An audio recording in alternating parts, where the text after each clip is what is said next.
Greetings, everyone. Welcome. Hello. Vorm here. We're going to play some more Vintage Story. If you're joining in just now on this episode in the future instead of live, I switched from the beta version back to the stable version because we kept having issues on some memory leaks and crashes and so on. So I decided to end the run we were doing and then switch over to version 18 and start fresh. So we did that in the middle of the last stream. So if you're wondering about the weirdness of the title and the episode orders and all that, that's why, streamer problems is not a good way of describing that in the episode titles. So you didn't miss an episode, really, if you were watching the beta versions that we were streaming. We just switched things back up again, started fresh. So this is a few hours into our current run on New World on the stable version. We're playing true wilderness survival mode, and I'm doing Iron Man. So if I die, I'm out. I got to start fresh. But otherwise, what did I change? I turn on the pro pick and I allow sleeping during the storms. Those are the only two things I changed off of the basic wilderness survival settings. Let's jump in and figure out what chores we're going to do today.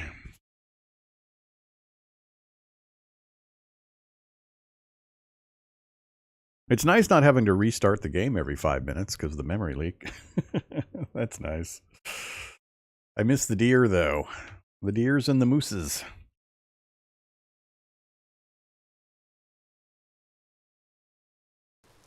Okay, and hey, what do you know? It's raining. I'm shocked. I believe it has rained about 98% of the time I've been in this area so far. 98, sounds about right. All right, where are we at? What were we doing? It is 18 o'clock, so that means it's late in the day. I've got to get some raw materials to get another batch of clay forming going, which will be the last of the necessary stuff. Then we can turn our attention elsewhere. Copper. We're down to copper. I'd like to find a beehive. We need copper.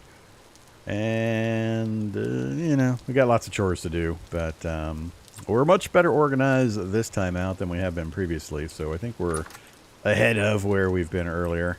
I should probably get a bed made and get a bed in here, just in case.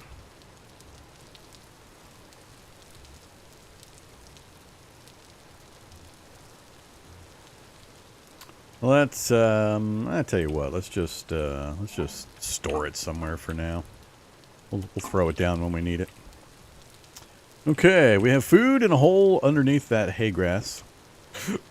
I am down to my last prepared meal, so we do need to do another hunting run.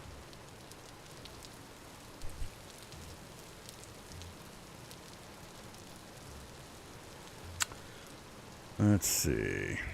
I guess I better go grab some material. We need to mow the lawn. We need to get some sticks and some peat and get this stuff going. So we'll just do that.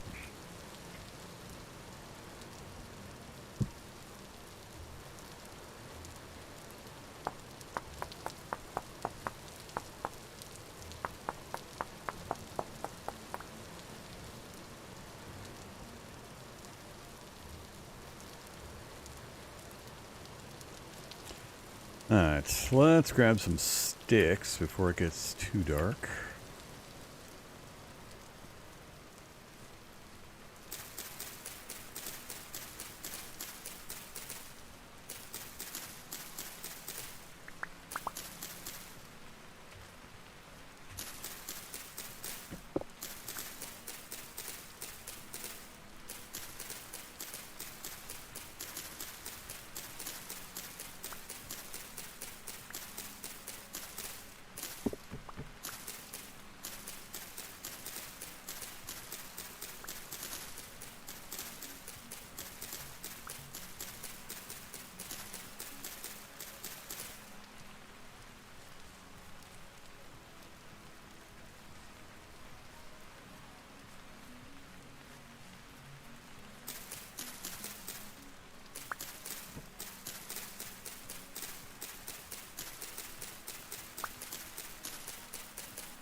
As long as you're sprinting, you're safe. It's pretty hard to get killed by either wolves or bears, as long as you're moving fast. It's when you stop moving. It's when I'm doing this kind of stuff that I worry. I don't worry much when I'm doing this.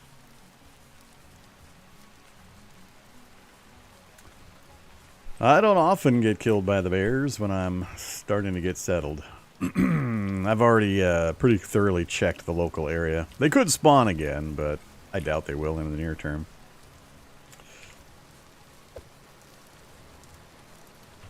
Only 21. Let's get to chopping grass.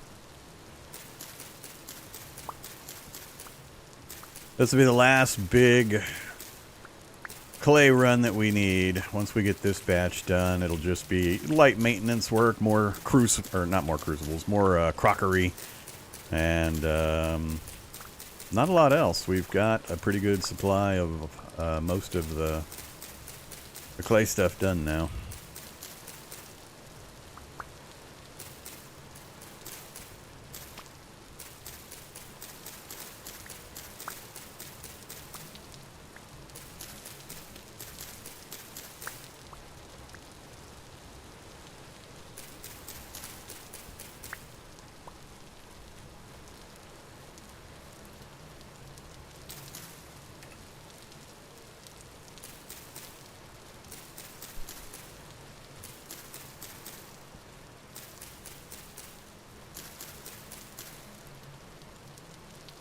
Just enough.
Alright, there we go. What will hopefully be the last of the big clay needs. We've got 8 crocs ready to go. We've got our molds. I think we've got our anvil in there and another storage.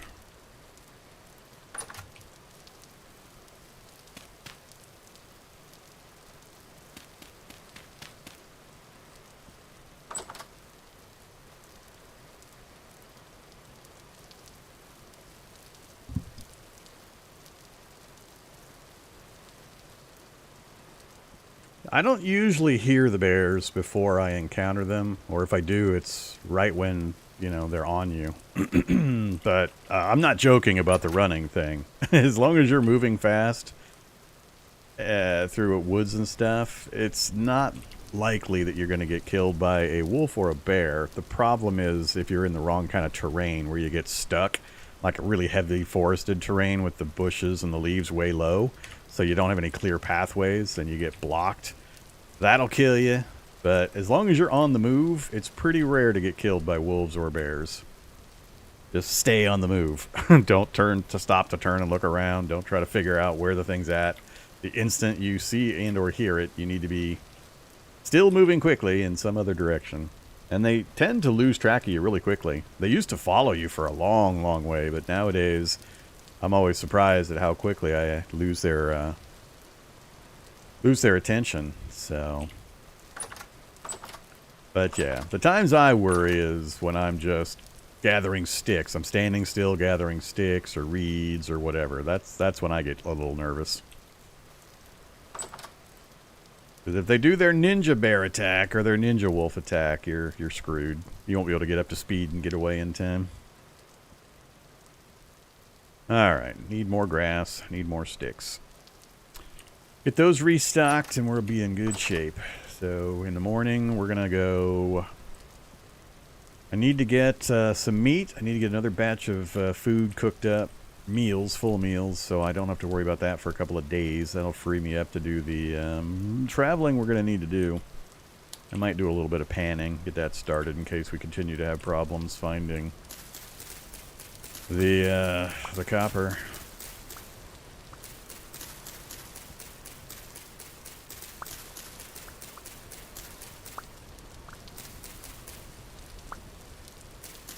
Yeah, once I'm settled like this and I've investigated my local biome, I'm more likely to get killed by a goat than I am a bear or a wolf.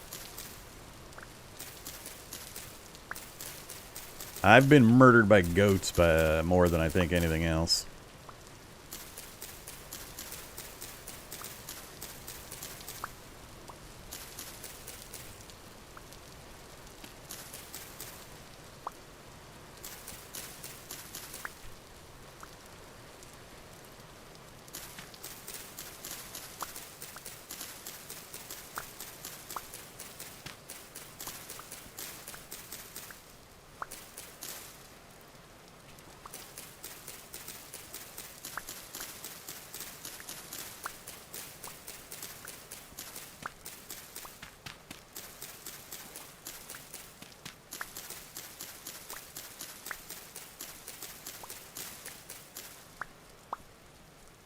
Alright, about a full stack.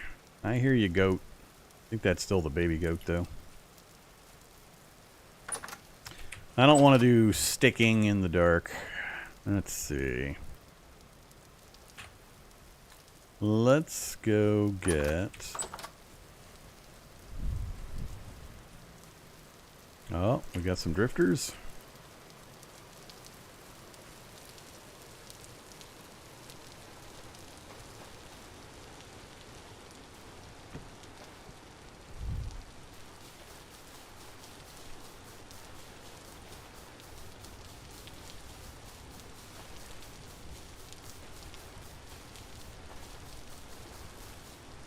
Oh, I forgot. I put my torch down without protecting it. Alright, that's enough for now. Hey there. Walk right on him.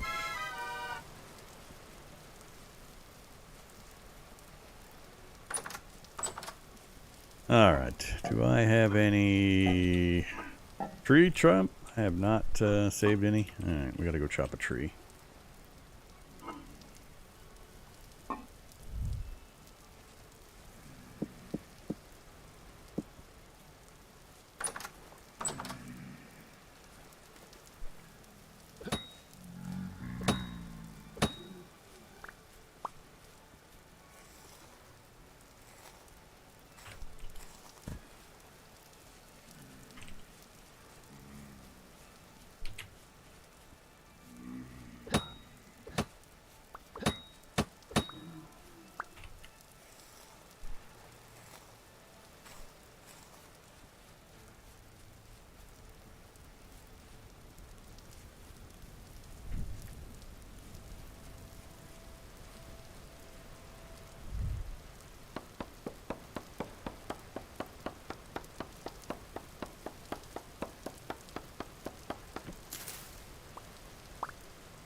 Well, the constant drifters are going to make me getting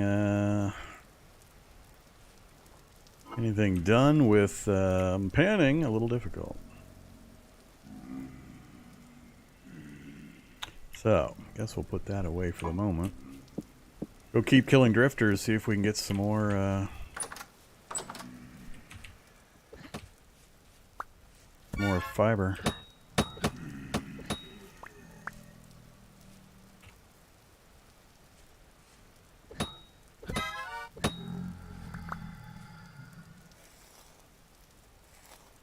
Maybe even a gear. Haven't seen a gear yet.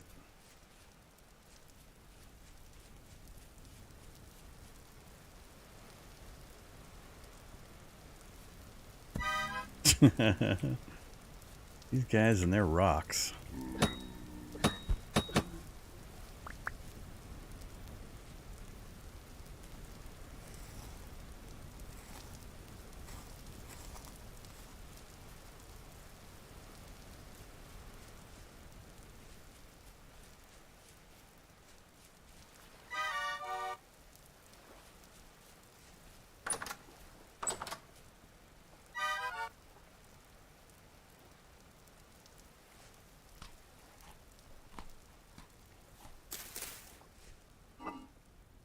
Oh, we had one more. Cool.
Nice.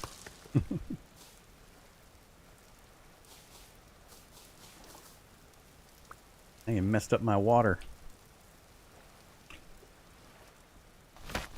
Oh, come on. That's funny.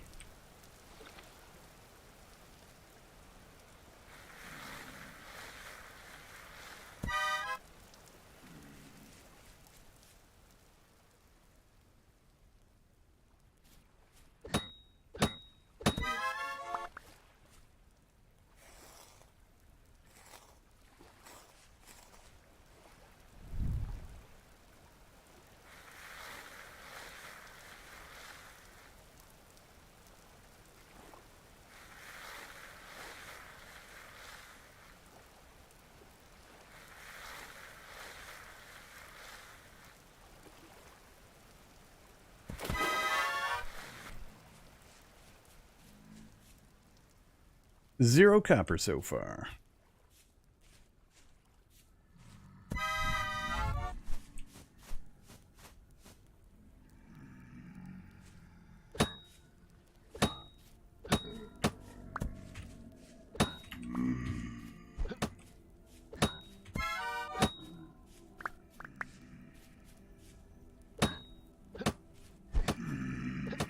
Oh, come on.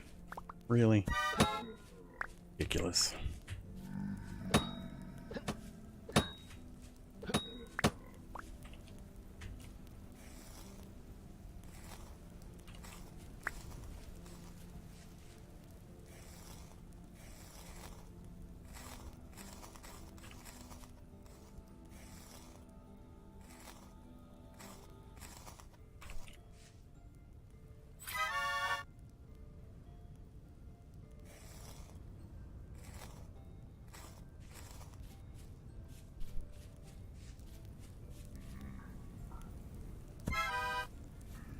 You're gonna burn yourself to death, silly. Oh, took off running after burning himself.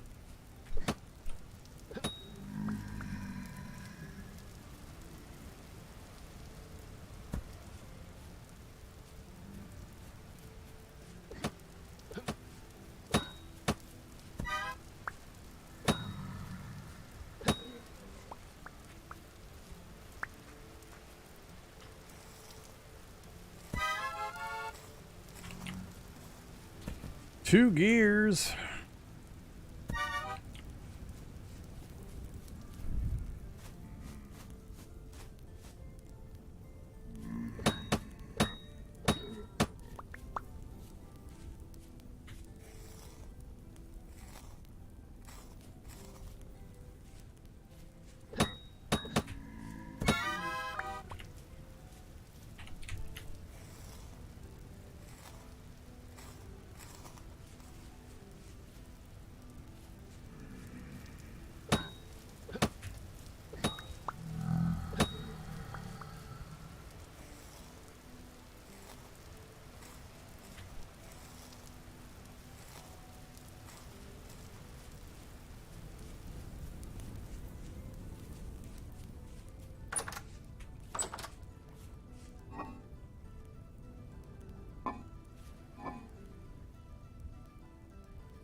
Okay.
All right.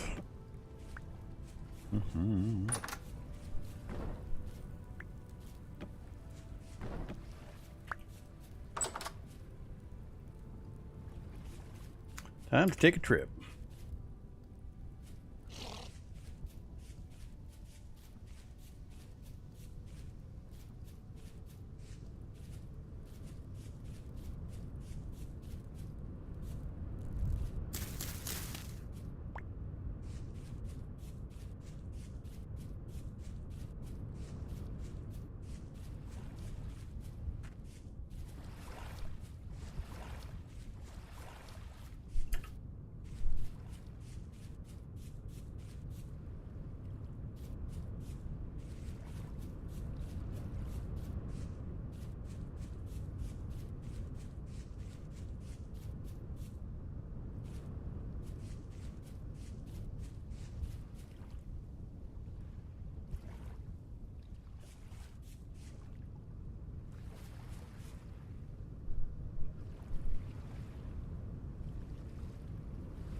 I am misremembering where I am at.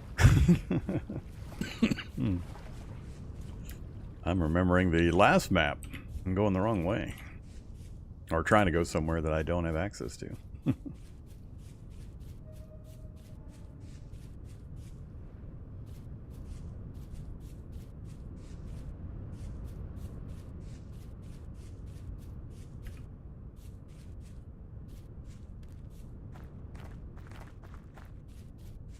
What's the point of setting my spawn? Why would I do that?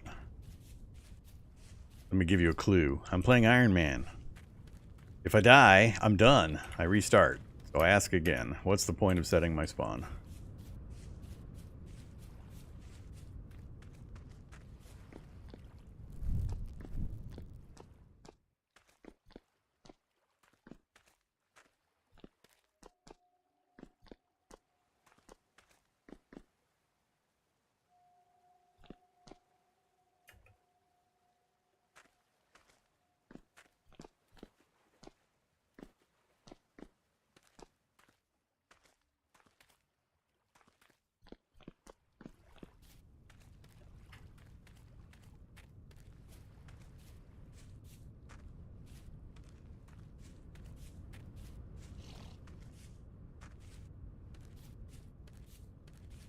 Okay. So, home is way over there. Sun rises in the east, clouds always move west to east, so we are going northeast currently. So home is southwest. Big water. I don't like to see big water near my home. That's a lot of territory or space that does me no good.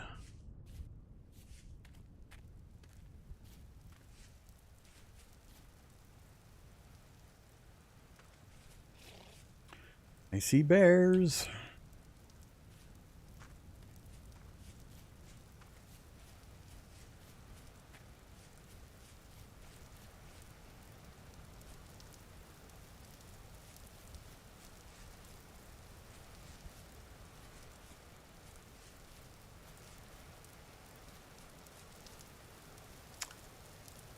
More bears.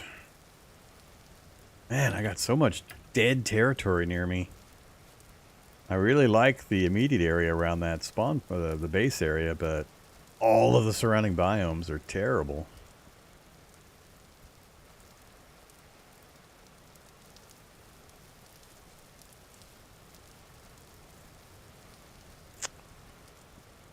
Crappity crap.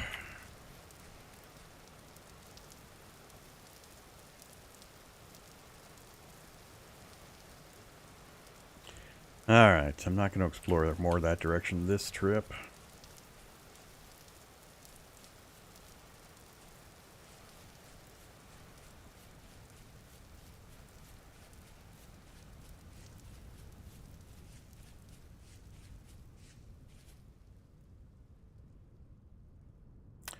Wolves and bears.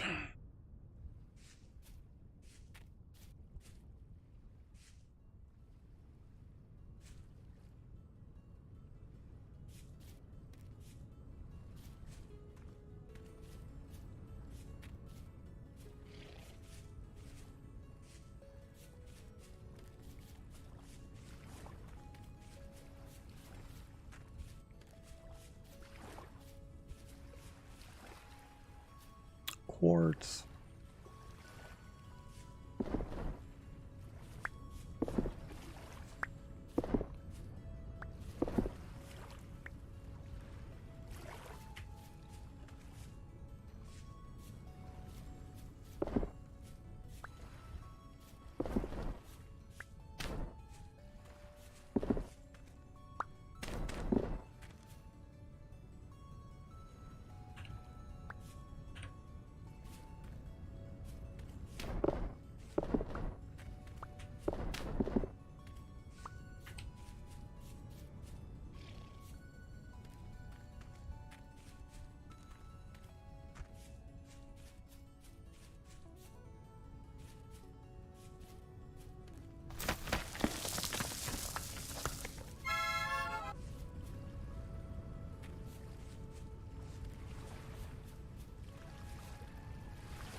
Alright, don't need you, I just want the clear quartz.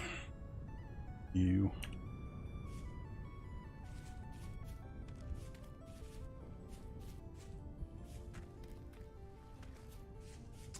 So, we're changing direction. We came across this swamp. I'm tempted to head back that direction the way we came in from. I think we crossed it full lengthwise. And just over the hill in those trees there is our starting area where we had the rock biome and we had found one copper node. So I might be desperate enough to actually try to backtrack. God, I hate this swamp stuff. Alright, let's go follow the path I originally talked about, where we're going to try to follow the forest and swamp edge.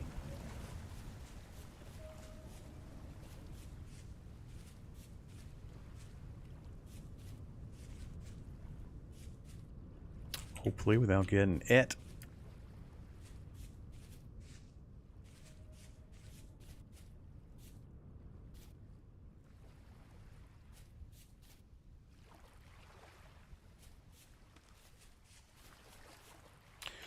Alright, so this time we're going basically due west. This one will be a little harder for me to keep track of because we're not on a straight angle.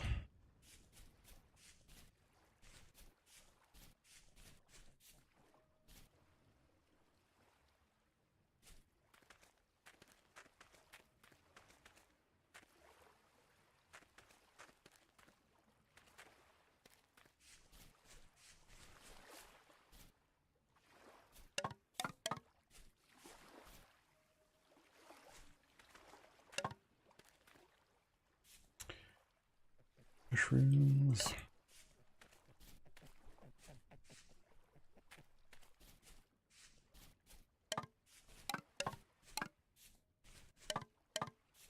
Yeah, this is where you get in trouble when you're sightseeing in the forest areas. As long as you're moving, you're fairly safe. Hello, puppy dog.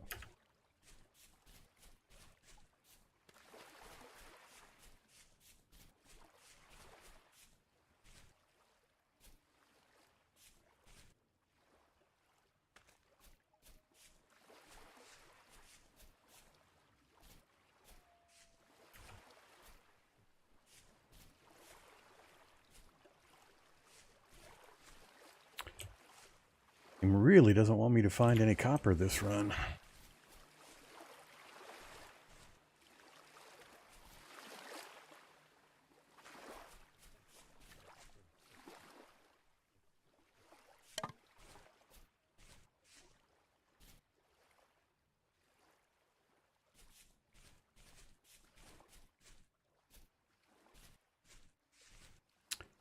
Black trumpet mushrooms.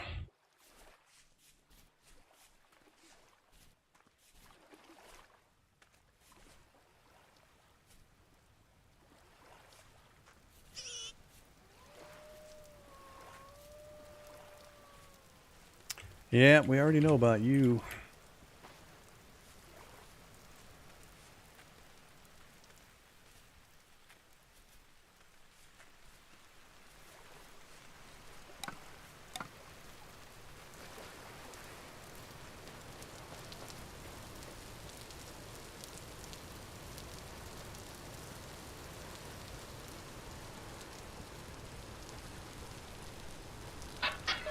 Copper, please. Not copper. Charcoal. Charcoal.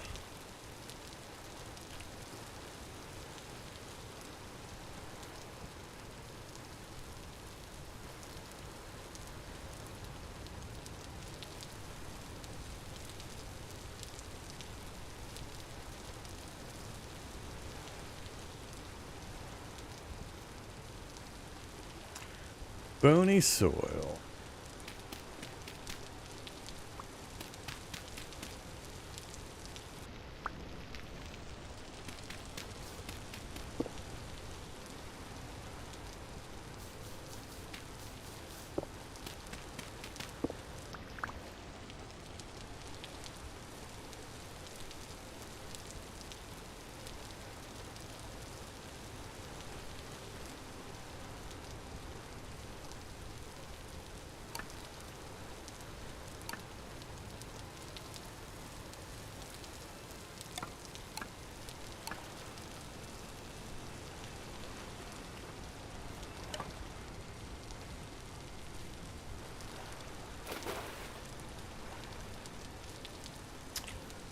Wow, this is not really improving things.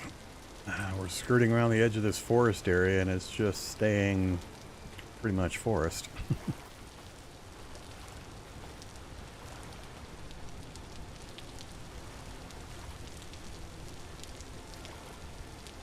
I'm gonna clock. Let's go.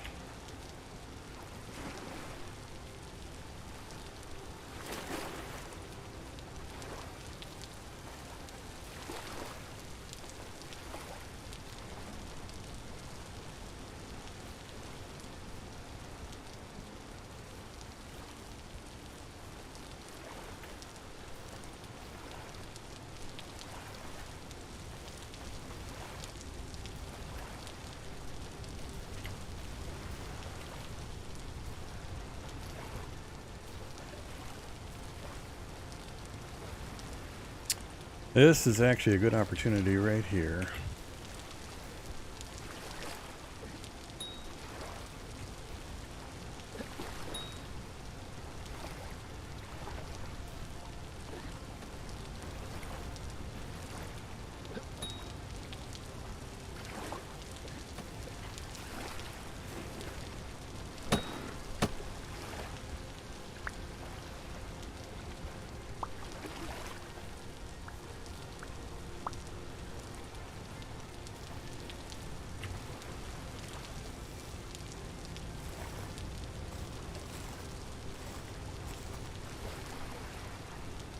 Six. No, I needed 8.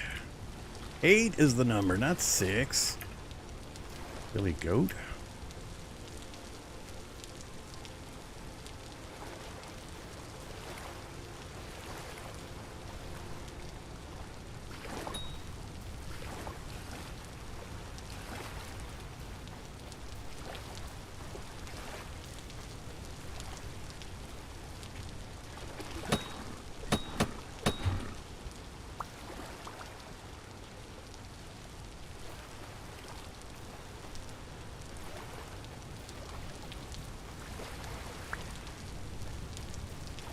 Another 6. 12 is an acceptable number. Any multiple of 4.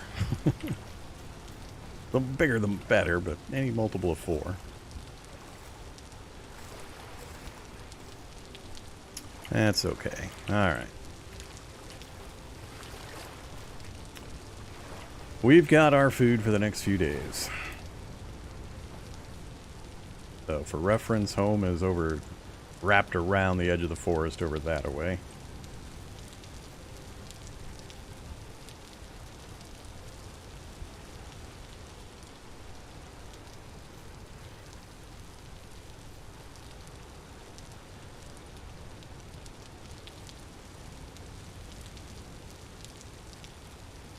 Alright, so we got a bit of a grasslands area back here.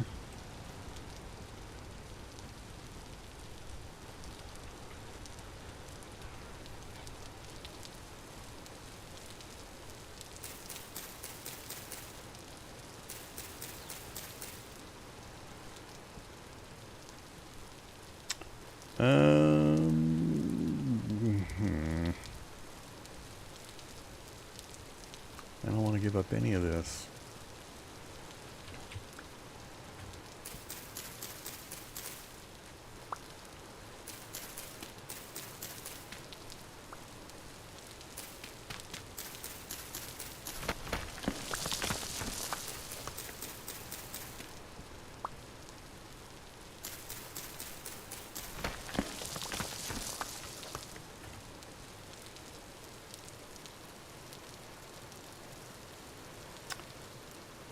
Not my favorite terrain.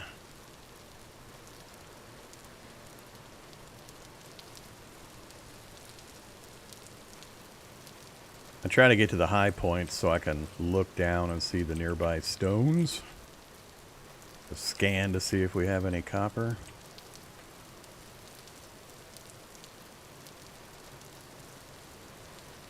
So far the answer is no. Bear.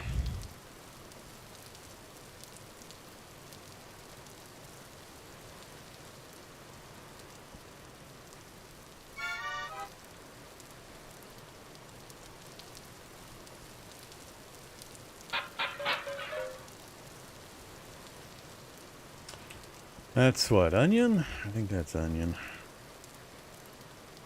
I'm willing to give up a spear.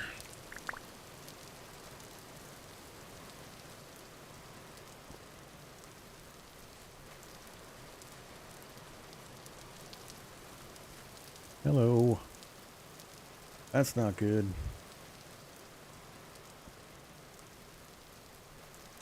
One over there as well. We got wolves and bears out here.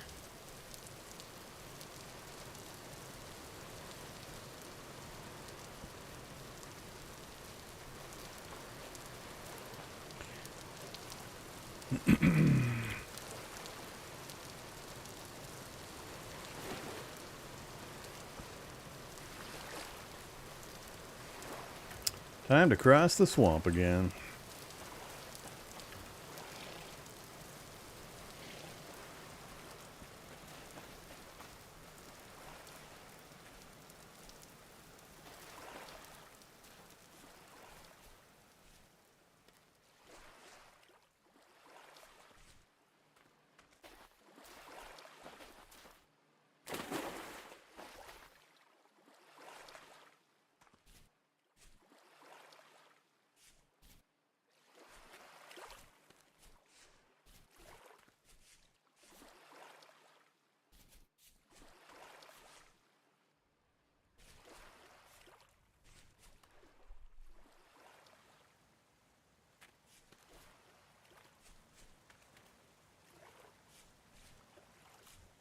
I saw a bear walking right over there. I think he's taking a nap right there.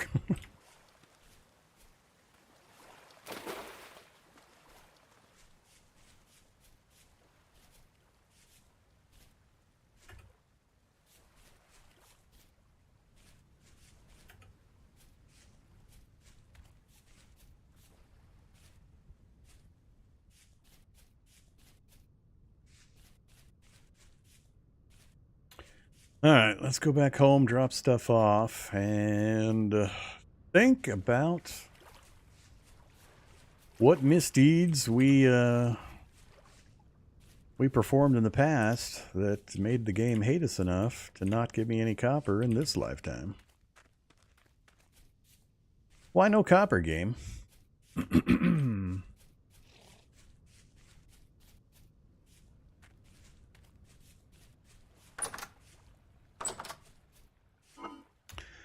All right, hides, seeds, none of that.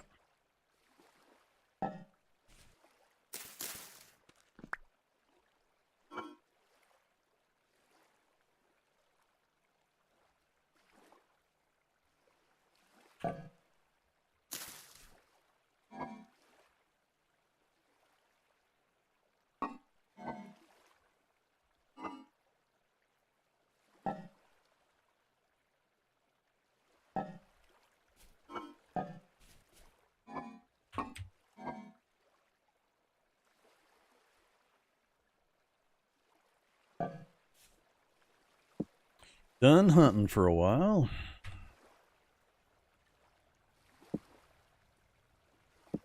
I lost 2 spears. I threw one away, and apparently I left one somewhere.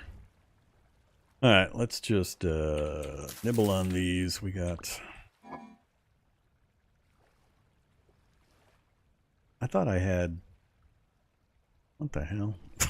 I thought I had a huge pile of puffballs. Man, I am really misremembering things.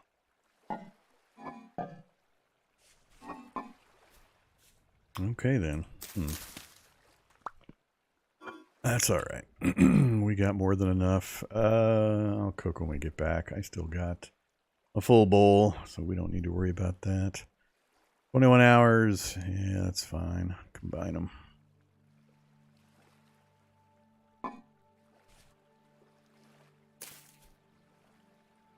Okay, back to our normal stuff.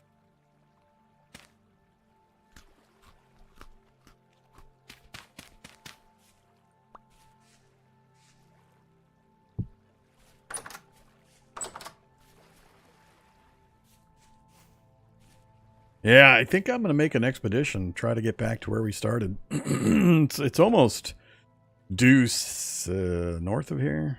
That's east, so yeah, that'd be north.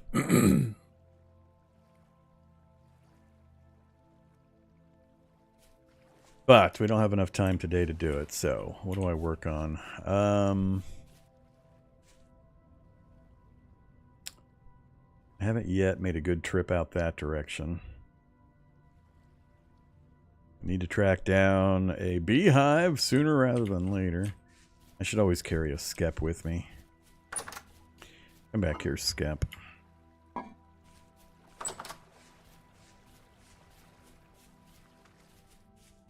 All right, let's go south, just for a little bit.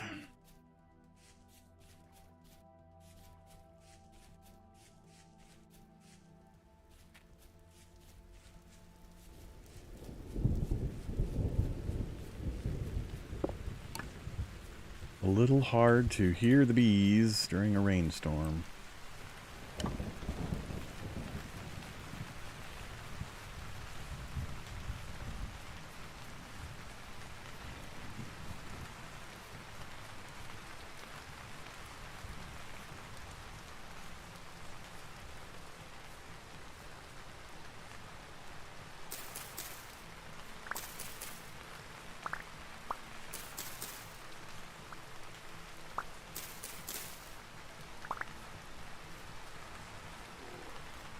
Whoop, that sounded like a bear.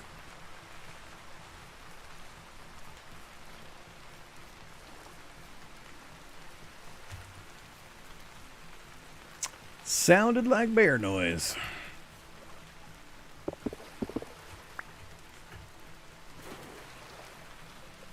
I need to take a day and gather up a whole bunch of cattails to bring back to replant at the base also.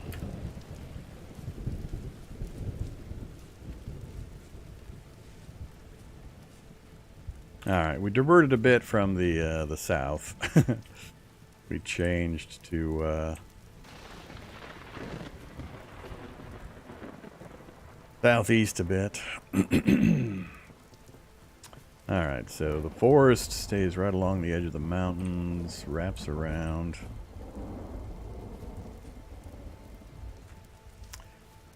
Still no copper.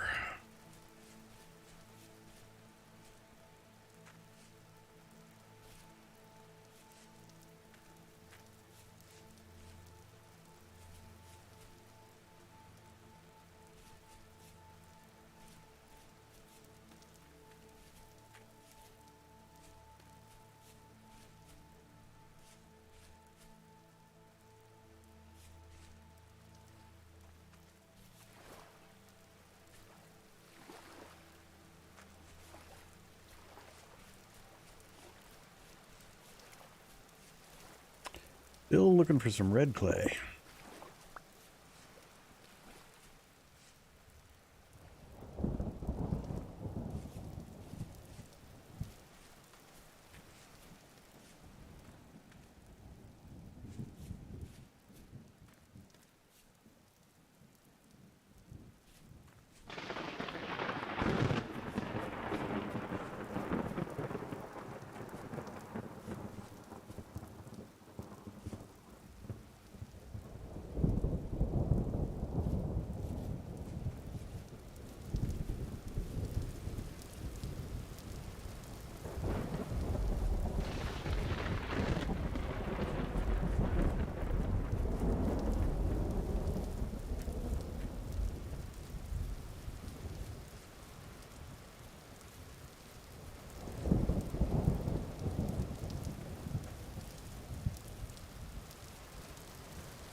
I don't know.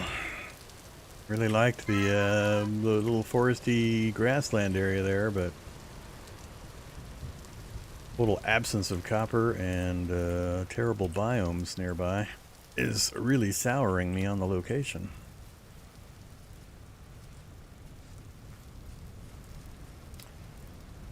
Don't care about cranberries.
this looks fun. I don't think I've ever seen that many stalactites, stalagmites, whichever these are, in one spot.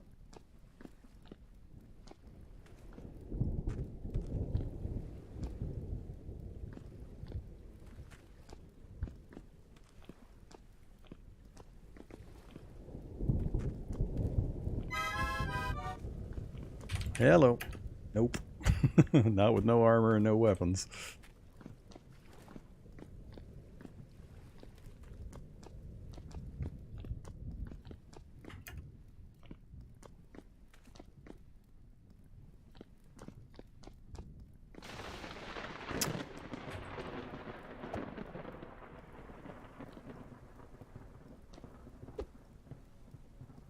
Nope.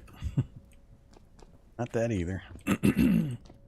We're not quite in the spelunking period yet.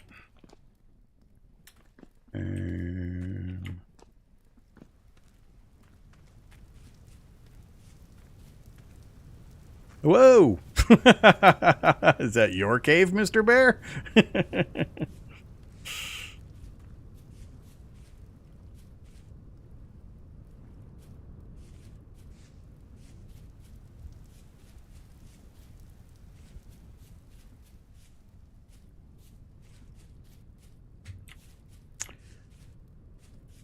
You leave me any meat?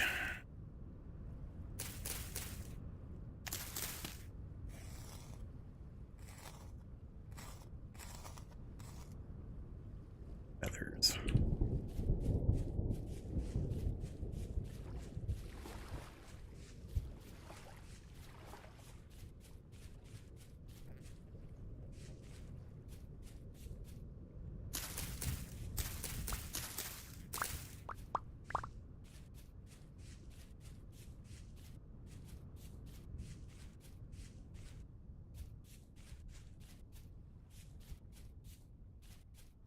Yeah, I might have to hit up the wiki. Maybe claystone. Actually, this is granite. I just can't believe we haven't seen a single copper surface node in all of our running around.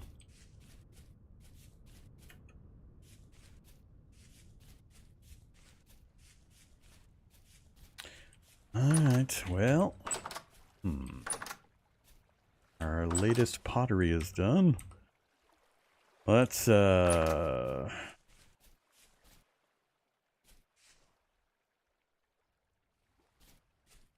move this stuff up here, I think.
The good stuff there. Yum, yum.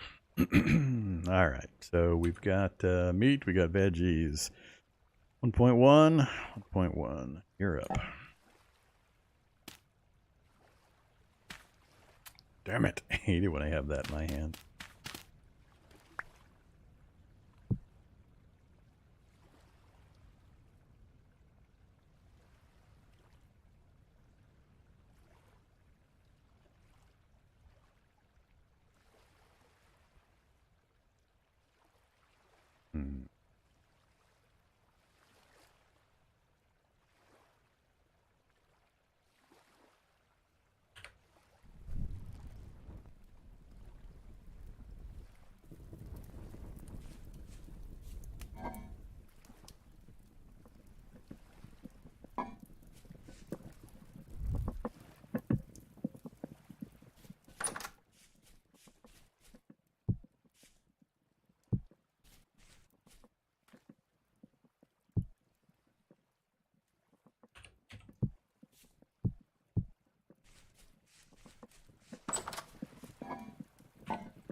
Alright, we're done with clay firing for a little bit. I might do the occasional storage vessel because we're always going to need more, but mostly done with that stuff until we get into copper. Copper is the overriding need at the moment. We've got food mostly sorted, we've got storage, we've got all the initial clay forming done. So we are going to make an expedition back towards where we started if I can find it without losing track of where I'm at now.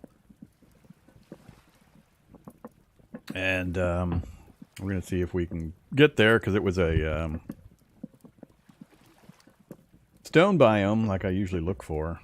And in addition, we've already got one copper spot located and there's a trader near there. So hopefully we can figure out where it's at again.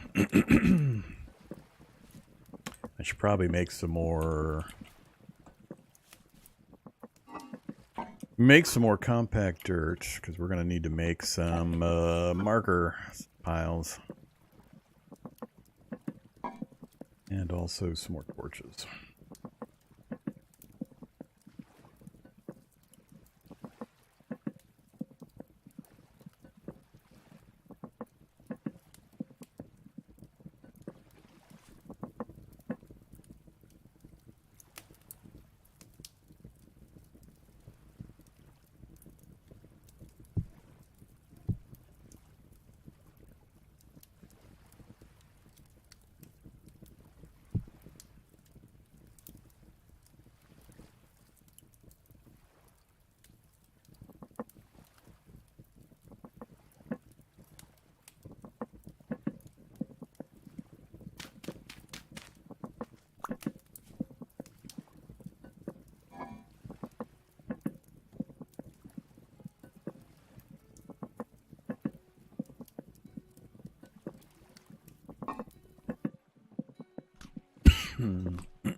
Alright, once that's done, we've got 4 in storage, 3 there. That's what we'll eat for the rest of the night and tomorrow. And we can nibble on stuff in the on the route if we need to. I think I'll take the good shovel.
Oops.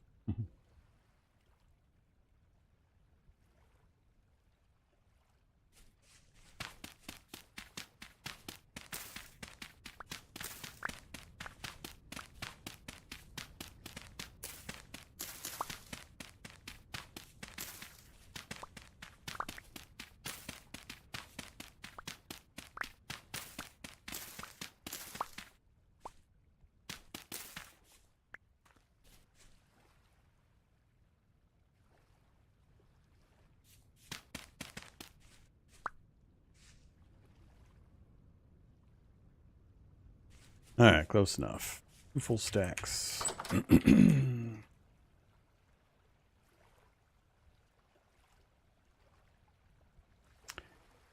Yeah.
There was some copper in the cave you just checked?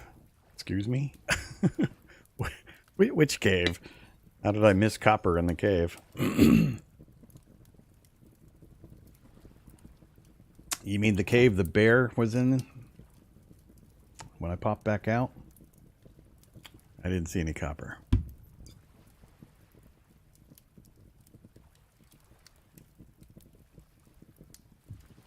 Just watch your... You mean the infected? I did 3 or 4 runs in the infected. I mean, I enjoy the infected for what it is, but there's not a lot there yet.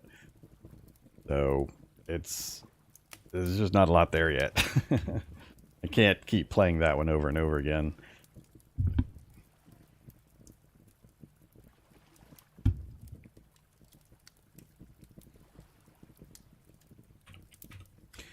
Alright, I wish I had more torches, but I don't want to go sticking and mowing the lawn again.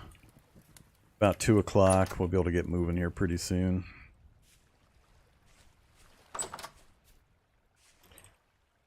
Let's see, what else to work on?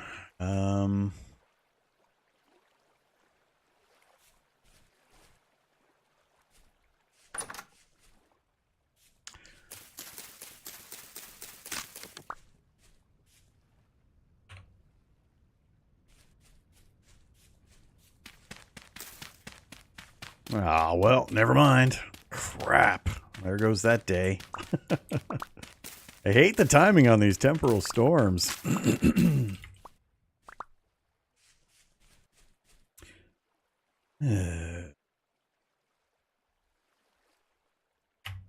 Whoa.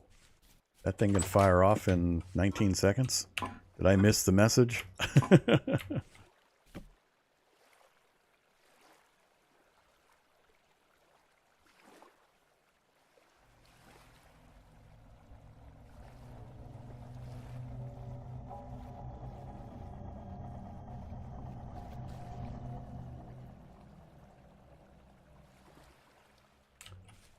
Oof, that was close. Apparently I missed the earlier messages. Charcoal pit? Yeah, charcoal pit would be a good good suggestion. I don't have more charcoal going yet. We've got enough charcoal that I'd be able to get the pit going before I ran out of the charcoal, so it hasn't been a high priority. Now we've already lasted several hours. Do I still make the trip?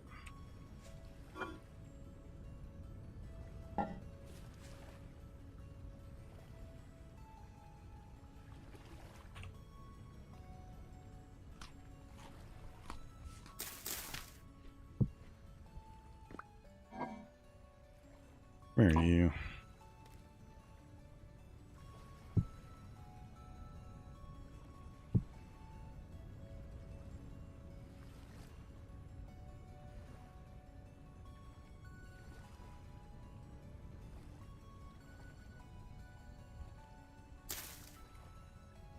Okay, we got 4 in the storage. We got 2 more. That should last us for several days.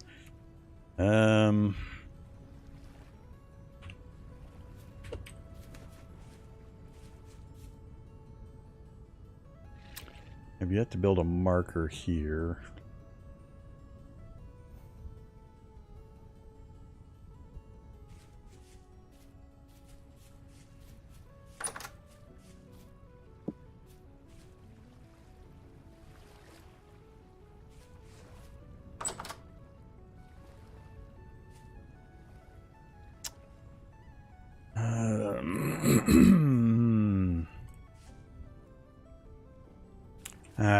Let's try to orienteer it. I'm gonna get myself lost, I'm sure. That will suck. Alright, so we're gonna go across the swamp. Hope we don't get eaten by a bear. I guess I could go to the edge of the swamp instead of go directly through it. And then cut across. I just don't remember my approach, whether I dead centered through the swamp and the starter area we had was just straight back. Hello. Straight back to the north, or if I meandered a bit.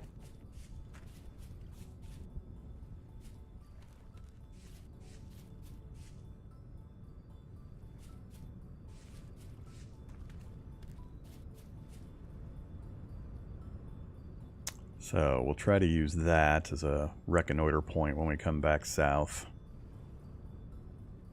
As long as I can spot that on our way south, we should be able to find our little grassy area and our home right there. So Barrel Snow-Capped Super Mountain. As long as I don't divert too far off of this north-south line by veering east-west very much, should be okay. But this is one of the most dangerous parts of wilderness survival mode, when you don't have the map to rely on.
You just keep chasing that rabbit, Mr. Bear. Alright. Here comes the tougher part, heading into the trees. Remember, we had a bit of foresty area, and then it opened up into the stone biome. And another bear directly ahead of me.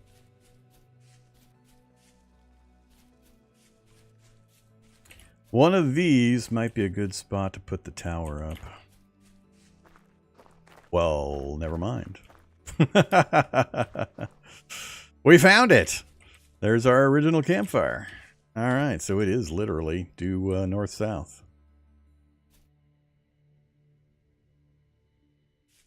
And that's where we had the copper, right there.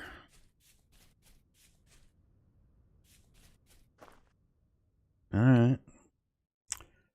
So at least we know we can get to it pretty easily, and we do have the stone biome here in the pine tree section, so we just have to cross the swamp each time to get back to it. Now the problem is I don't have a pickaxe to chop out the copper from this spot. So we do need to find more copper deposits in this stone biome. So we need to keep oriented in this area, not wander too far off of it while I check for copper. I already ran around most of this initial area.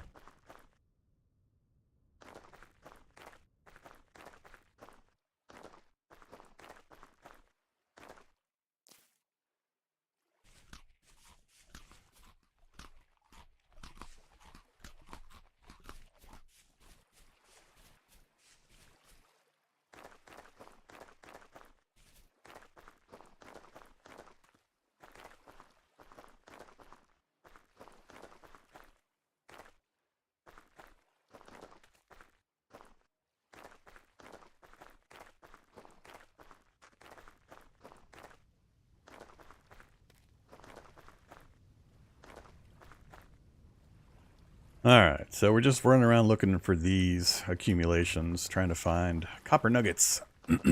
So mostly that's all I'm doing. I'm just scanning the ground. If I see a group of these little boulders, I run up to it and check it to see if it's got copper. And it's much easier to do in this kind of a stone environment because I don't have the grass to deal with.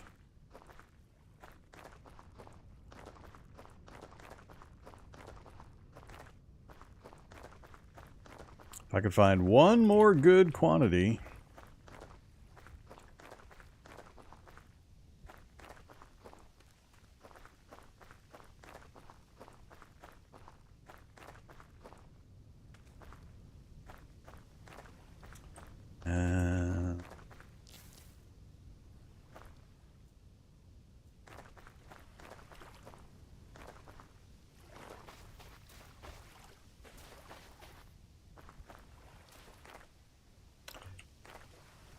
Too much water.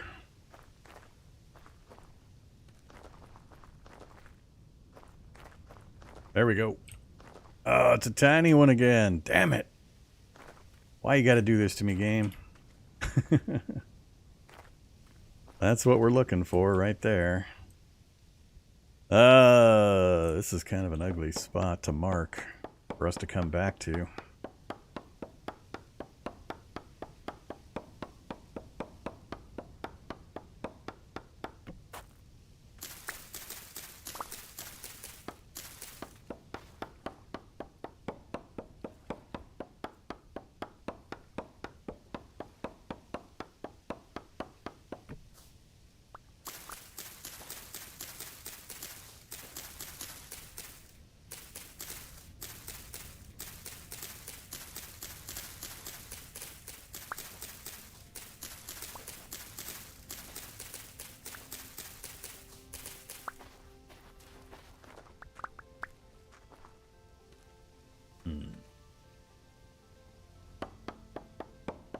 Just need to clean out some of the foliage and stuff to make it a little easier for me to find this later.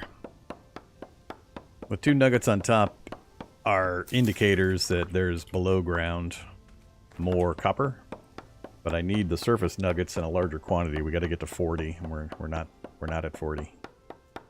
Then we come back here later and we dig down to get the copper that's under the ground. All right.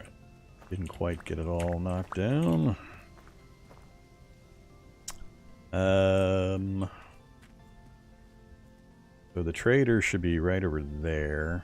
So from the trader, we know to go this direction. Let's see. Should I put it down there or up here?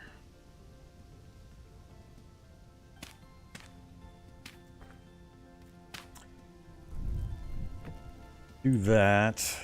And I think I'll put another marker out here.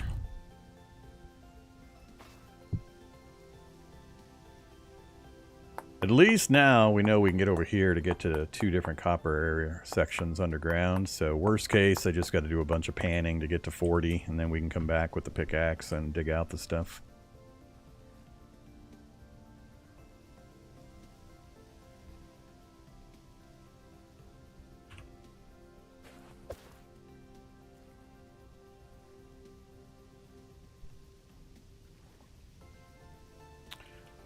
Alright, I think what I'll do is I'll just put a torch here as well. Alright, so we've got 2 marked so far. Hey there, small ruin, anything? Ooh, what do we got? Tool! Oh, tool! Come on, copper pickaxe! Copper pickaxe! Please! Nope, stone. 2 stone axes. Oh well.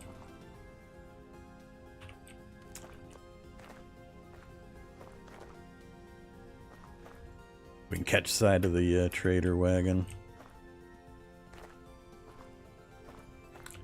I want to say it's either right over there or right over there. I can see the little flat grass area over there. So when coming this way...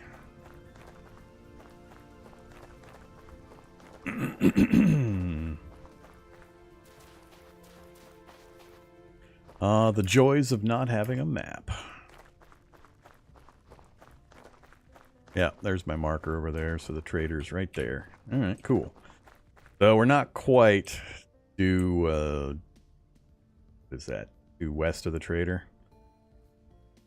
But we're pretty close. Alright, let's get back home. Actually,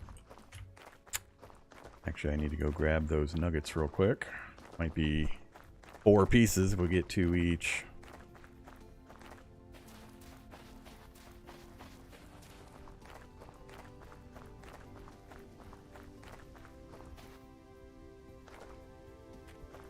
Oh, another one down here. There's 2. 4.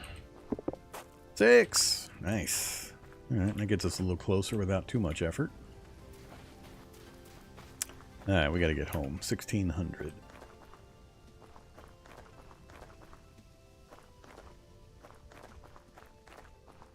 Another nearby grouping would be wonderful.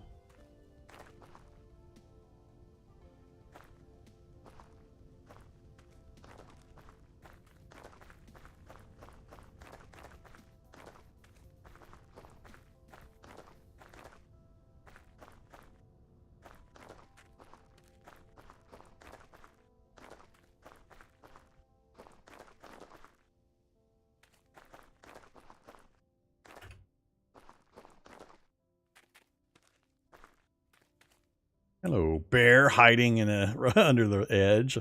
I could have come running up there and stepped on him without seeing him. Stupid sneaky bears.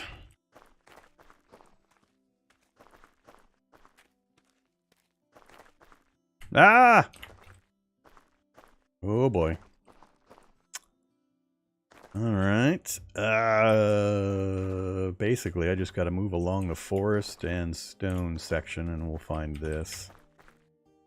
So let's mark it here.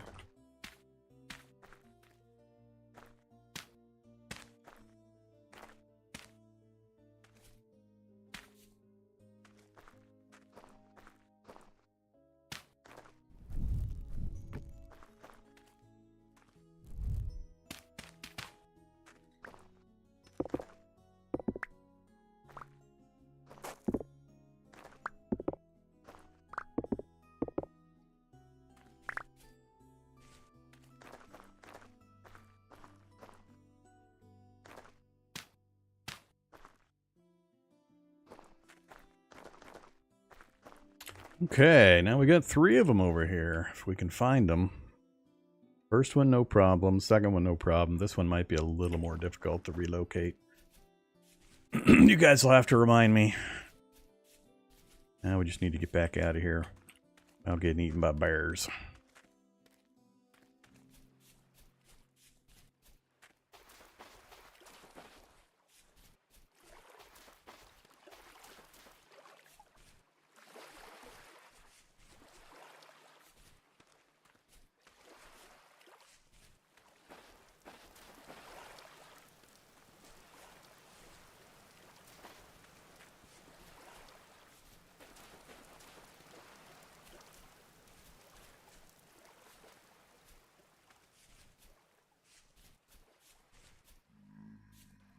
We got 18. I forget how many we have back at base, but we should only be 4 or 5, I think, away from the 40 that we need to get things going finally.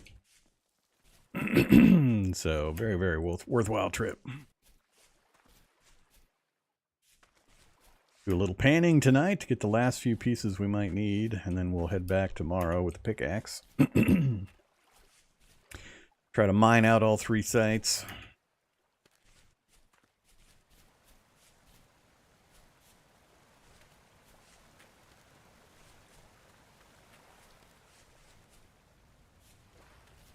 That'll give us enough to get the tools we need.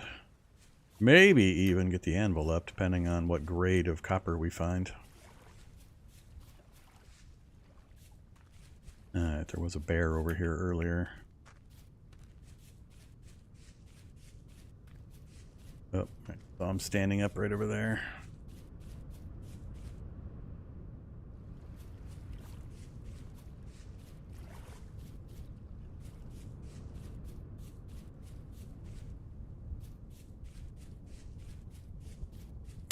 Timed that out pretty well. I was a little worried about the late start, but the biome was closer than I thought it was going to be.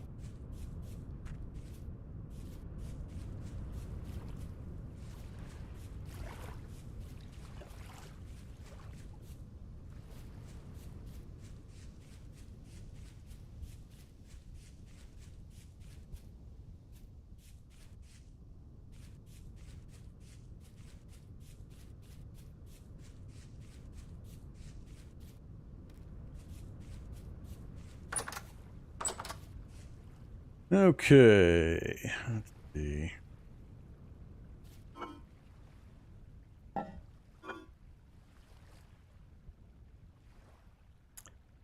Didn't make any of my big tall markers.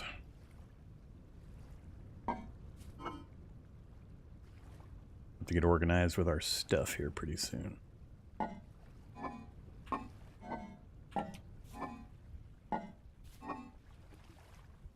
$37. 3. We only need 3. Why isn't my food going down? Because I'm eating full meals. So meals have 2 big advantages. And by meals, I mean cooking pot, and you combine meats and fruits and veggies into a meal.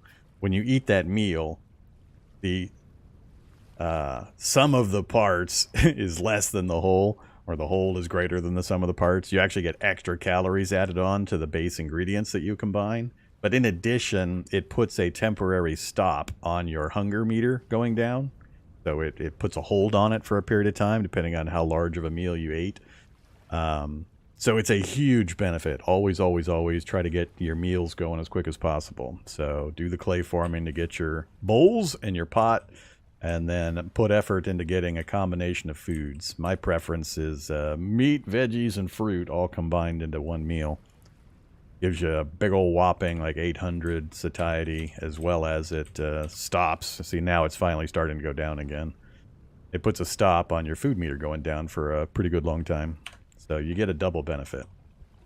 It's hugely beneficial. You'll go through way less food if you're preparing full meals instead of just eating raw berries and raw vegetables and so on. So get it early.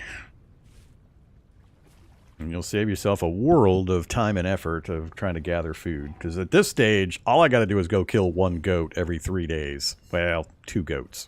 2 goats every 3 or 4 days. And I'm fooded up for the entire time.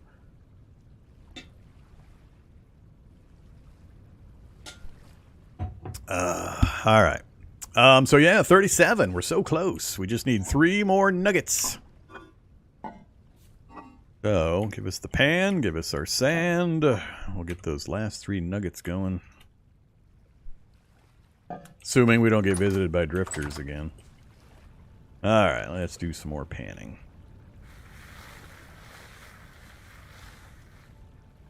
We got a flint.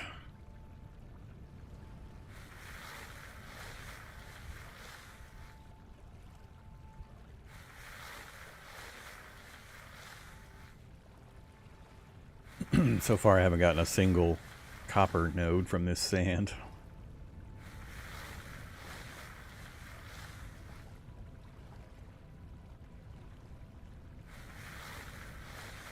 Hey now. Damn block that we had to move earlier has now got a current in here.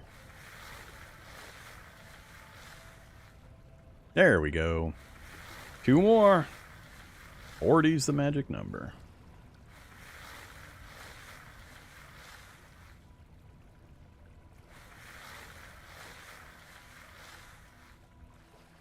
A gear? I'll take gears.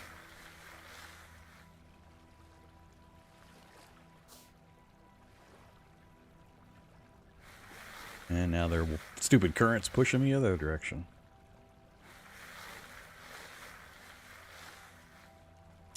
One more.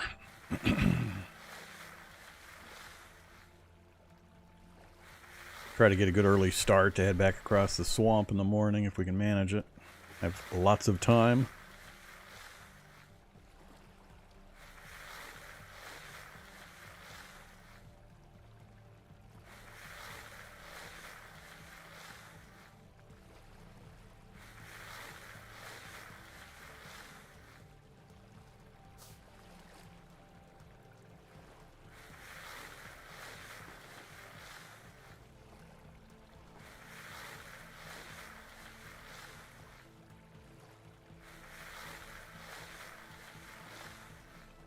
There we go. Let's finish out the one we're working on.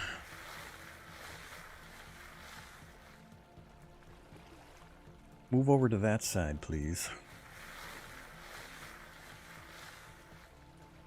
I'm just drifting in the current.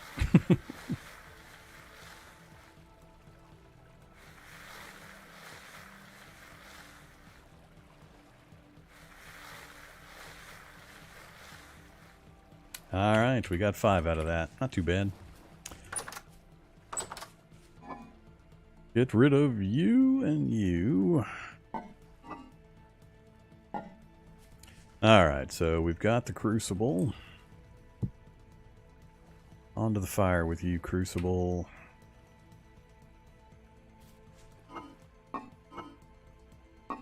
Charcoal, and then we need the hammer mold and one of the pickaxe.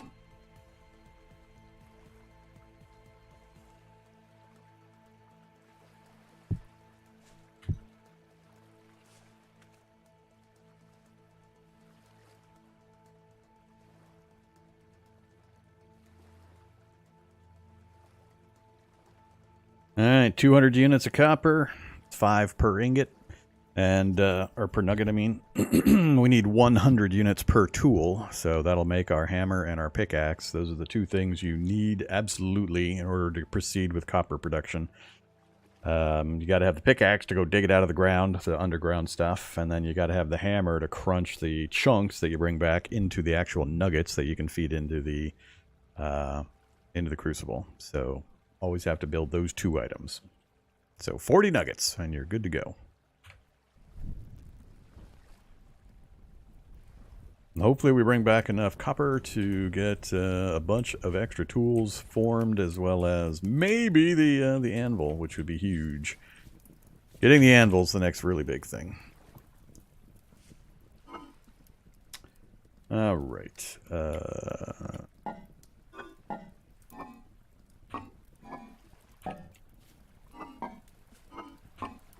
I haven't gotten any gears earlier. I mean, not gears, but rusty gears. All right.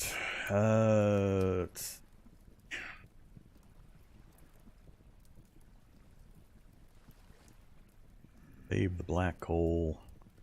Don't care about the granite stone. We'll just dump that for now. Hey, drifters.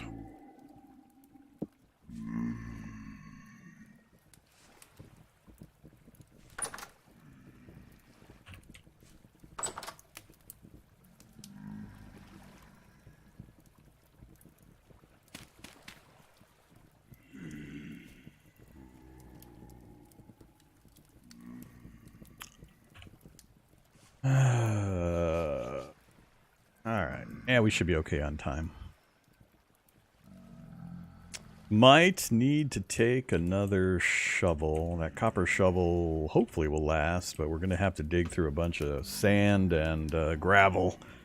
And it's going to be constantly caving in and slipping and sliding and refilling. So I'll just make more shovels when we need them. But the copper shovel will help speed things up initially. If we can get at least 2 of them done. I'd like to get all 3 done before we come back, but I don't know if we'll have the time to do it. Takes a while to dig that much. Especially if I have to hunt around to find the spots again.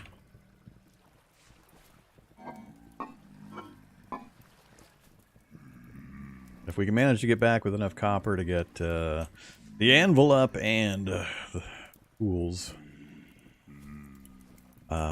that'll speed things up tremendously. The anvil's the next critical component because we can make a saw to chop tree logs into boards, which allows us to make storage chests, and then we'll be able to do a couple of other tools that'll speed things up dramatically as well. Got to have an anvil to do it. Oh, have I made the, I don't think I made the, there, and then that, fix.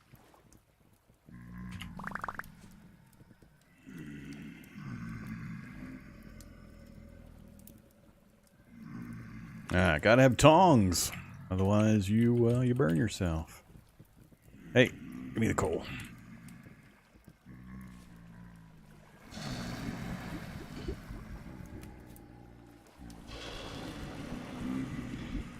Alright, there we go.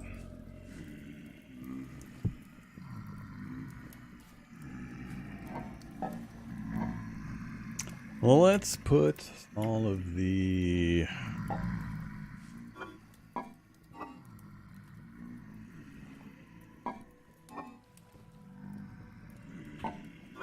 forging casting stuff over here for now.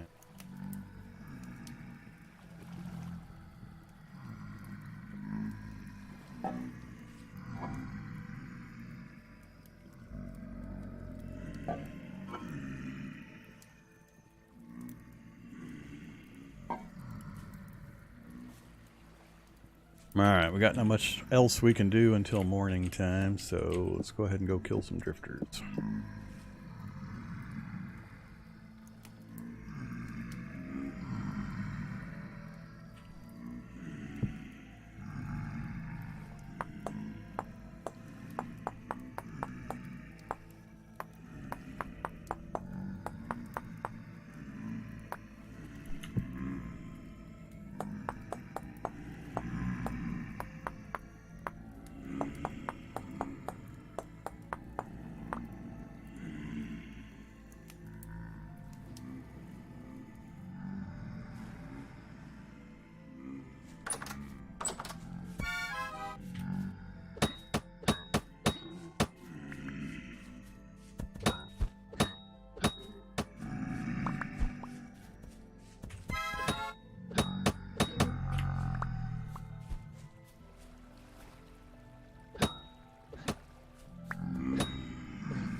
Come on, die.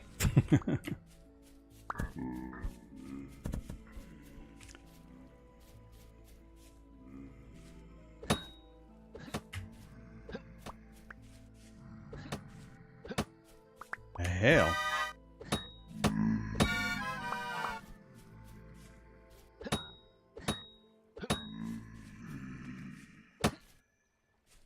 I hate it when the corpses block the shots.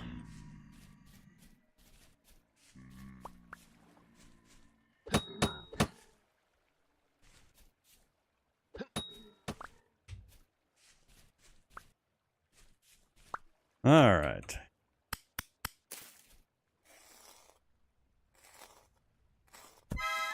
Hey. You all sneaking up on me.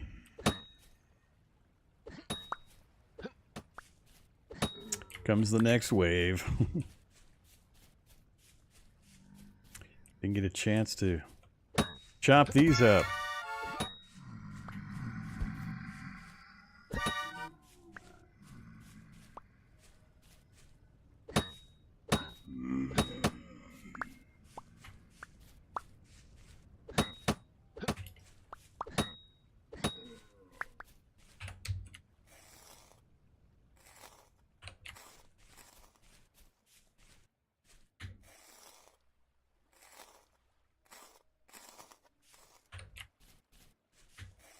Gotta get enough fibers for my next linen bag. Oh, look at that. Nice.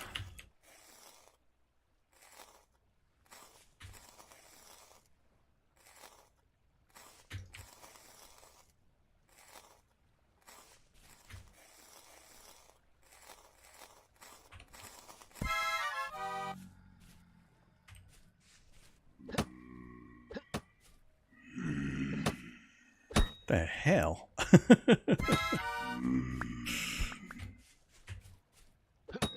I hate the crawlers the most.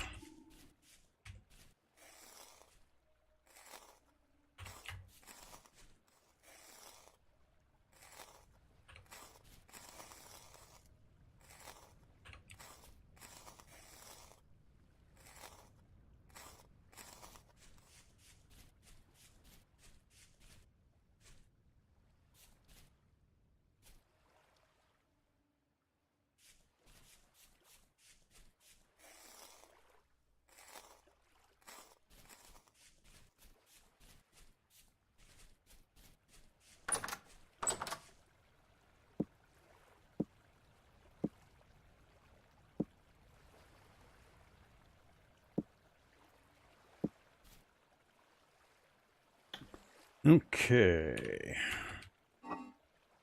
Halfway to our next linen bag.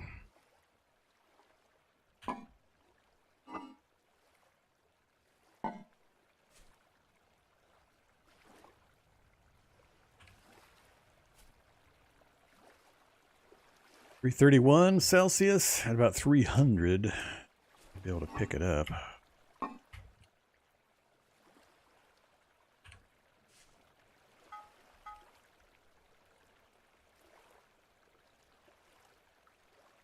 Here's our copper pickaxe.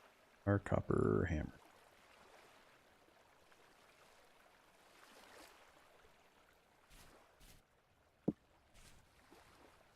Alright, we're all set. We'll make more shovels as needed. We've got food for the trip. Actually, we'll eat one to fill our bar, and then I'll need to grab another one.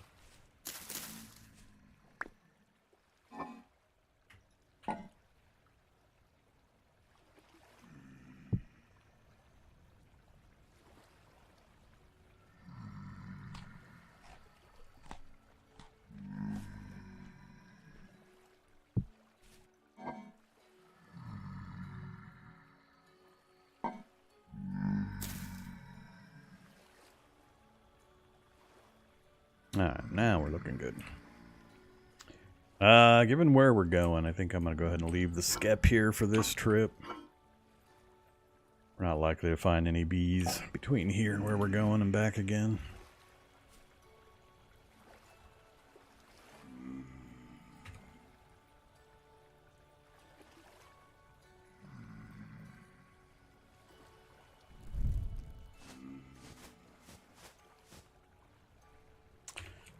Healing left. I don't think I have any. No, I gotta go get some more horsetail, get some more healing as well. Either Nick. Always watch your Cataclysm vids, never kind of stream in person though.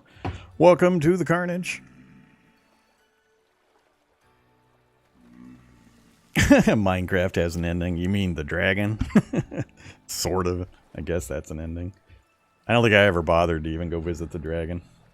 But back when I was doing heavy-duty Minecraft, I was always playing the super mega mod pack stuff, not the base game. I stopped playing the base game, I don't know, 15 years ago. Whenever it first came out.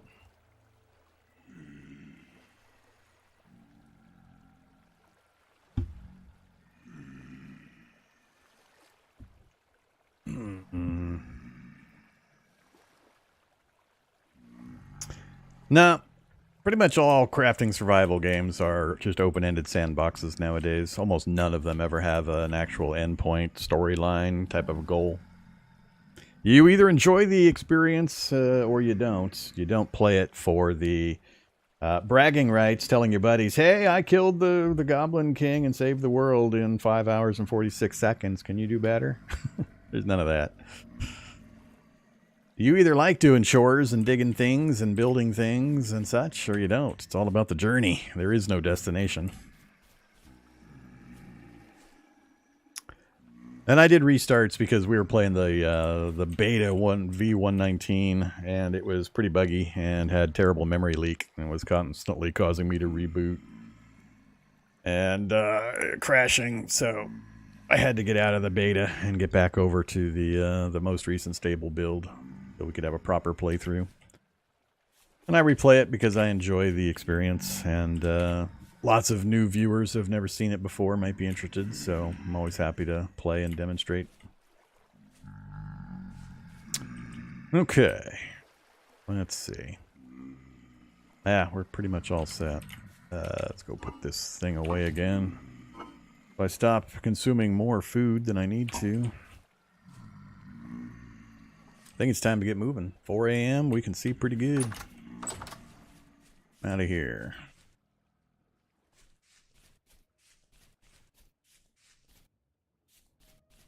Taking another long trip.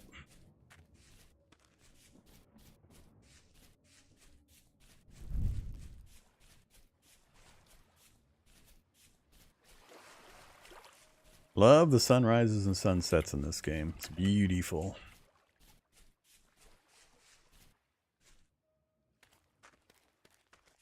And I'm just playing a generic install of the game with a few minor utility mods. There's no texture packs or anything. This is just the way it looks.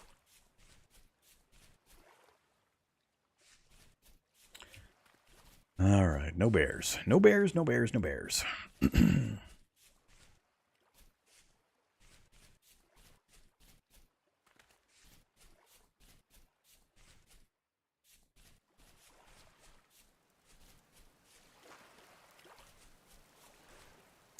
I'm girding my loins for when I have to go pro picking, and I'm preparing myself for the bitter disappointment of not finding any copper underground either.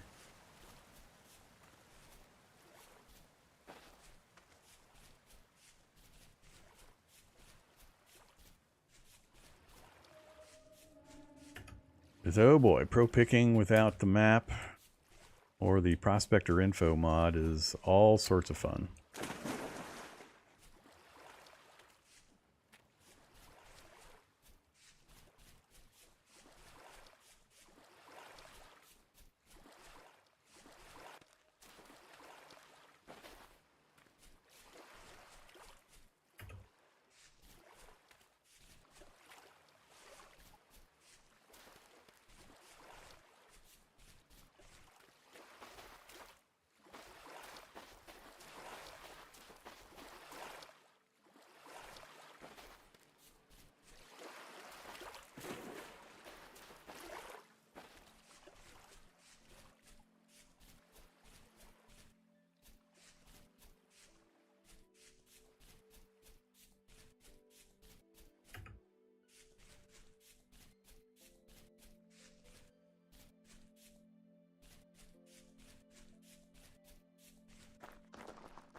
Alright, spot number 1. Here we get to have the fun of digging in gravel with soil slippage. Actually, I might be able to go under it and avoid the gravel slippage.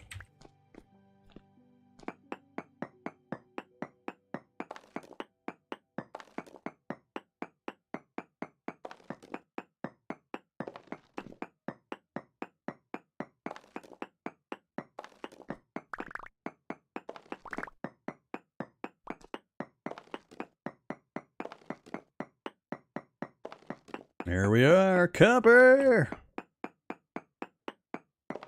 Medium. I will take medium. Let's go back one more level. And we didn't even have to get bothered by the gravel.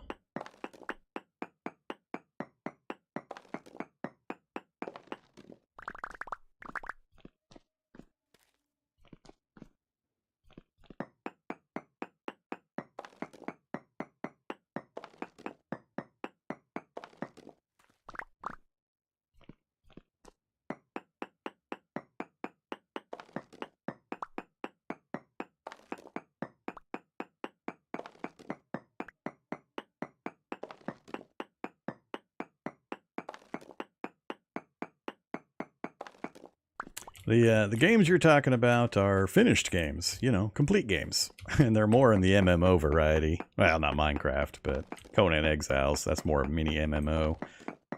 Designed for multiplayer, but survival crafting building games in early access do not have endings.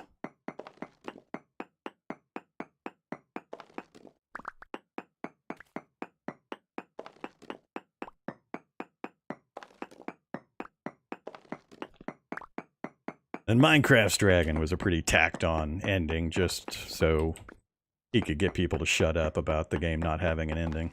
That was pretty much the only reason that was in.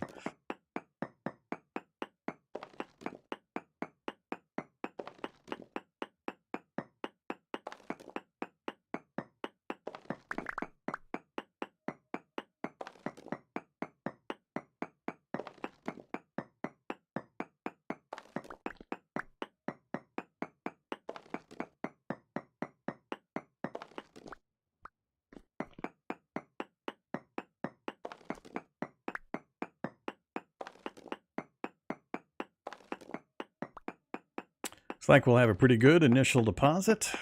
Medium quality, so there's 3 variations in quality, and it determines how many nuggets you get per chunk when you break it up with the hammer. So there's essentially poor, medium, and rich. You want rich, you don't want poor, but you know, you settle for what you get. Initially, you just want anything.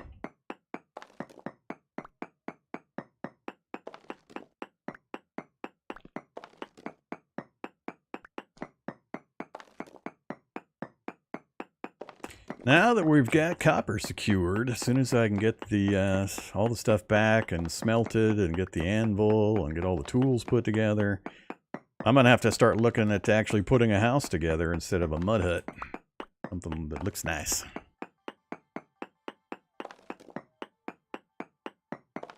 Well, there's variations in the chunks you can pick up above and beyond the poor, medium, and rich. Occasionally, you'll get a bountiful chunk that has even more, but it's a separate rare drop of the chunks, not related to their poor, medium, or rich status.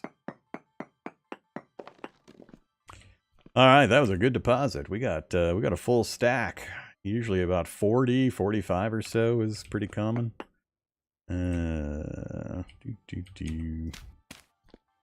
Oops.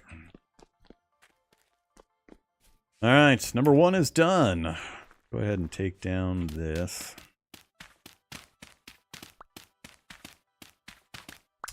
Beautiful sunrise. Only 8 a.m. and we got the first one complete. All right, number 2. We're going towards the wagon. We won't go all the way to it, and then we go directly across. I think it was right along that waterway. And now maybe a different waterway. I think we were right about here. Tucked back in this way.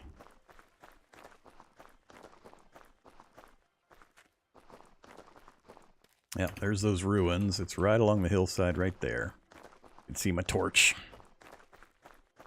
This one's going to be a little tougher. This one's going to take a little more effort. Alright, don't need you anymore. Because this one, we're going to have to deal with the soil slippage. Ugh. Alright. Let's just start digging and let the soil slip.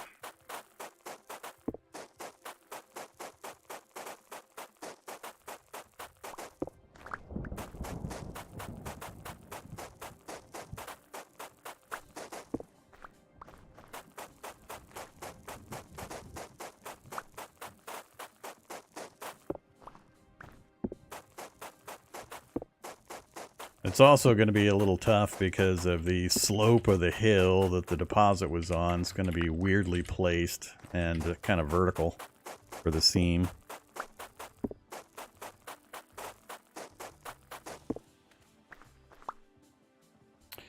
All right.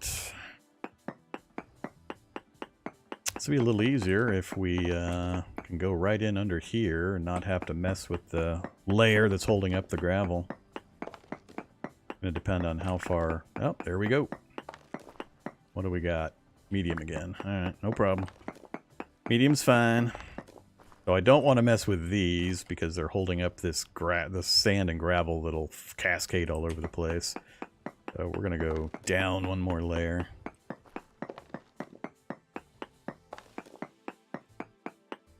And the copper is going to be at a pretty steep angle because it's following the angle of the hillside. So as you can see, it's down there, it's there, it's there, and it probably goes up maybe one more layer above. Let's go ahead and take this one out too.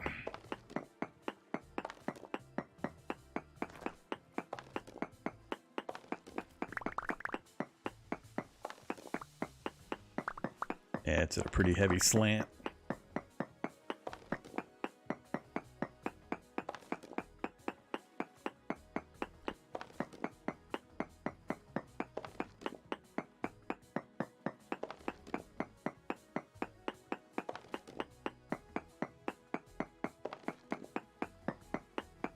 Yeah, it's feeling like it's not a large deposit, so I think we got a good result on the first one, and this one's going to be kind of poor in comparison for the number of chunks we're going to get. Hopefully it goes backwards in the flat spot and up again, so we could still get surprised. So you can see it's in the layer above, plus back there.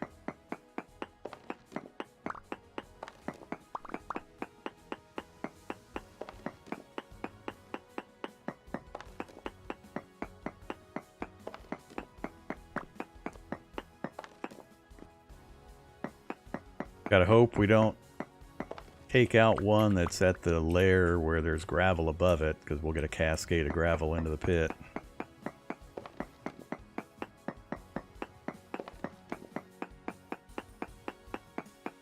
I don't think we'll get too many more.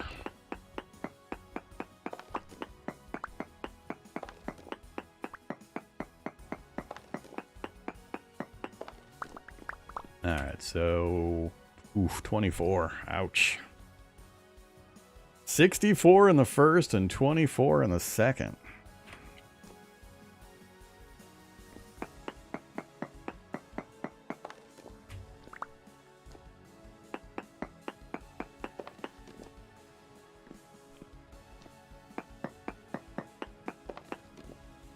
I think that's all we're gonna get. Check if it goes down one more layer this direction. Oh, look at that. Always check.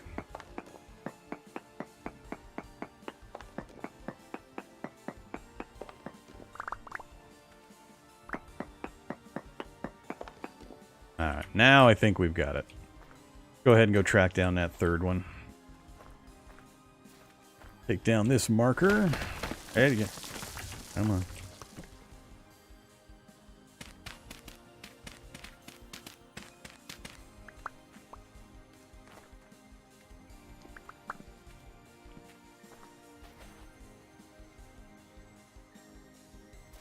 Okay, we kind of went this way. We had a bear in the area, so I got to be cautious about that.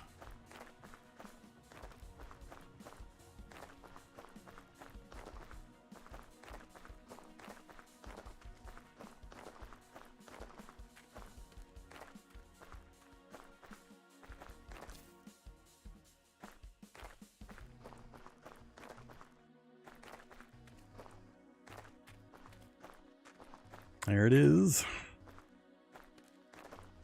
I'm going to do a perimeter check first before I turn my back and start digging.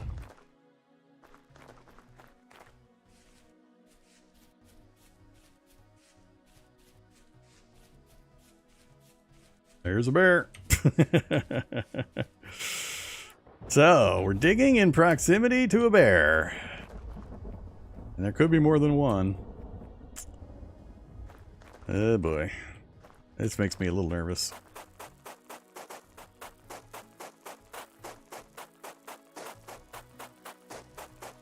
Because I won't see him coming. Another medium deposit.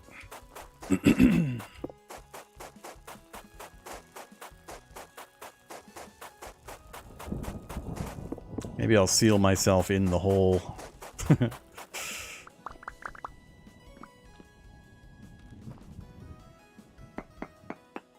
Now the problem is, the copper is right on the surface, underneath the gravel. That means I'm gonna have to dig out the whole damn hill, essentially.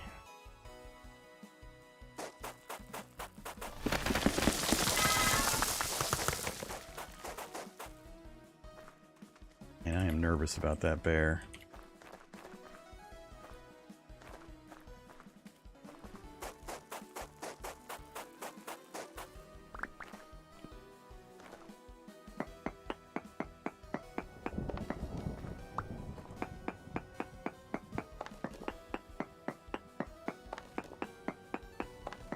Oh yeah, this is not looking good.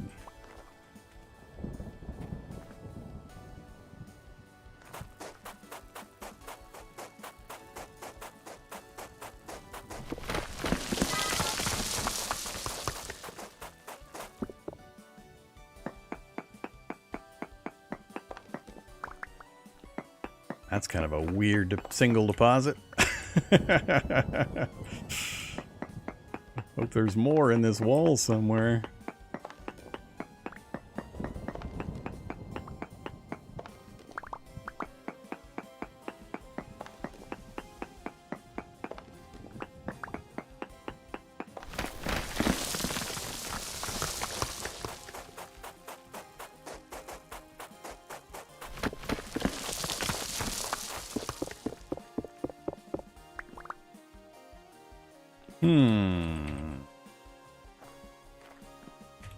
Let's try down. Maybe it's deeper.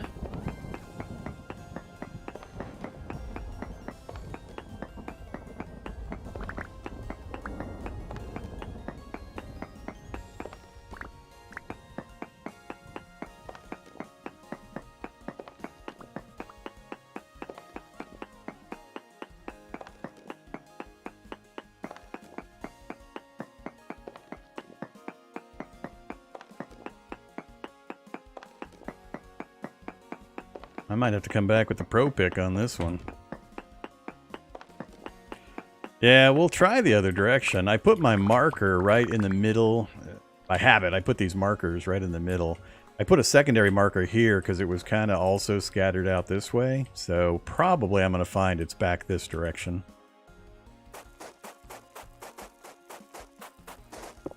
Yeah, it's going to be back this direction. Kind of an oddly centered deposit.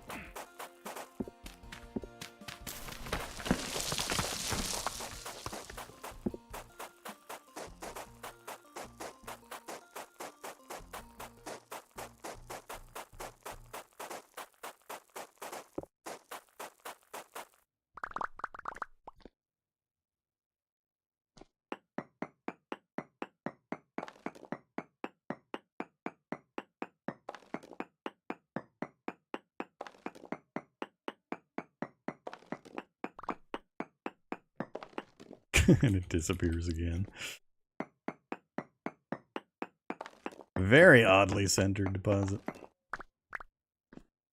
It had to have come down slope on a diagonal.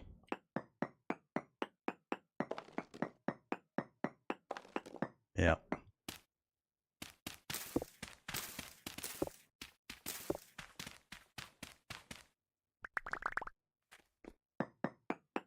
Hate him on the hills. Always makes this kind of a mess.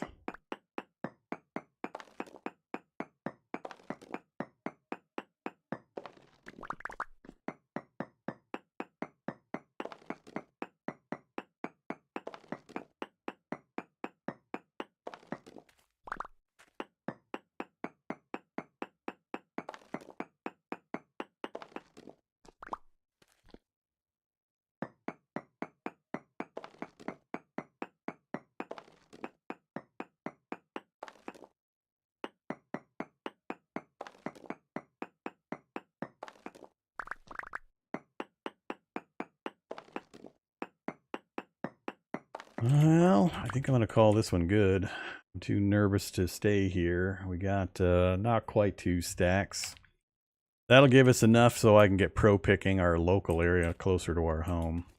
Not sure we got enough to try to get the anvil put together.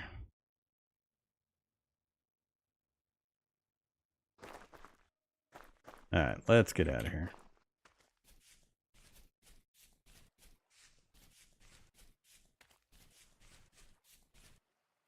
All 3 done by 1 o'clock or 2 o'clock.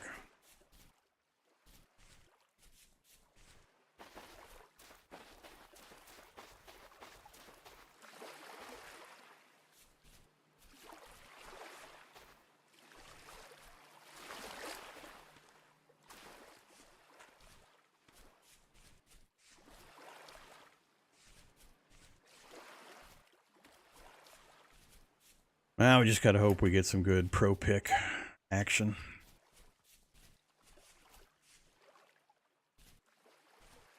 Can always run back there and look for more copper nodes. We have to. I'm gonna do pro picking our local home area first, or I resort to that. Because if we can pro pick our way to copper, that's the deep copper. We'll be all set if we can find even a single deep copper vein. Unlike these surface, I don't mean these types of surface, I mean the types we just mined out. And like those, the deep ones tend to be really big.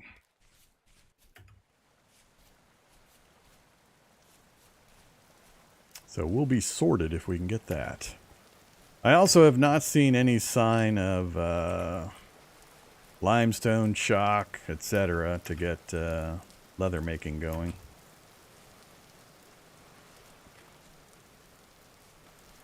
It might be time to start accumulating seashells as we run around.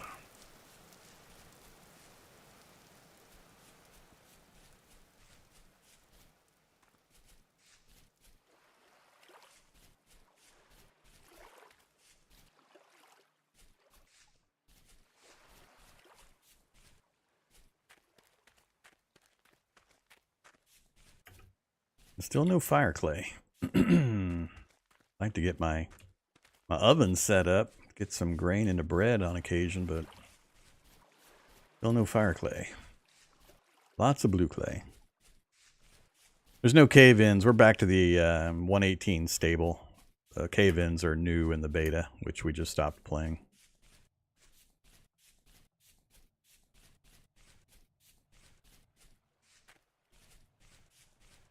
Alright. Oops. Oh, I didn't get my torches replaced. Bad, Vormithrax. Bad. Let your torches time out.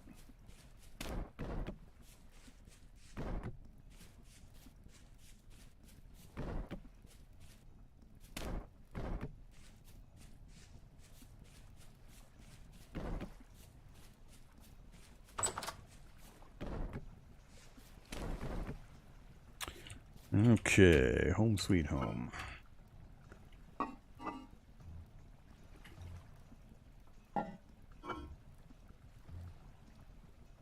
Lots of granite gravel.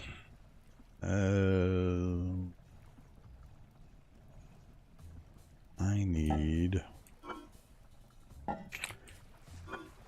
Alright, random crap. We're gonna have to sort this random crap in the not too distant future.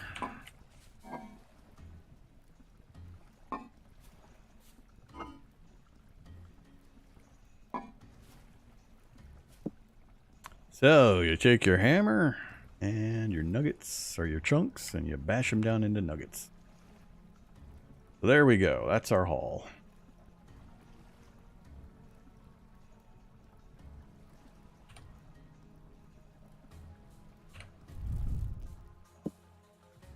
Let's see. We're going to do one each of those.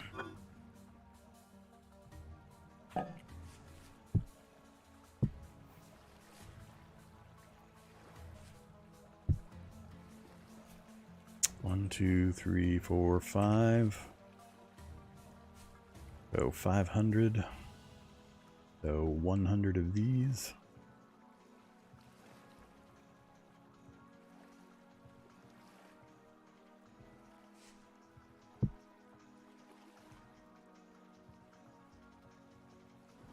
$500 units of copper. It's 100 per tool. We definitely need to go get the charcoal pit going.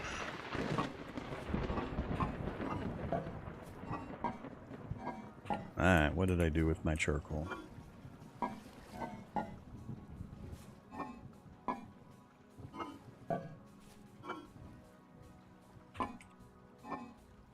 Excuse me?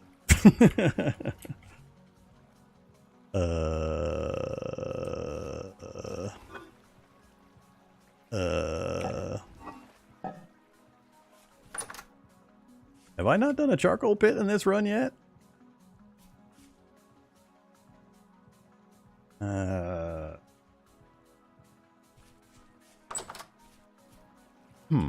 Interesting.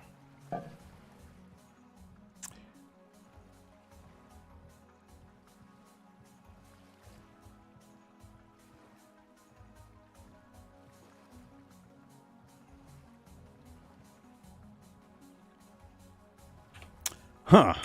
All right. My runs have mixed in my brain. We did so many and so many different worlds between the 2 or 3 I did in beta and then this one. I keep mixing up which world I'm in and what I've done. Okay then. So good thing we found that little bit of charcoal. We're gonna at least get this going.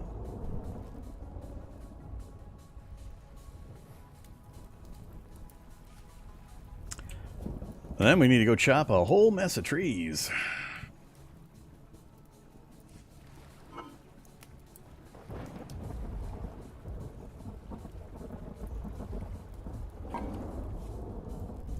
Whoops, we need 600.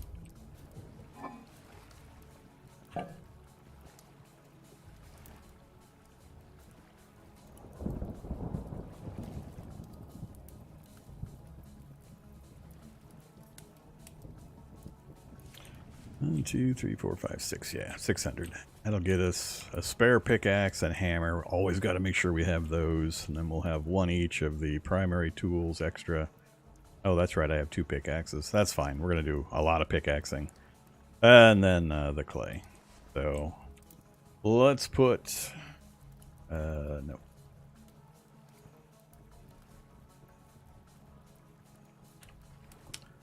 Oh, the sticks. The sticks. So many sticks.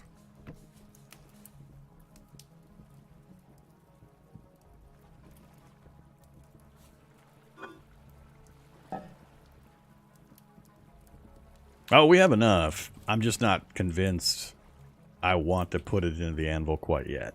So we need 900 units total. So basically 200 units is 1,000. So we've got enough. I just don't know if I have enough with leftovers that I would be comfortable putting the anvil together.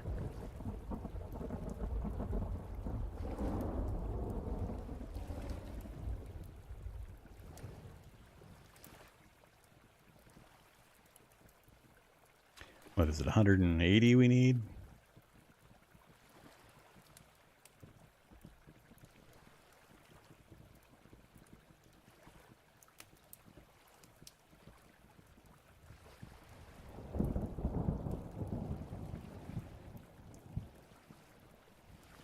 So that would be what we would need for the anvil. That'd leave me, what? 6 tools? I'd be able to replace 6 tools. That's just shy of what I would like to have before I put the anvil together. The instant I can pro pick a decent copper spot, I'd be willing to do it. But until I can get a pro pick of a copper spot, I'm going to hold off. Much as I would like to go ahead and jump right in.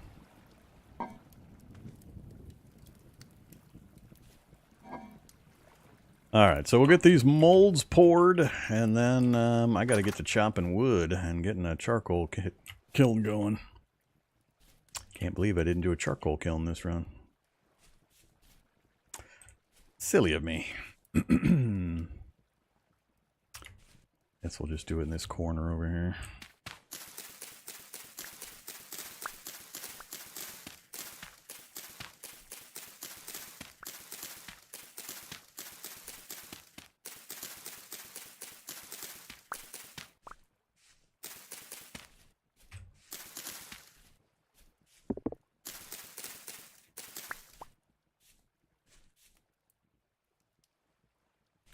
One, two, three.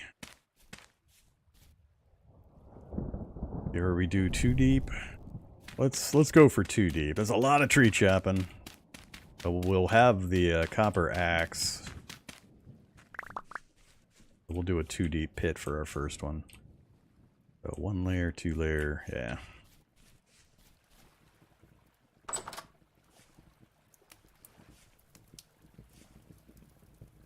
Just about done.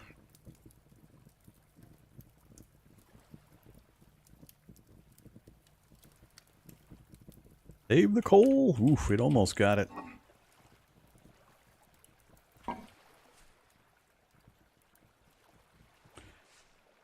All right.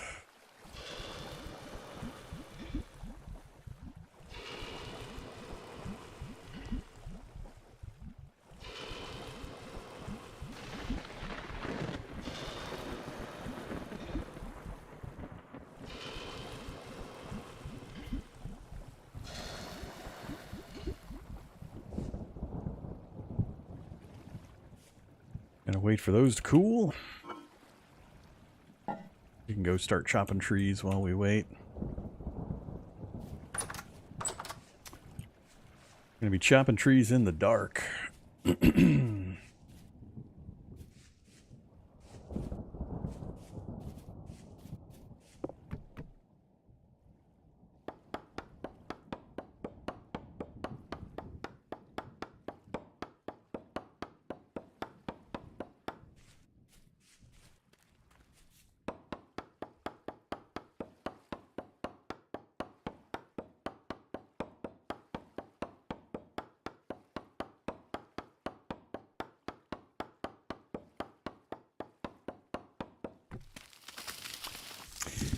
After watching me, you were trying to game out? You know, divide me making it look easy by the number of hours I've played, and that gives you the the easy coefficient to compare against. When you two have played about 1,000 hours of it, you'll make it look easy as well. Actually, I don't know how much time I've played in Vintage Story. It's a pretty significant chunk, but I'm not sure if it's hit 1,000 hours yet.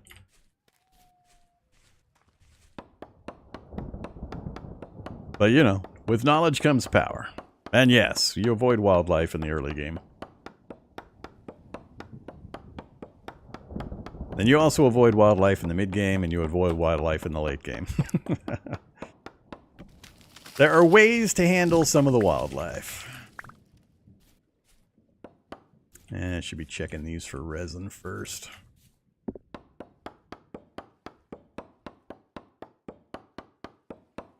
Yeah, I have not yet resorted to the seashell lime route, but we might have to.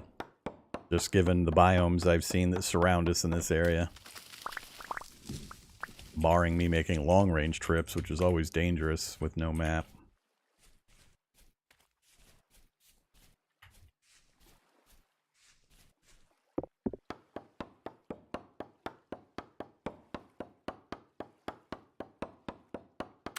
But certain of the wildlife you can mess with early. Rabbits are fine. They're a little tough until you learn how to hit them from range with a spear. You gotta learn kind of their aggro detection distances and learn the drop rate on the spears and all that. But it only takes one hit to kill a rabbit. You get one red meat as opposed to bush meat from some of the other animals, which is not as good. You can get by on berries and cattail roots and wild vegetables you gather for the first couple of days till you get things sorted.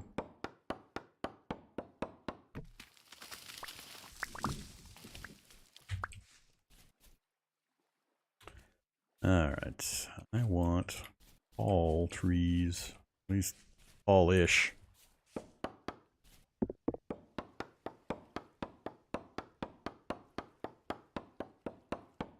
Yeah, gotta be careful when you start dealing with foxes. Foxes will fight back, and if you don't have any armor and so on, and you're not hitting reliably, you could get yourself in trouble. And then you learn tricks to deal with the other animals. Like when I go goat hunting, the common strategy I have for goat hunting is I try to find opportunity areas like this. You want a body of water nearby, and then you stand in the middle between the goat and the water. You throw your spear to hit the goat, and when he charges you, you run and you try to jump into the dead center of the water. And when he comes to get you, he'll hit the water and he slows down tremendously. And then it's very easy for you to pick him off with the rest of your spears. It takes 4 hits to kill a goat. So just make sure you have like 6 spears. And if you use them all and you keep missing, you just got to hit the far side of the water. And when he's in the center, you can run around and go collect your spears again. That's the common way I'll deal with it if I've got opportunity. The other way is to make it a little nerd pole. You just nerd pole up 3 spaces, and then you start tossing spears, but they won't always charge towards you. Sometimes they run away, so that can be a bit of a pain in the ass. And then another way is to build a pit, and then you run towards the pit, and you run over, and they drop into the pit, and then you can stab them or spear them. So there's ways to deal with the things. That is easier than straight up trying to fight them.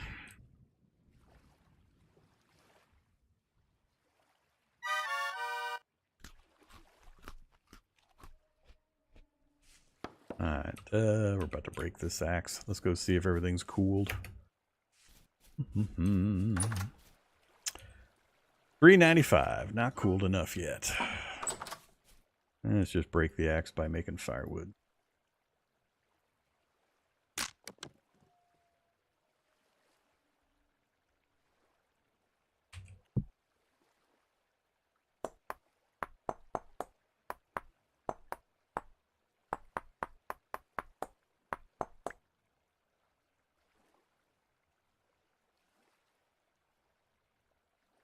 Whoops. What the hell did I make a shovel? What did you do that for?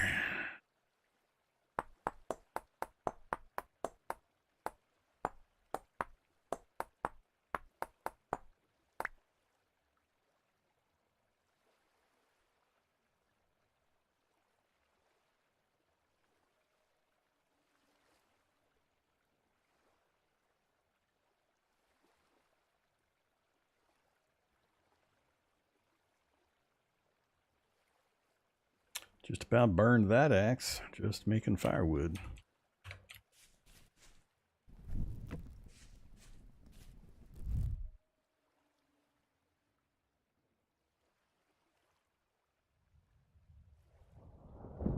More rain! So much rain in this region.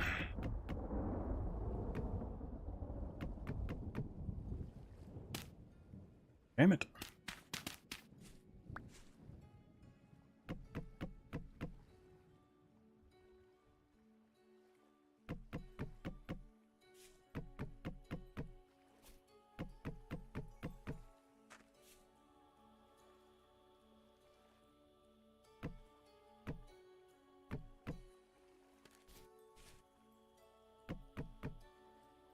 So that chopping we did got most of the first layer done. I want to do one more layer and then we'll light it up.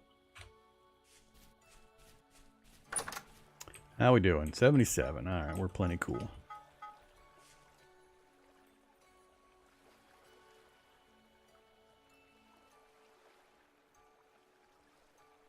Here's the pro pick.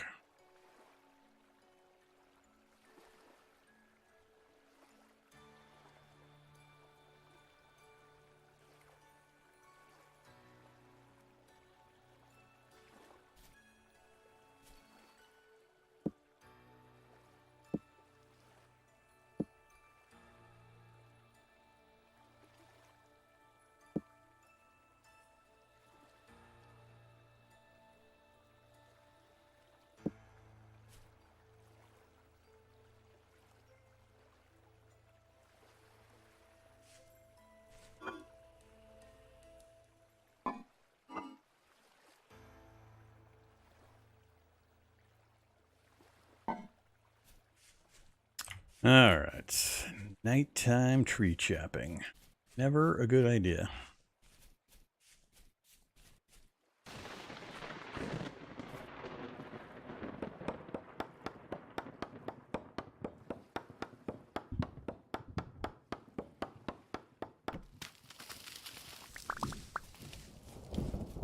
I didn't have nearly as many as I thought.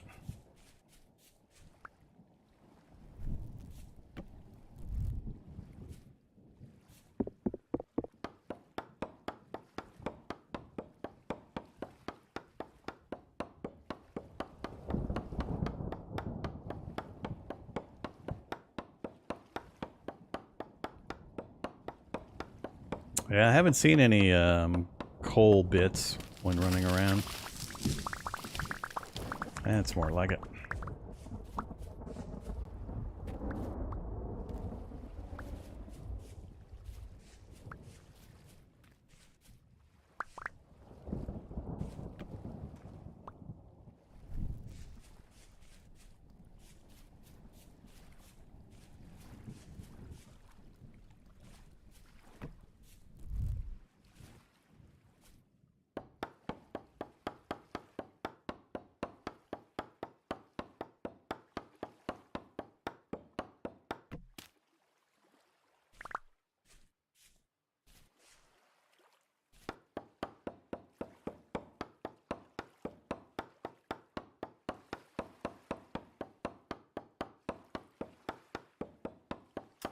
This is not a Minecraft mod. Complete standalone game called Vintage Story.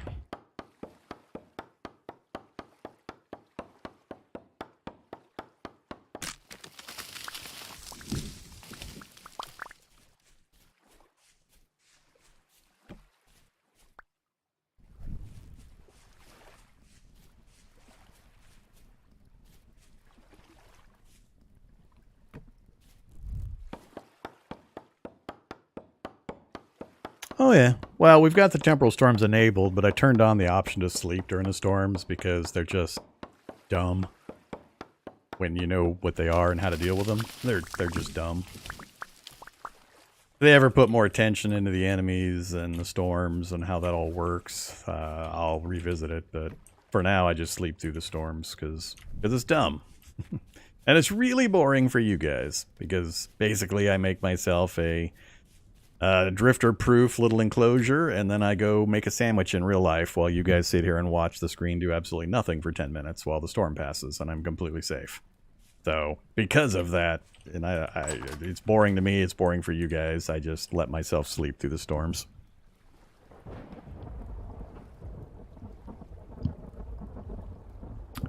But we do have to deal with the time that passes and their interruption of my activities and so on. So there's just a lot of things about the storms that I really, they're just silly.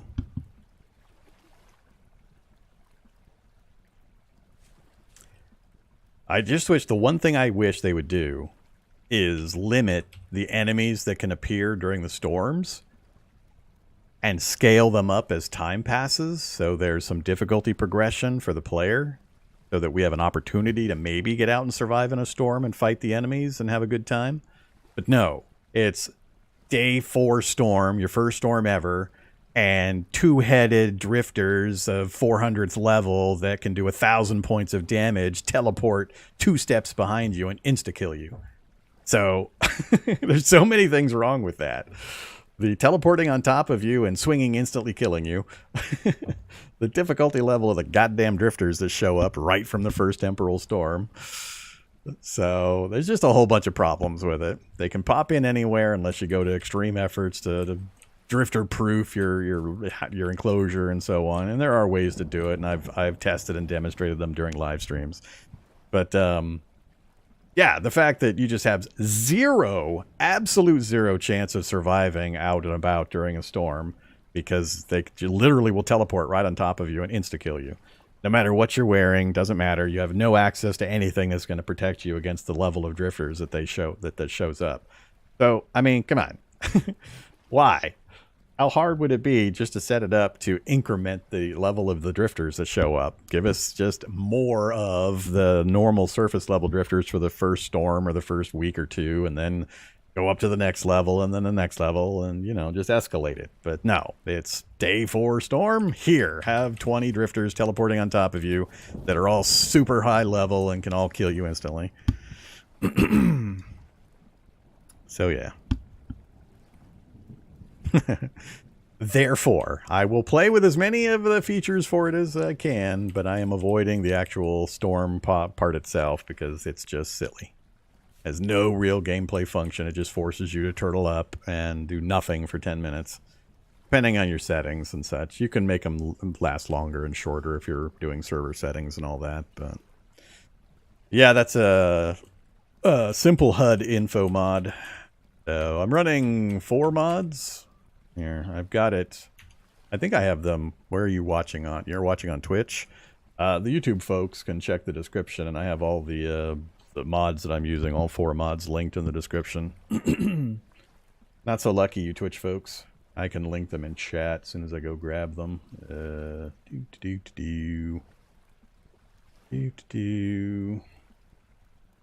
You're watching on Twitch. Hey now. Don't repeat my voice.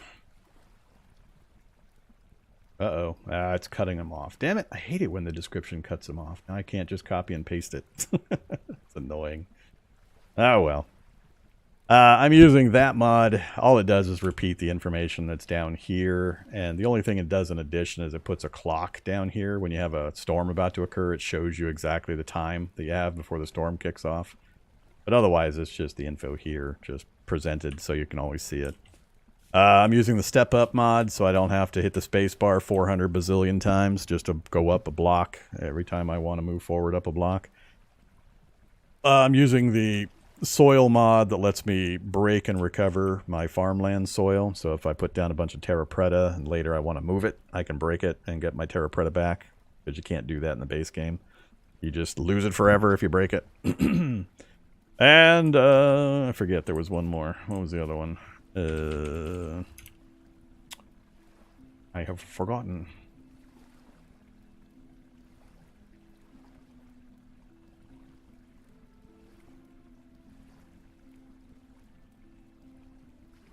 Oh, the carry-on mod that lets me pick up and carry containers with stuff in it. That's it. It's just a few utility mods. Unclear how to find terra preta? You do not go find terra preta. You stumble across it totally by accident and then rejoice. That is the strategy to getting terra preta. You just run around the world a lot. And you have your eyes trained to notice that dark brown graphic, and you run right to it and you grab it. All right. I'm supposed to be doing stuff. Supposed to be doing things and stuff. I don't want to burn my copper pickaxe by making firewood, so...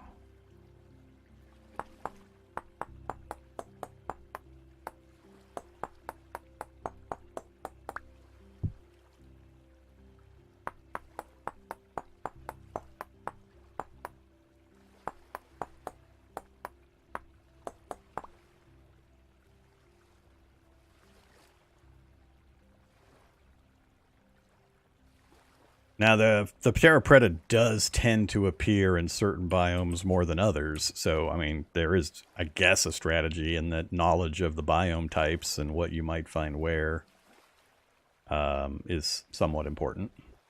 You're more likely to find it in certain areas than others. Wrong side.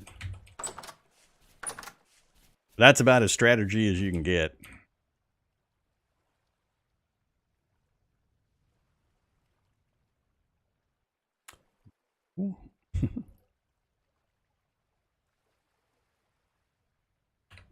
Ah, I got no space.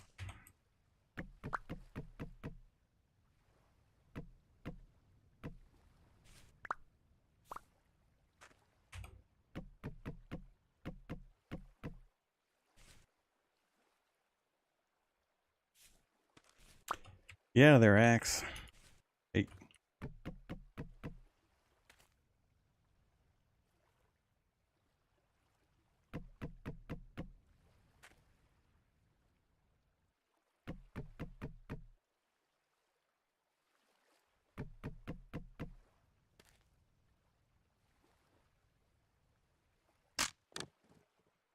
No. Ooh.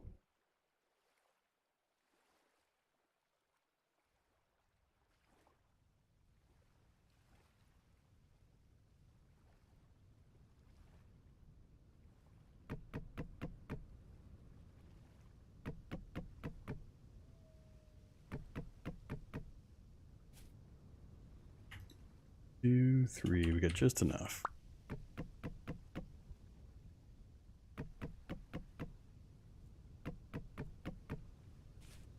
All right.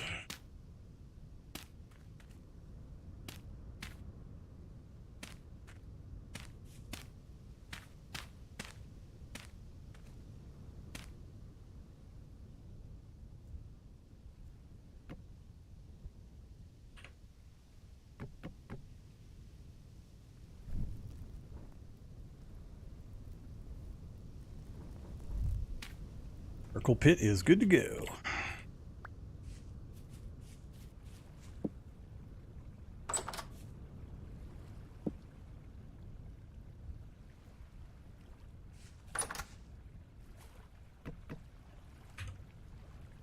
No leftovers.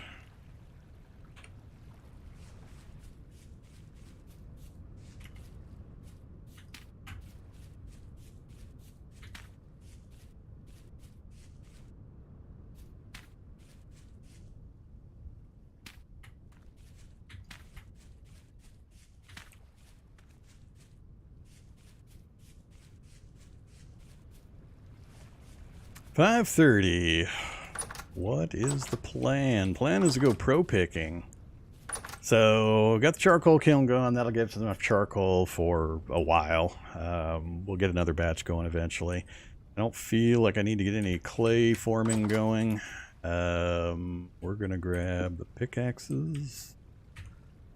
Let's see. Alright, that's my normal setup. Leave the bowls here. We still got, what, I think 4 meals waiting for us there. And we're okay here.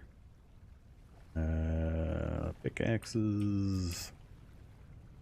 And the pro pick. Oh man, it's been a while since I did the pro pick. This will be fun.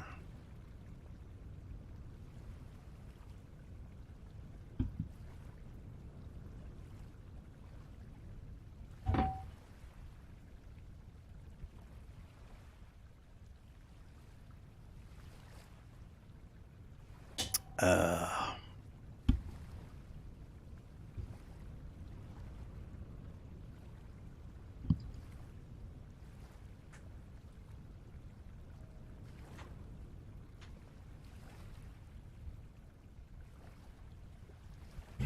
yeah. Generally, you always find TerraFirma when it's on a hillside. And I've demonstrated earlier in the runs, making sure that you check the ground spaces anywhere near TerraFirma you found, because commonly you'll find TerraFirma flat to the ground like this, not be able to see it unless you're watching a little note at the top that says what you're pointing at. So there could be a million TerraFirma out there, and I just can't see it because it's all flat grassland. So if it doesn't happen to spawn in an edge like this so you can see, you don't typically find it. But when you do find it in an edge and there's like 5 pieces, the next thing you do is you look at the ground right below it and then on the back side of it and make sure you check thoroughly, because I've gotten up to like 60 TerraFirma in a single batch when it only showed like 6. So, okay, where do we want to do our first local pro pick? We've got a cave nearby. Let's just go do it in the cave. Where was that cave? Oh yeah, there's one on the back side here. We'll just go pro pick this so I can remember how it works. Those two might be far enough away. Let's just go over here. Ah, that's too deep. Come on, step up. Stop messing with me. There we go. Oh, that's kind of narrow too. Alright, which mode am I in? I want to be in density search mode. So 2 modes, density search and node search. If you've never seen this before, this is the prospector pick. What we're going to do is we're going to prospect, and to do that, we're going to check 3 different block locations nearby. They have to be a certain spacing apart and within a certain maximum range. But what you're doing is you're taking samples, and when you use this first mode, what this does is it's going to give us a reading of the potential or possibility of different ores that are in this chunk. I forget how big chunks are, like 80 by 80 or something like that. But there's a big chunk that is the area that we're standing in, and this is going to give us just the mathematical probabilities when the world was formed that things would appear here. It is not giving you an actual reading of things that it detects in the world. Just understand that. It's reporting the probabilities that were used and rolled against when the world was formed. You're still, when you know how it works and you get certain info, going to be pretty reliably be able to find the thing you're looking for in the chunk based on those numbers and values, and I'll explain more when you see what I'm talking about. Then you can switch to node search mode, which is a short range search, and that is an exact search. That is literally telling you, if it says trace amounts of copper, you have copper nearby, period. It is present. It's not showing you probabilities, it's showing actual presence of the items. But it's a very tiny range, and you can set this during world generation. I've got it set to 4 currently. So when I use this, and I break this block with a prospecting pick, since I have it set to 4, it checks 4 blocks in every direction in a cube around that point and reports if there's any ore within that range. And you can pick different ranges. There's reasons to do more or less. I just prefer 4. 6 is about as high as I would go, typically. And this will make more sense when I start prospecting down underground. But let's go ahead and do this thing. So,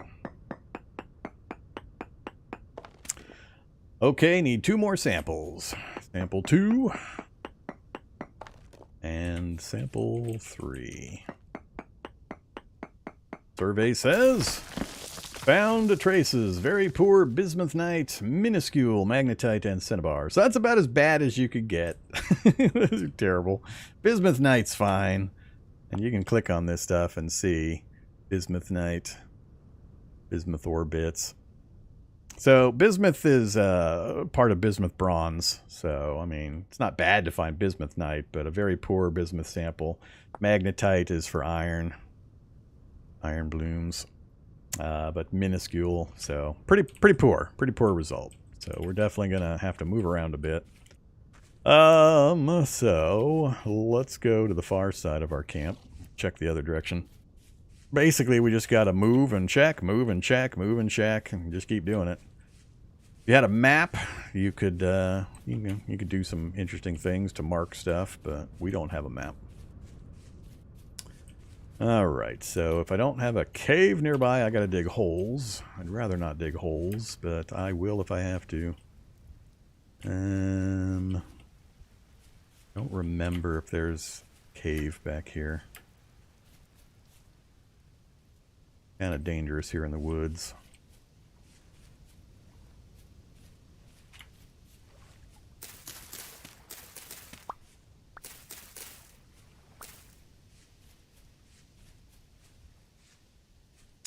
Not gonna try to get down in there. Guess we're gonna be hole digging.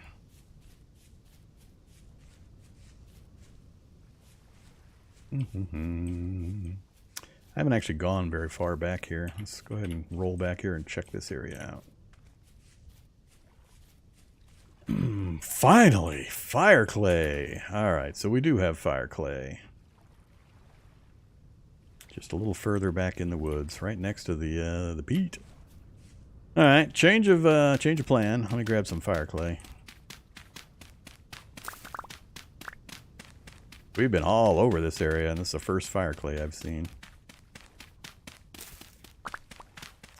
Fire clay is different from blue clay in that you can turn it into things like the oven or baking, as well as refractory bricks and fire bricks for late game metal production stuff.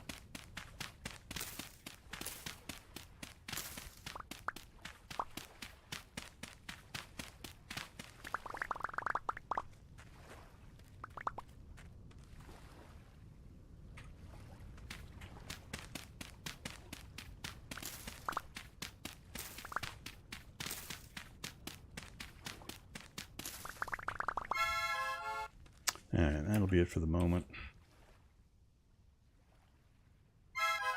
Yeah.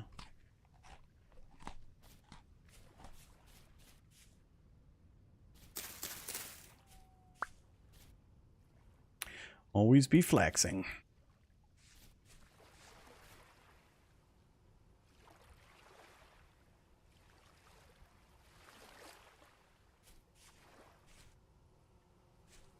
I hear bees.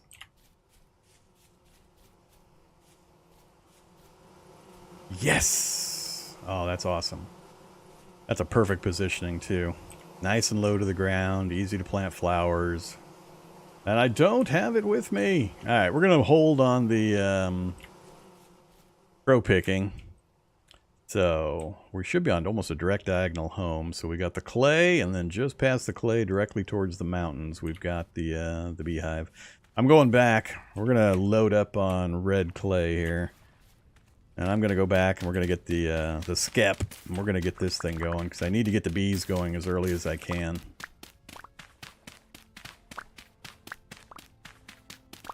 Yeah, that's a pretty lucky location for the bees. Nice and easy to see. Nice, close to the ground. That's going to be really good for us. Assuming we can find this spot again. I don't think we'll be too tough. I don't have infinite storage, so I can't take all of the clay right now, but this will be enough. Alright, let's go back on a direct diagonal, and we'll see how far off we are from our home. I think it'll be slightly that to the left when we come out of the forest here.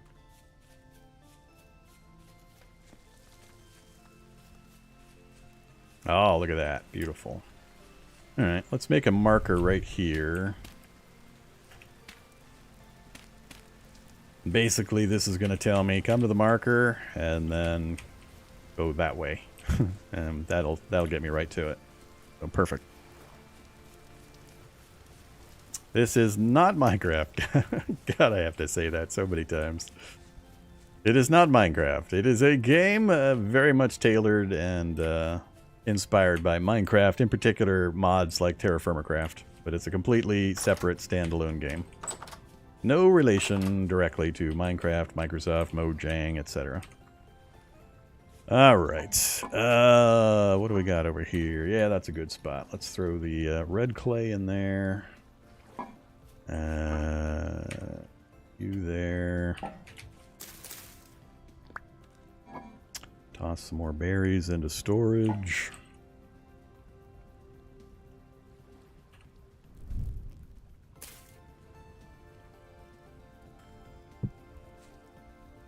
Alright, where's my skep? There's my skep. Now we just need to go pick a bunch of flowers.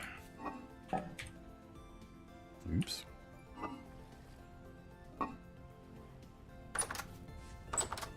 Alright, so what we're trying to do here is we're trying to get the bees to populate this skep that I'm going to plant over near the one we just found, the wild beehive.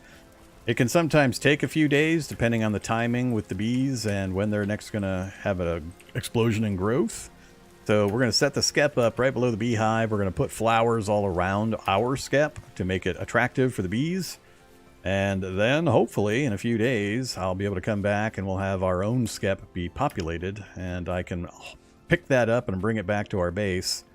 And we'll then start building a bunch more skeps near it.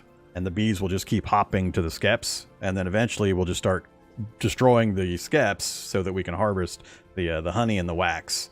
And then we'll build new skeps to replace the ones we destroyed and let the remaining bees repopulate them again. And it's just a kind of continuous process from there. But we need one to start with. So there's the wild beehive. It's large, population cool. Nearby flowers is 7. I need more flowers. So we got to grab some more flowers. Right after I grab more of that. Alright, where are the flowers? It's a cool little glade here, but there aren't that many damn flowers.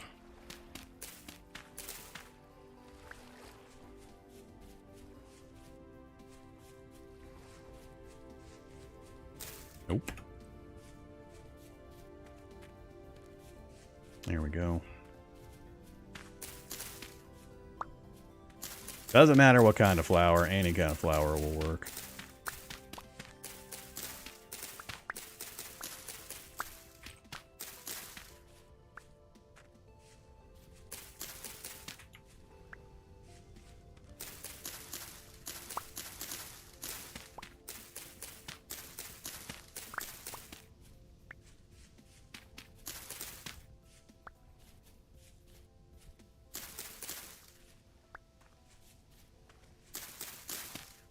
That's probably enough.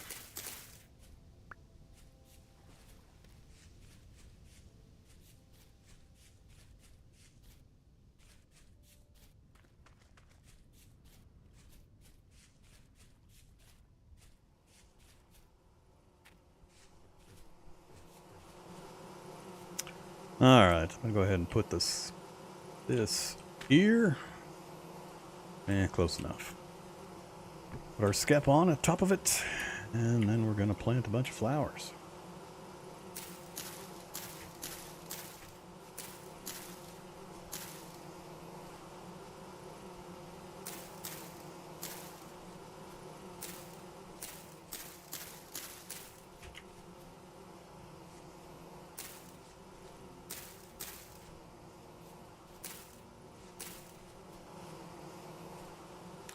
All right.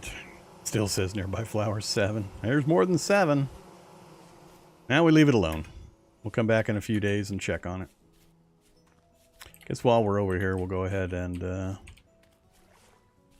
a pro pick. We'll do the digging method for the pro pick this time. Oh crap, it's 4 deep. I hate 4 deep areas. Why? Soil, why? 4 is too many. Get out of here, fox. 4 deep over here also. Yep. Damn it. It's too far. That is so annoying. That is going to slow me down so much. The hell? Pig, you scared the crap out of me. I thought I stepped on a wolf.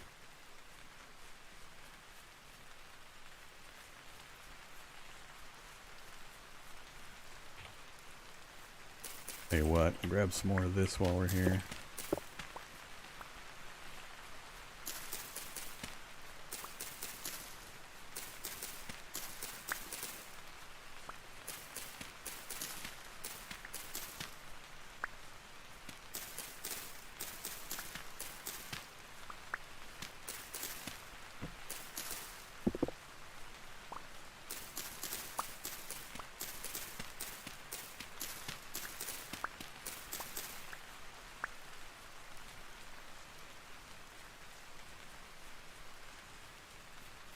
Alright, I'm gonna go check somewhere else.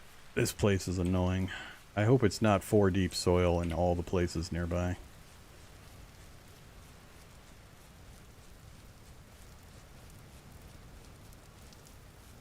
Oh, I needed one more. One more! I need multiples of 4. Where you at, Horsetail?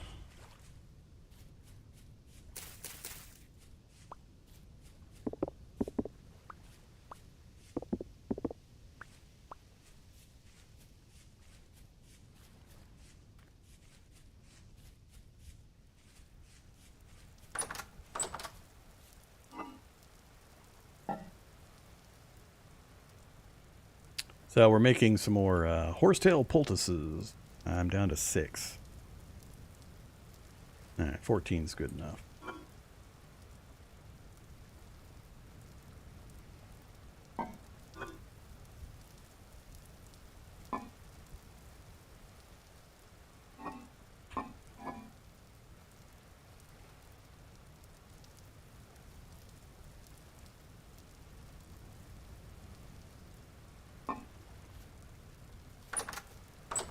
Alright, so that was a good find. We got the red clay back there. We got the beehive. That's 2 more things off my list.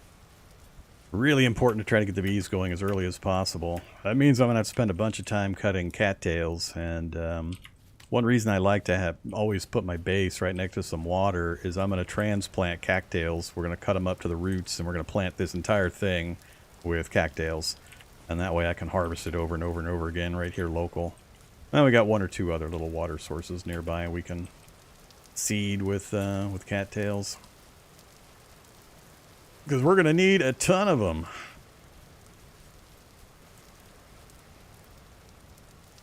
For both the honey, for various food reasons, as well as the wax from the beehive. We can use the wax to seal crocs to increase our food preservation time significantly. Alright, let's check again. Please don't be 4 deep. It's going to be 4 deep. Damn it. It's so annoying. Whoa. Why you gotta do this to me, game? I can't really even get to a different biome. It's going to be 4 deep everywhere in this entire plains. So we've had... Oh, yep, there's the bear again. So we've got a bear roaming around, or 2.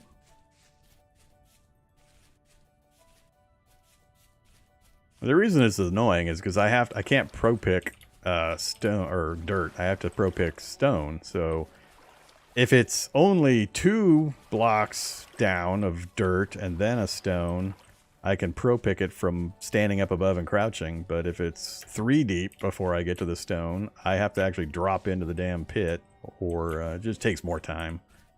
So we're going to look for this kind of opportunity. This will work. So 1, 2, 3. Yeah. Alright, pro pick time.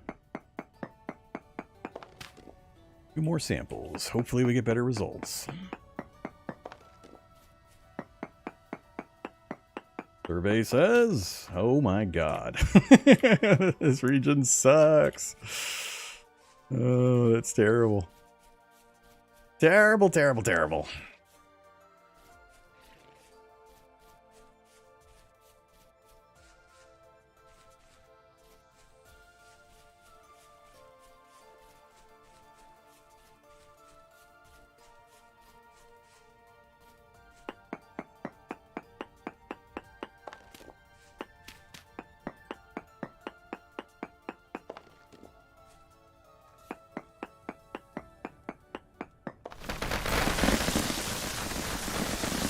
Why the hell are you collapsing?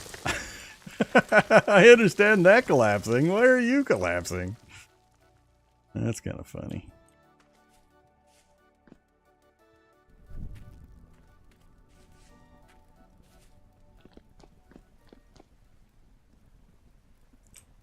Whoa, hi there. That bear taking a nap? Is that bear dead?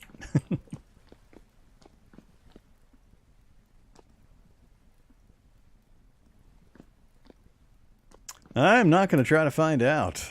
Not in an Iron Man game.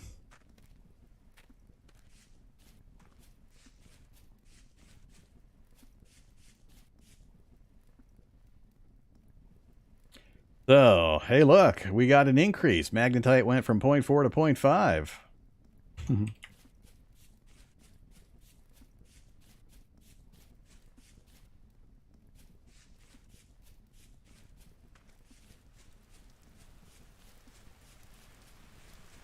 Not a great region to be running through.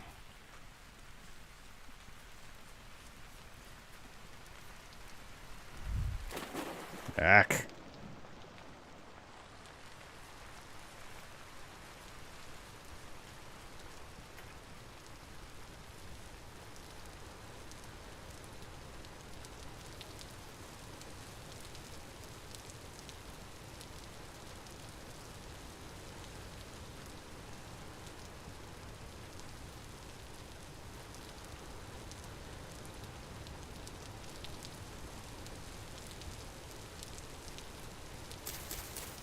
Spelt. I don't care about spelt. Whoops. Too deep. Same problem. At some point I'm going to have to bite the bullet and just do the digging, unfortunately.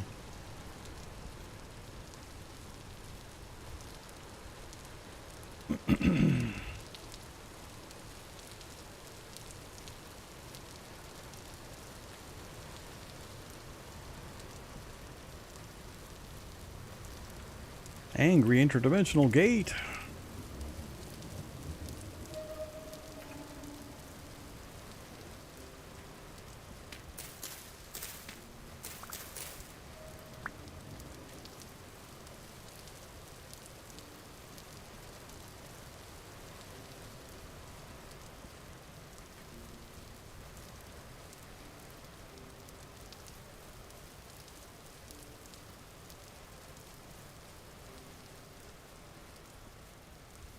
Now, when I want holes to fall into, I can't find any.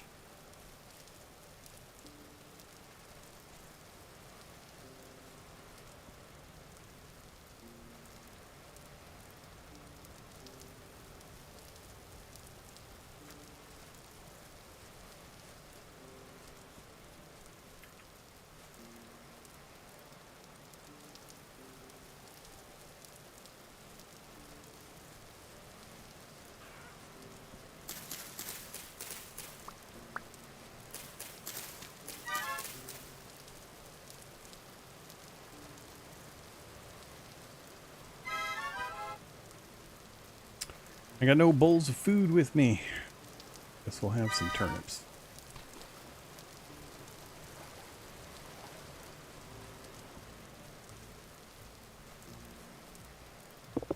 Quartz bits.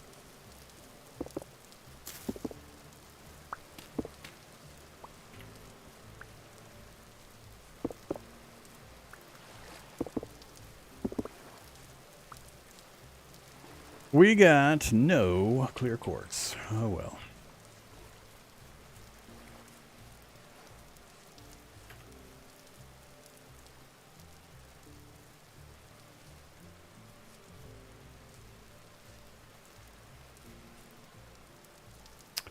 I get pieces far enough apart.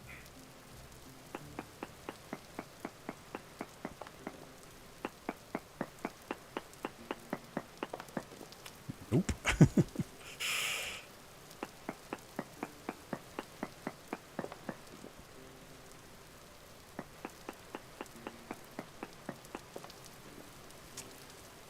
Pentlandite and cinnabar.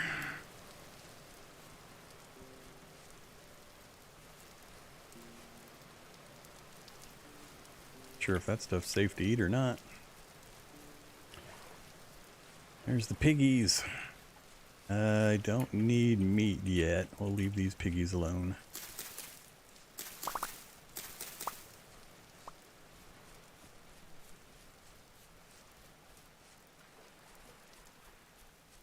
You actually don't need to plant cattails in water, by the way. You can put them anywhere.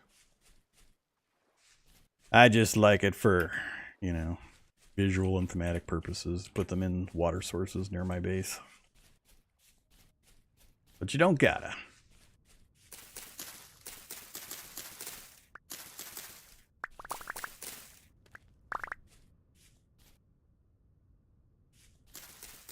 Whoa! Hey there, Mr. Bear. I'm not sure if the coloration on the bears indicates male, female.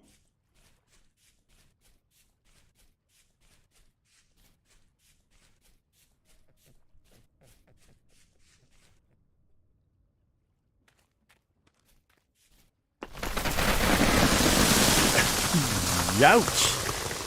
I didn't even destroy a block! What the hell, soil slippage? I didn't even manage to destroy a block before it all came crashing down. It's like it checked soil stability each time I tapped on it. And it brought stuff down from pretty far away. It was wacky.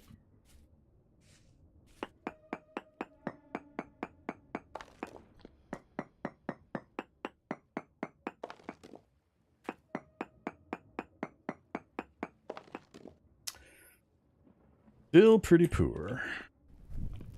Anything down here? Up we go vertical.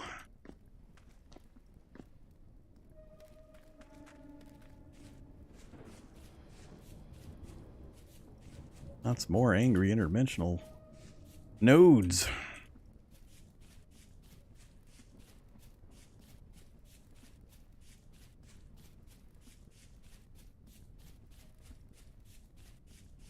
Alright, initial pro picking has been unsatisfactory.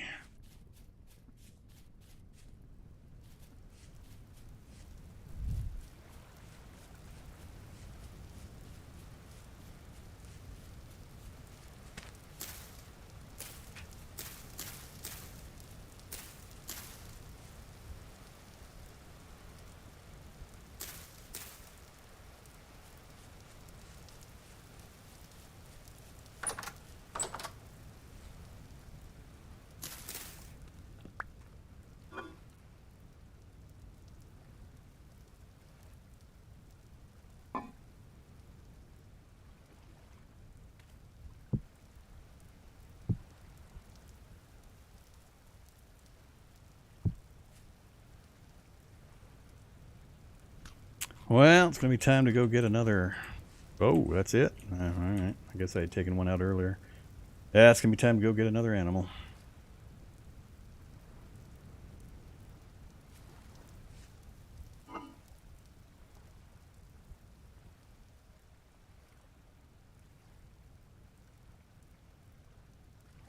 Ah, I shouldn't have combined them. Oh well. Should have left them separate. But they're about to go bad anyway, so...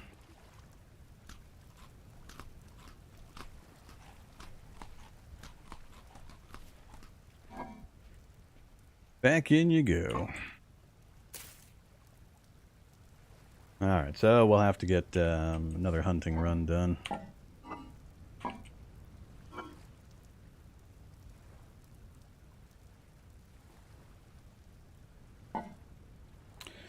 Alright, not pro picking in the dark.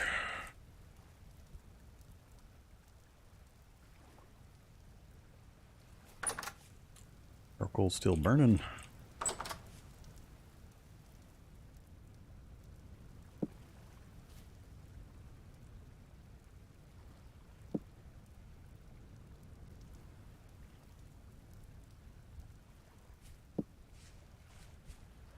Actually, keep that.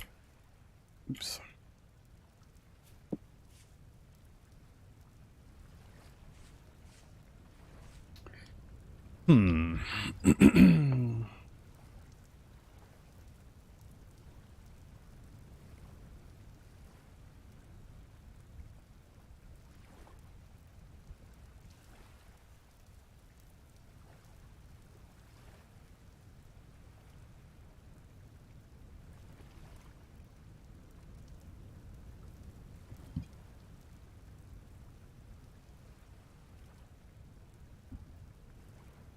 Nah, I've never traveled enough to make it from a normal starting spawn to either the desert or the Arctic.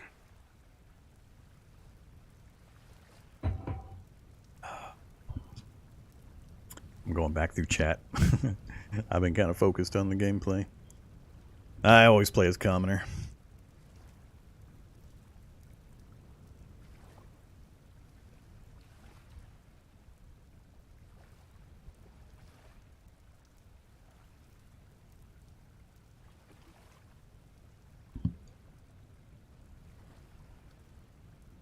Yeah, that's the Prospector Info mod. That works great when you have a map. If you're playing Wilderness Survival, you don't have a map, so you can't use that mod. It doesn't do any good.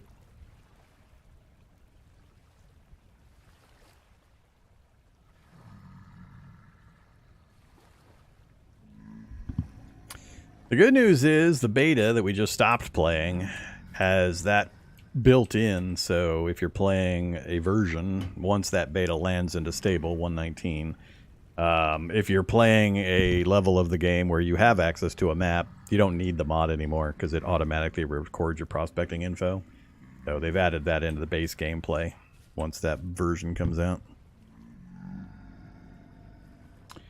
I guess we'll go kill some drifters.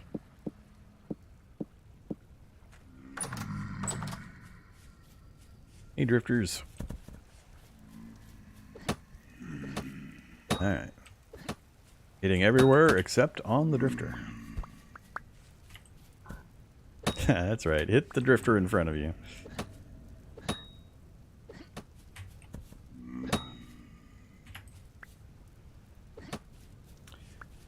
Right through his legs.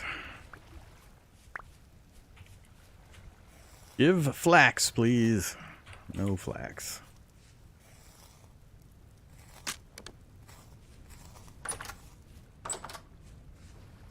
So tempted to put together the anvil. So tempted. Got the mold ready to go.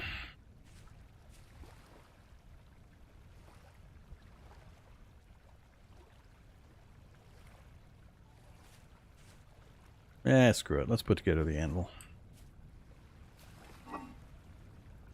180 is what we need.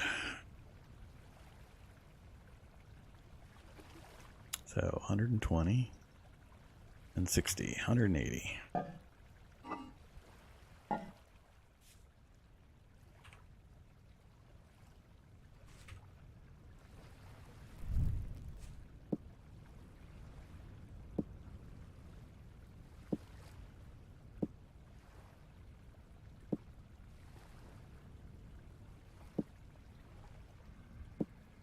Now they come back. The instant I put my spears away.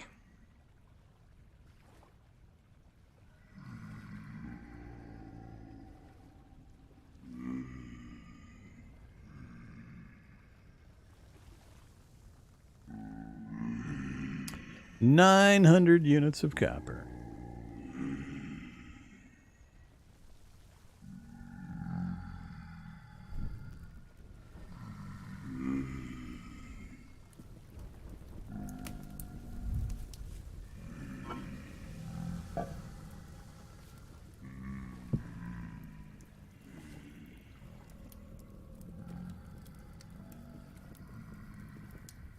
I kind of want to babysit it so I can save the coal, but we're going to have that stack of coal ready in the not too distant future, so I guess it probably doesn't matter.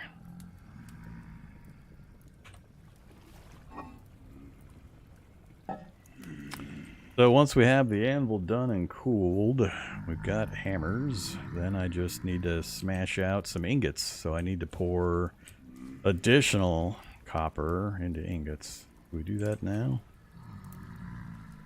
I don't remember how much a crucible can hold. I think I'll wait. We'll do it separately. Keep it simple.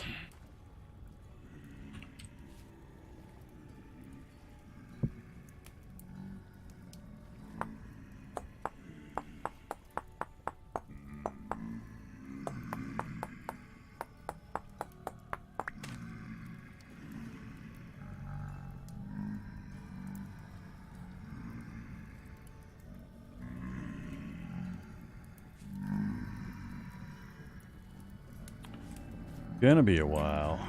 Alright, so Crocs. No storm.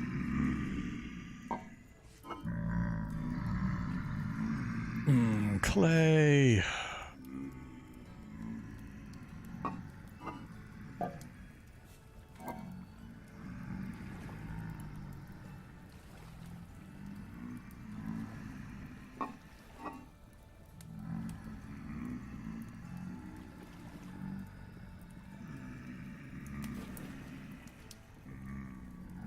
Yeah, that's tongs in order to handle the hot things. Wooden tongs. Hold these in your offhand in order to handle red hot metal and the like.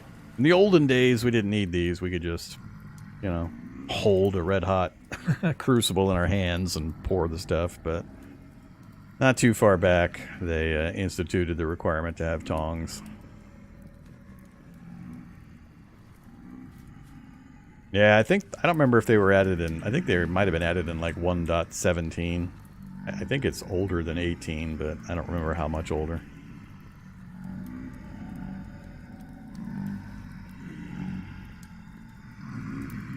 Hey, drifters. Everybody stacking up on the door?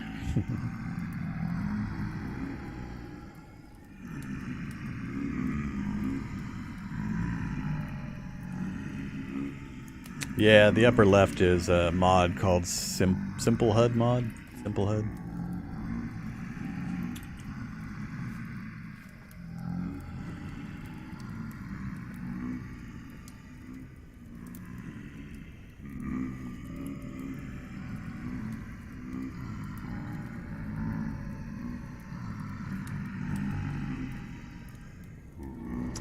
Well, it's a lot of copper we gotta melt. It's taking longer than I expected. It's gonna use all the coal I put in there, at least.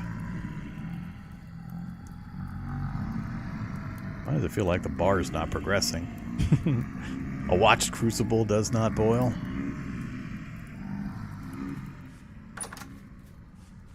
Hey guys, you're being kind of loud. Could you keep it down?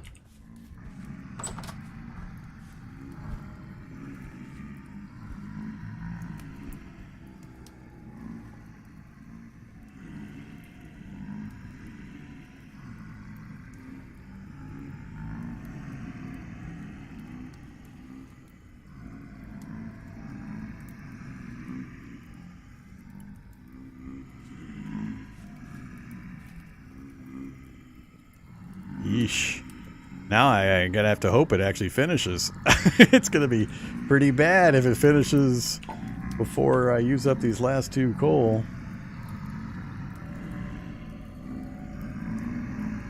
There's no way it's gonna finish that with the remaining heat. Well, it might. It's gonna be really close. I'll probably have to put 1 more coal in.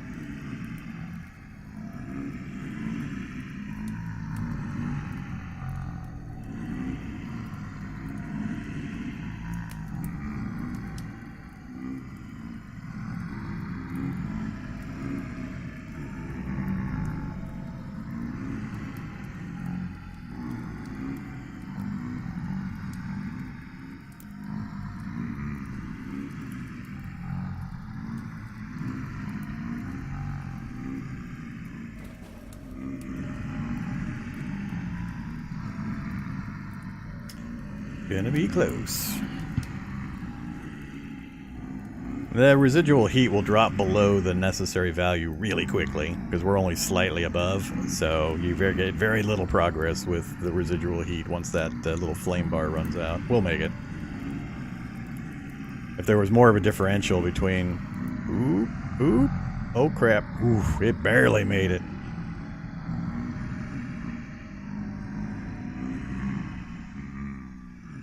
Barely. Alright, let's pour this bad boy.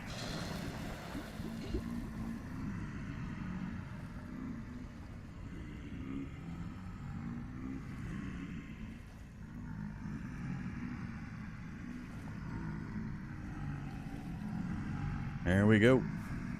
Gotta wait for that to cool and we'll be able to use it. But in order to use it, I need to smelt more copper into the molds. Then we need to get a forge set up, and we heat the copper ingots up to soften it, and then we hammer it out on the anvil.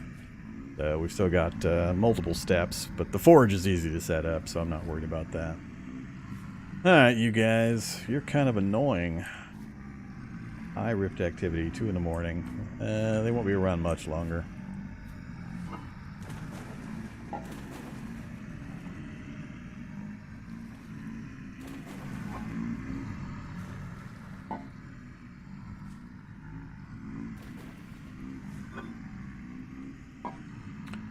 Either fire clay.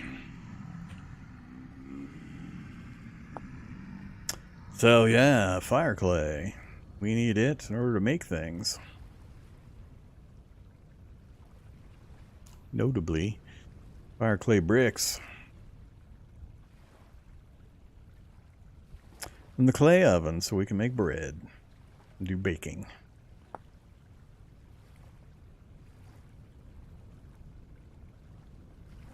So, while we've got these guys kind of bugging me, let's go ahead and put the oven together. This is a big one.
Good thing it's a fairly simple design. I could just hold the mouse key down for most of it.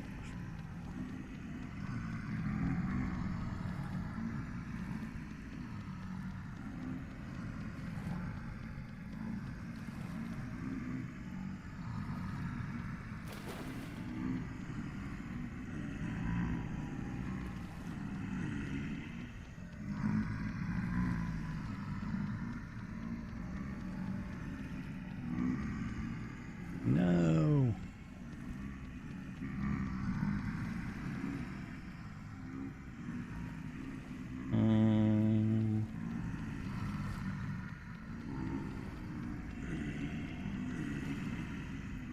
That's not going to help enough.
Alright, so there we go. The clay oven.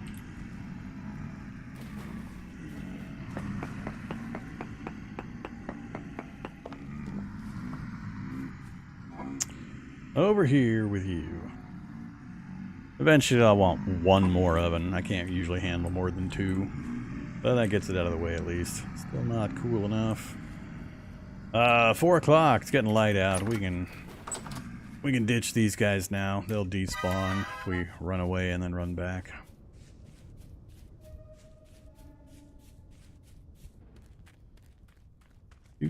Do.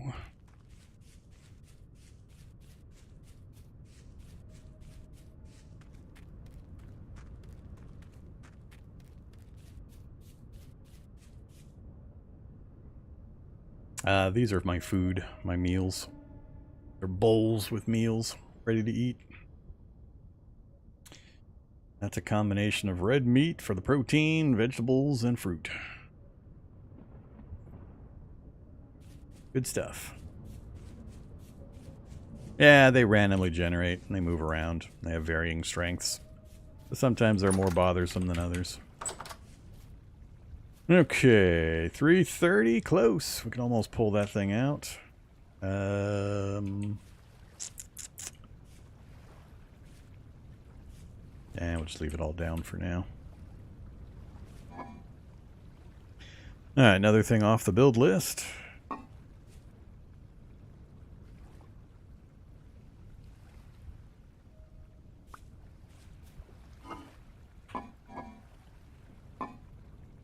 Food's tucked up. I gotta do at least some hunting today. Bring back another 12 meat would be good. Alright, there's our anvil. Let's let's just throw it in here for now till I can use it. Hey, charcoal's done.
Cascaded down the mountain to your death, did you?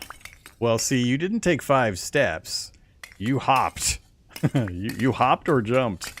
It only does a stability check when you either remove a block, like if you remove grass from on top of it or something, or if you hop. If you're just walking, there's no problem. So, you know, you did a bad. You shouldn't have been hop, skipping, and jumping your way down the mountain.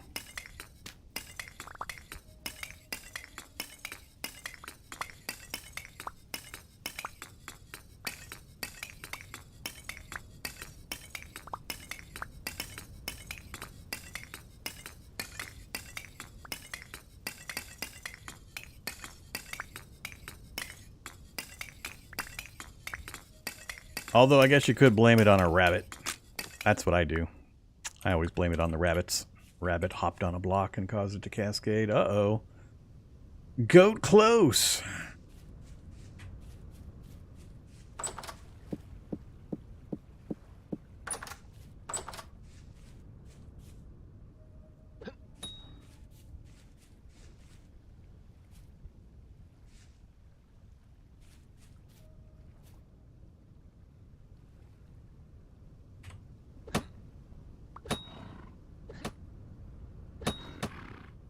Hey.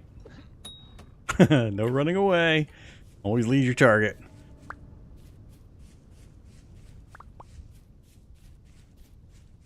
Alright, there's one of the sets of meat. Hopefully we get at least 6.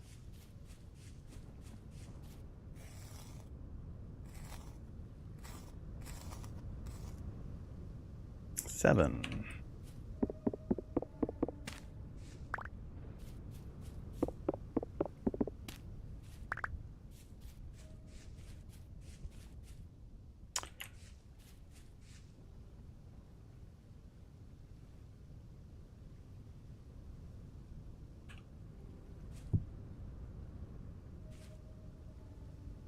Really? I thought I had stone shovels, but it was axes that we got. Alright, fine.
Really? Thought I had more than that. Alright, let's finish this chore real quick, and then we'll go get the other meat we need, and that'll free us up for the next few days.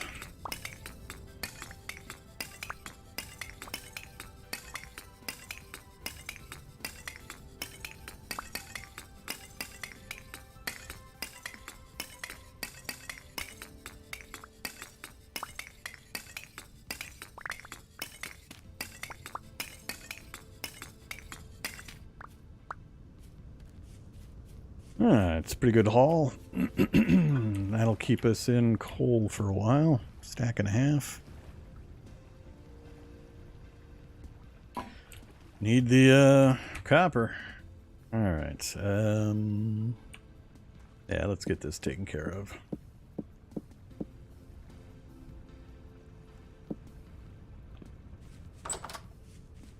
Any other goats close?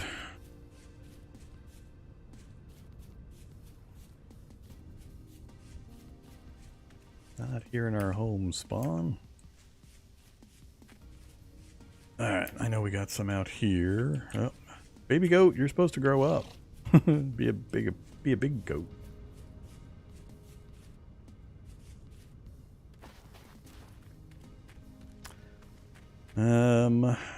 Don't really want to fight the goats out in the middle of there. Well, I guess I could use the water here.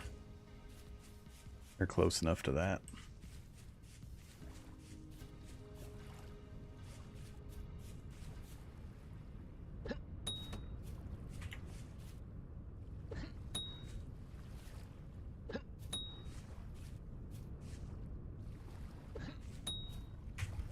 Alright. Now I just need to not die to these goats.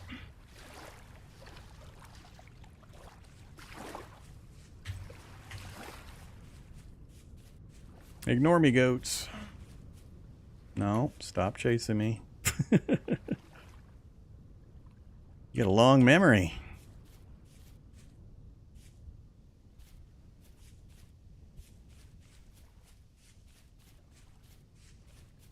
That is a goat bonanza with the goats sitting in the water like that. But I don't want to kill more than I can really eat and store and preserve right now.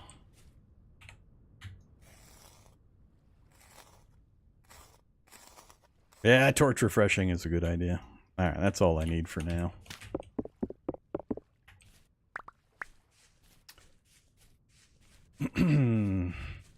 A lot of times they'll ignore you. It's best to get a goat on its own so you don't have that herd coming after you thing, but a lot of times if you throw from far enough away, they won't even register your presence, and if you're good at tossing and gauging the distance, you can kill them without them ever really reacting.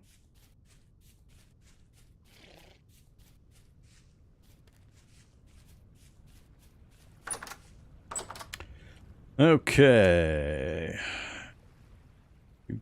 Don't need these anymore.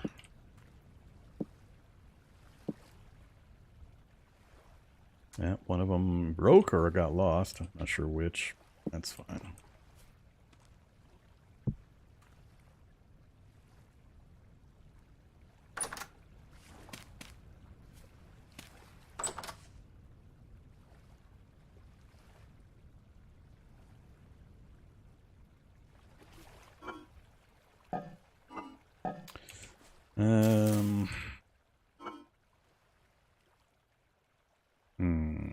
I got 15 instead of 16, huh?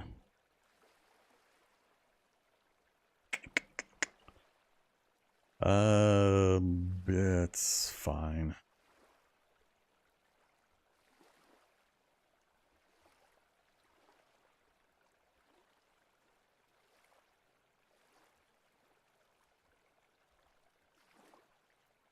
All of these fruits are about to go bad.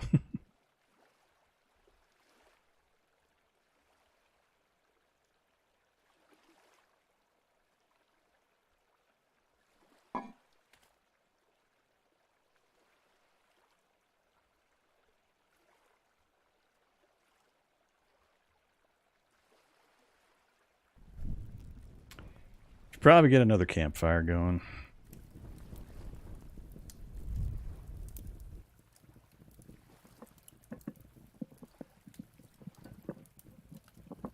Now you can do up to 6. I just do 4 because that's what a crock will hold. Once I get things rolling, I'll do 2 campfires of 6 each, and then 3 crocks. So you just cook 6 and 6 for 12, and then you put the 12 into 3 crocks, and you're good to go. But for the moment, when I'm doing just low-level cooking, I don't need to do all 6. So you can do anywhere between 1 and 6 servings in the cook pot.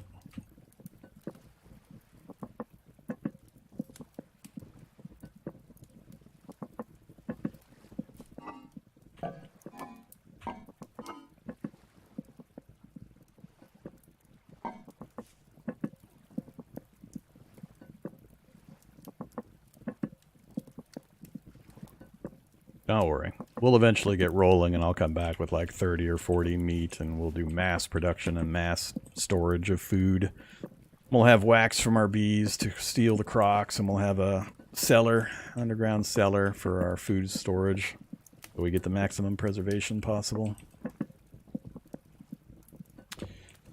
It's going to take a minute for that to finish. I think I'm going to run over and check our beehive real quick. See if it may be populated, if we got lucky.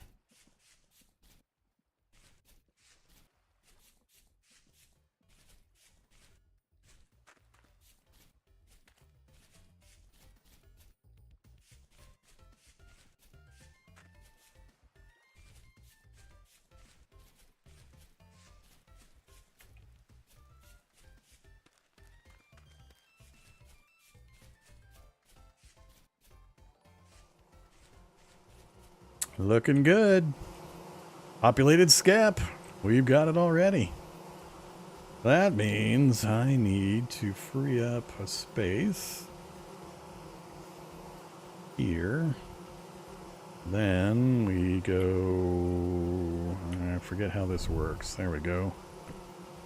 Alright, now we have the scap in our 4th slot here. And we can carry it back home.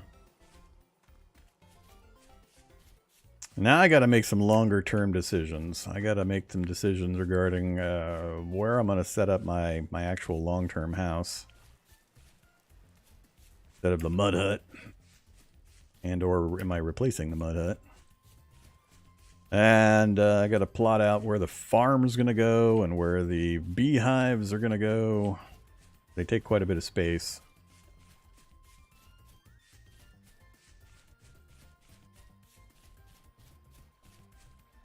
All right.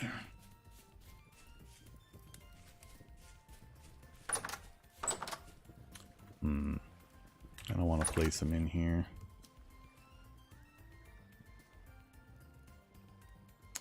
I can't remember if do trash pandas break the scaps? I don't actually remember. Let's just put it up here. I'll have to listen to it hum, but...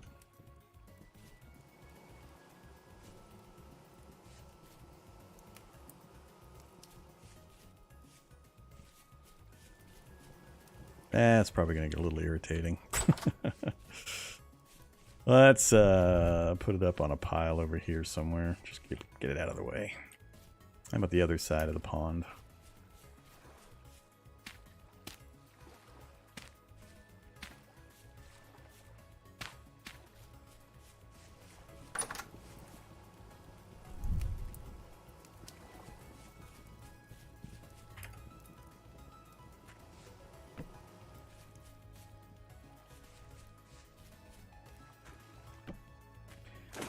We'll just stick it up there for now.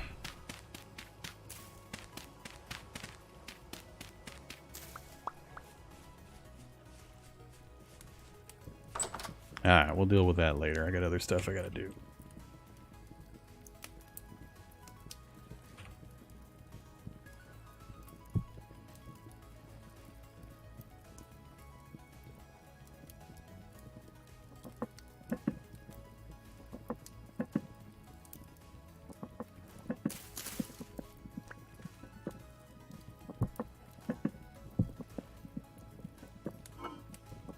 Alright, so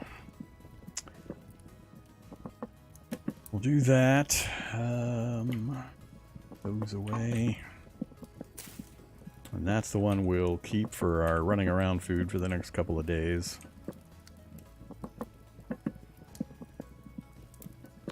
My storage back.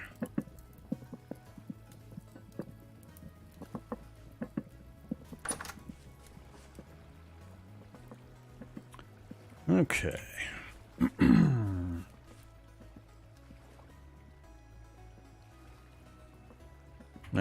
Gotta make some decisions. I could convert the mud hut into the start of a larger home. I would need to expand it. I can go this way and this way if I dig this hill back a little further. That's something I kind of sort of do on occasion. Or I gotta pick another spot. I kind of like being tucked into this little nook here in the forest. Although, as I've mentioned many times now, I kind of am starting to hate the, love this, hate everything else. It's terrible. Yeah. Definitely not going out there. I think we'll just stick to the area we've got. And,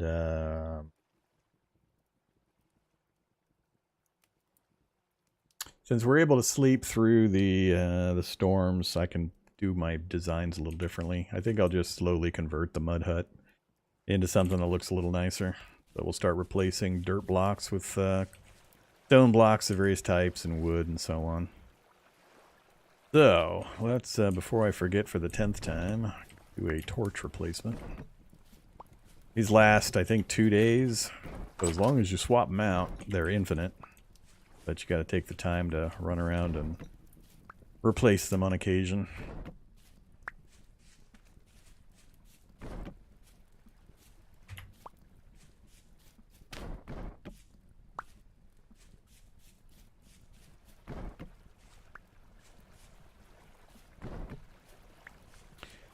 All right. Time to get rid of these, I think. By get rid of, I mean just harvest and then relocate.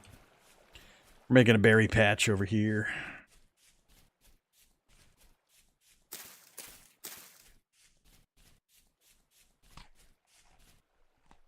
Uh, 2.4, 2.4. Give me a full bar. Not quite a full bar. That's all right. We'll top it off with some black currant.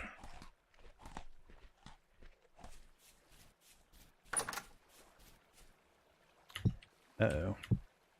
Oh, it finished cooking. Cool.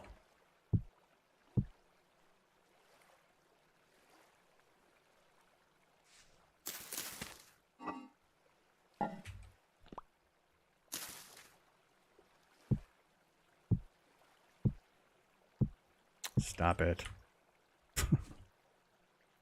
Alright, so 3 meals ready to go.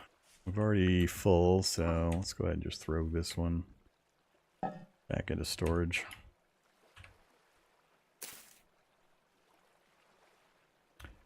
Alright, so where are we at? We've got a little bit of copper. We got the anvil made. I've got enough there for 6 tools, not quite 7. In order to do anything with it, I have to, well, we've got plenty of coal now, so that's not a consideration. We've got a couple of backup pickaxes. I've still only got the 1 pro pick that I gotta be careful with. The big deal is I just gotta not completely run out of copper and not be able to make another pro pick or pickaxe when we locate copper so that I can dig underground to get it. So what I want is shears. Shears will end the tyranny of sticks, and you know, a scythe would be nice for the tyranny of grass, but that's not as important. And then the saw, which allows us to do boards, and we can make many things, but very important is storage boxes, which is the best of the non-food storage. So storing all this other random crap we're accumulating, and I can put them up on the walls and such, keep them out of the way. But copper is still a problem. We have not pro-picked enough the local area. So, and it would be good to get the bees going, because the sooner I can get them spreading to other apiaries, the better, which means I need to spend some time getting a bunch of cattails, putting more skeps together, and then getting a little apiary set up. For which I should probably go ahead and get at least the saw done. So we've got more storage space that I can have coherent storage, and yeah, I need the saw. And we could do fencing and some other stuff. We could do fencing with some of the materials we have, but I think I'm going to go ahead and do at least a little bit more smelting. So let's grab that, and that. How much are we going to do, though?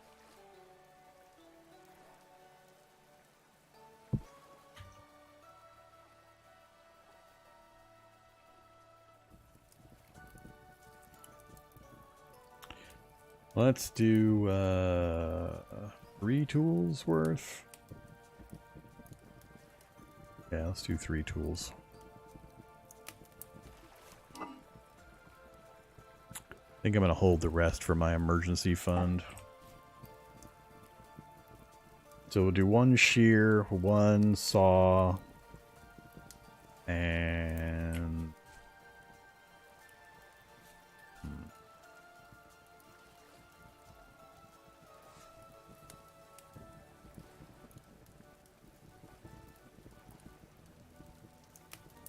no spears, no knives.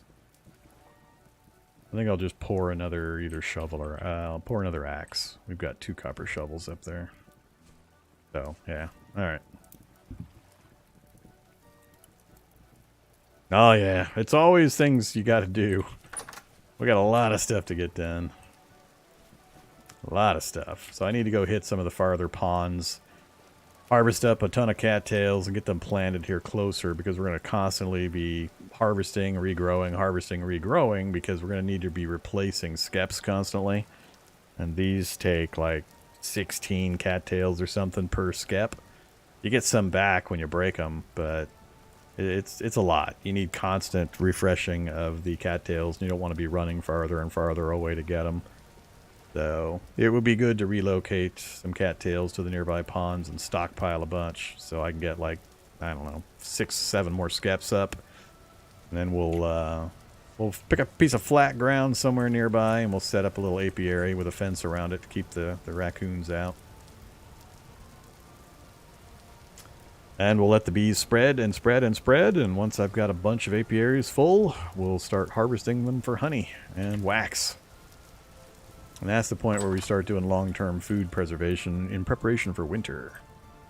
Can you transport water yet? That's why we're doing a saw.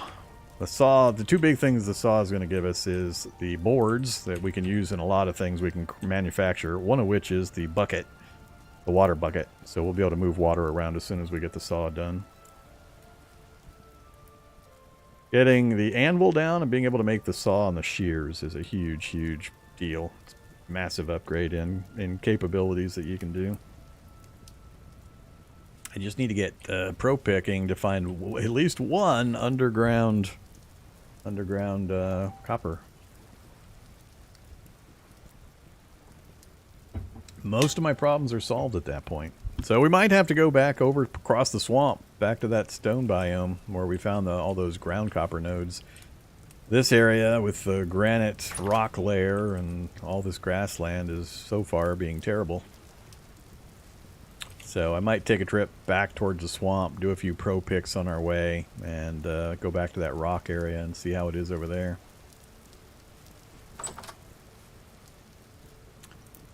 Oops, we're all set. Alright, so we need at least one of those and one of those. We have 100 units left. We're going to do, what did I say, an axe? Yeah, we're going to do an axe. So some things you can pour out into molds like these, but other things you have to go to ingot form, then get a forge up and soften the ingots and then hammer them out on the forge. You cannot do them via this kind of mold process. So we're going to have to get the forge set up in here somewhere. I'm probably just going to move. Let's move you. Oops. All done with you. All done with you.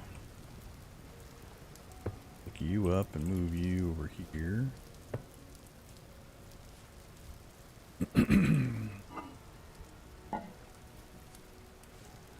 And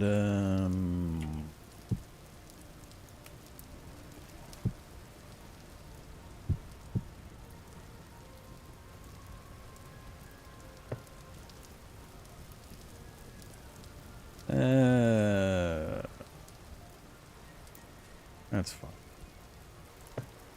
We'll put the forge right there. I need, I forget what I need for the forge. Cobblestone?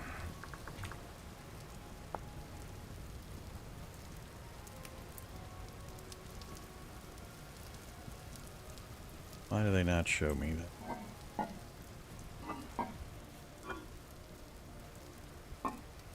Not gravel. Do I have any actual... I haven't actually gone picking cobblestone up. Yeah, I don't think I have any.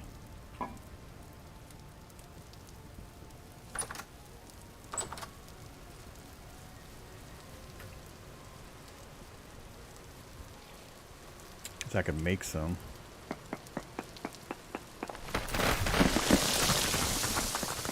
Oh, soil spillage, you're so funny. This is just getting me granite stone. I forgot the process. Been too long. God dang it, get me up there. I've got stone. I guess I will combine the stone and the clay I've got. Yeah, I've got some ruins semi nearby I could go hack up, but I'll just make it out of the clay and stone. So give me some clay and stone. If I remember right, it's just clay in the middle as a binder and then stone on the outside. Yeah. And then like so. Yep. Alright, we have our forge.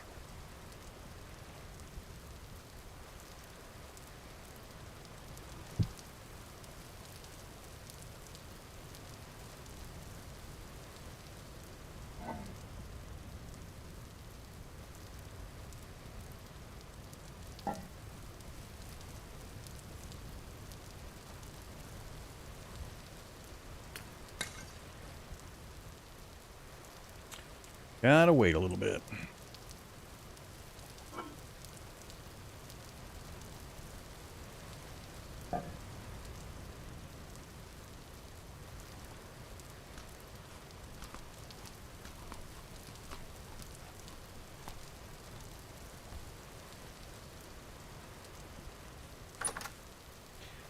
Alright, could go tree chopping to get the next batch of charcoal going. I think I'd rather go grab some reeds.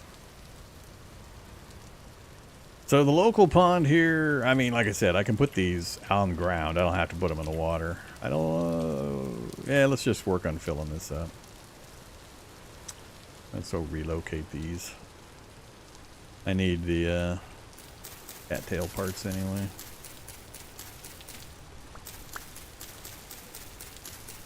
Too bad you can't harvest the roots with the scythe.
A ways to go still.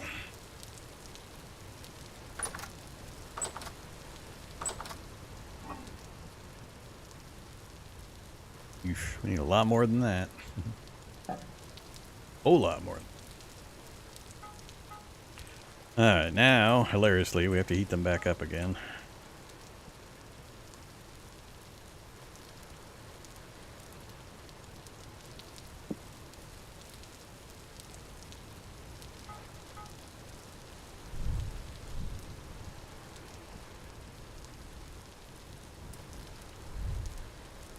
And we need a hammer. Alright, once these hit about 1,000 degrees, they'll be soft enough. I'll pull them, and they'll stay soft long enough for me to form them and prune them of all the bad bits, and we'll have our tools.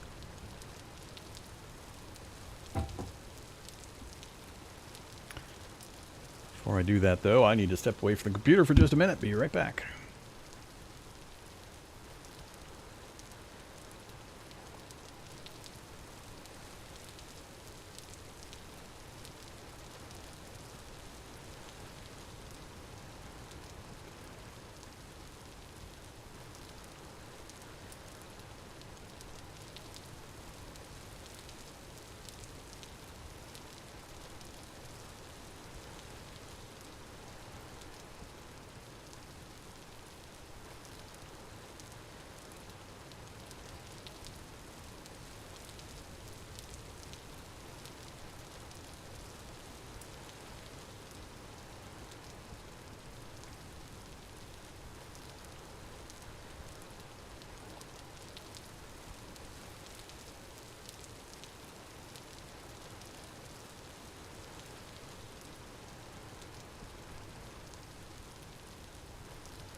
Okay. Boards and shears. Can't wait.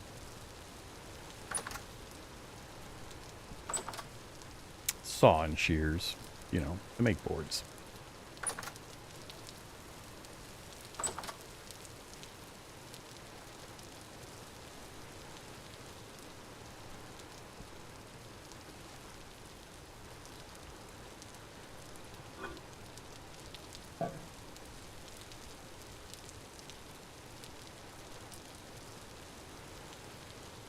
Guess I should get the anvil out.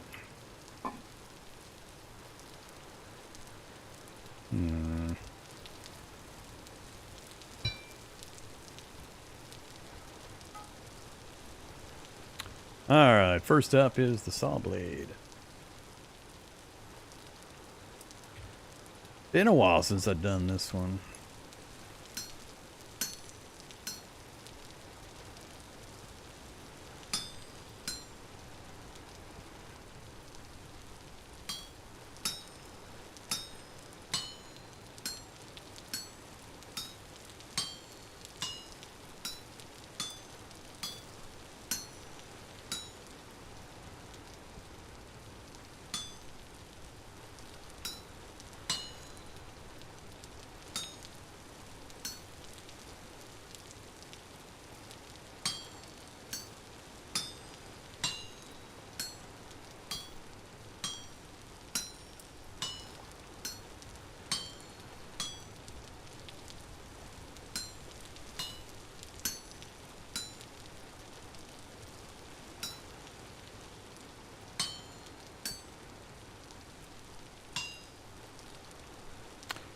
Alright, now we chip parts off.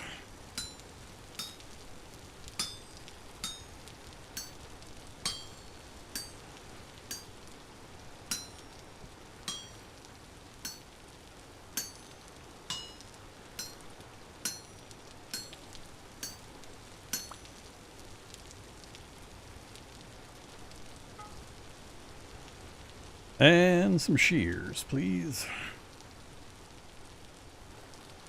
Let's go with the big hit. That didn't help all that much.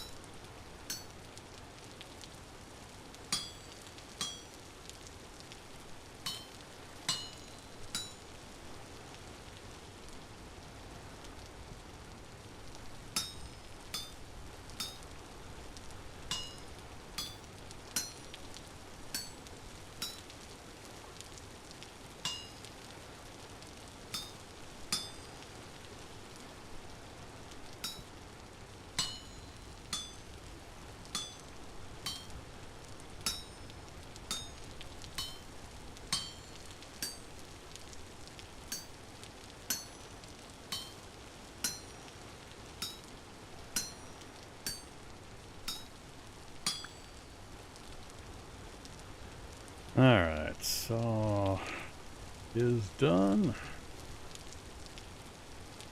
Ears.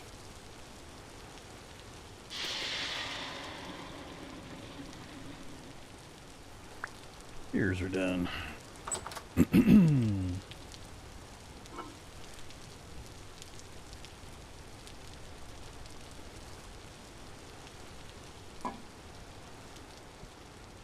Okay, so many things we can do with those.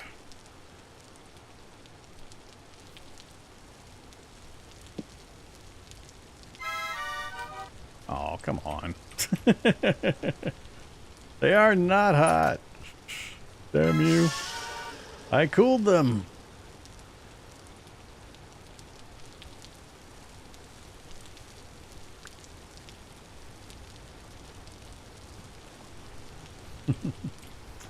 Alright, so the reason these are important, and they end the tyranny of sticks, is because they harvest the block you break and a bunch of blocks around it simultaneously. It's a little hard to show it right now, given the rain. But trust me, it vastly, vastly speeds up stick acquisition. That's their only real use. But it's a really important one. Saves you tons and tons of time once you've got these.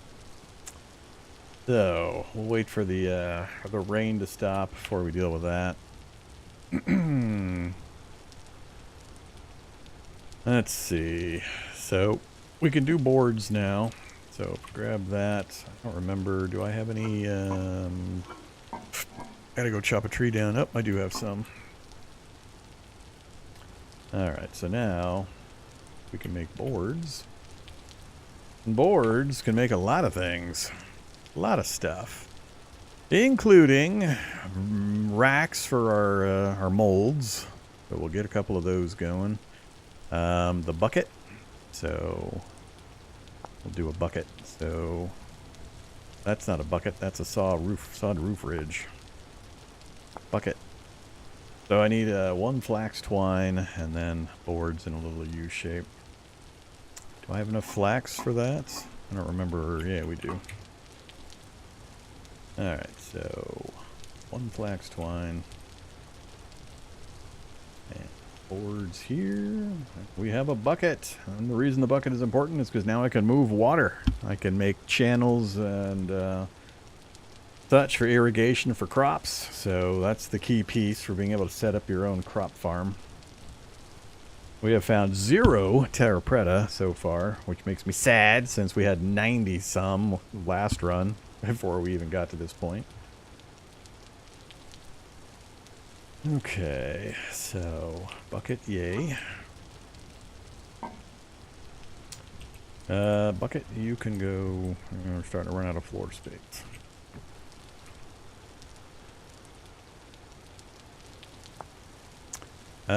Give me so many good things. Get some shelves up for the crocs and things. Bookcases.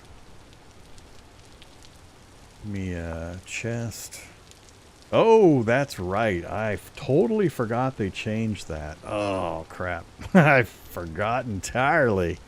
Nail strips. How did I forget the nail strips? Crap.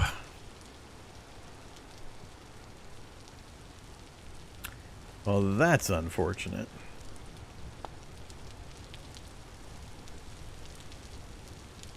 Just added just to make it harder to make chests. I don't care about all the rest of this stuff. It made it just so that people couldn't get the saw and immediately put chests up. Damn it! I forgot about that. Alright. I believe nail strips are things we have to make off of the anvil, which vastly slows down our ability to make chests. Used to be you could get the saw and you just immediately make 20 chests and your storage problems are solved. No more. Damn you, nail strips. Well, crap. Alright.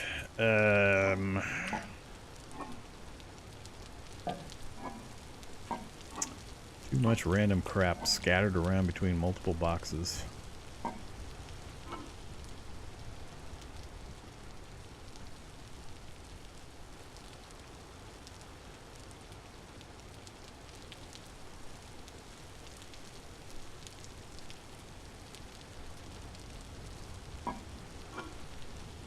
You can have the boards.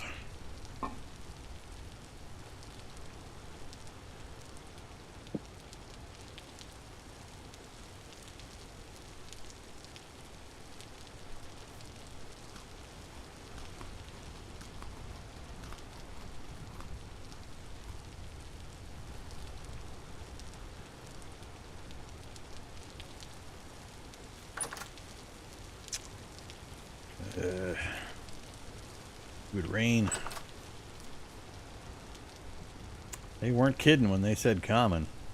They should have said like 9 out of 10 days rainfall in this area. Exceedingly common.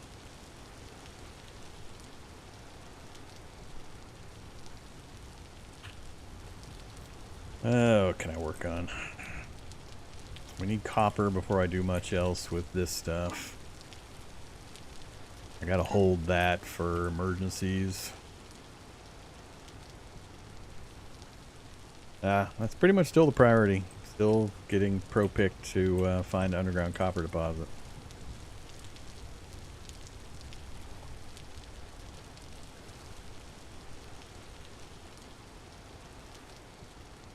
I think we'll go to that place due east. We'll pro-pick out there.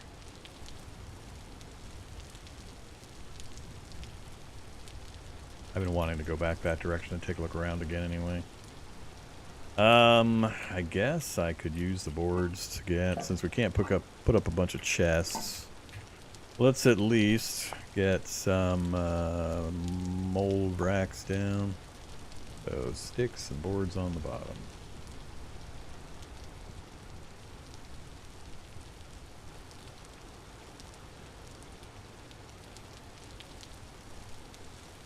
You should do.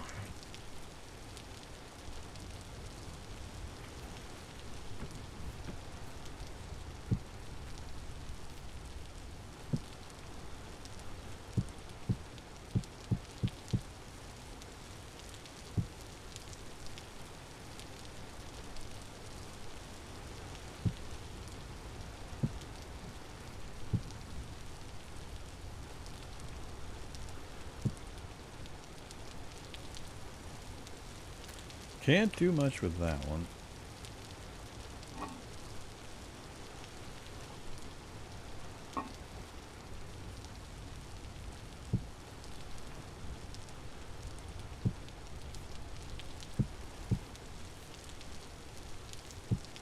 Actually,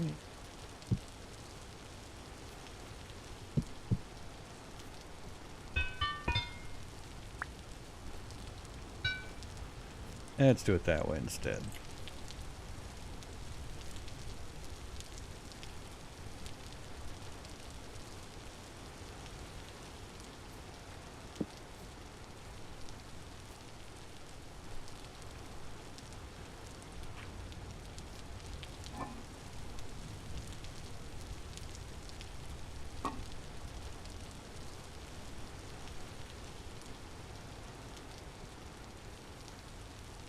All that for one gap. Ouch.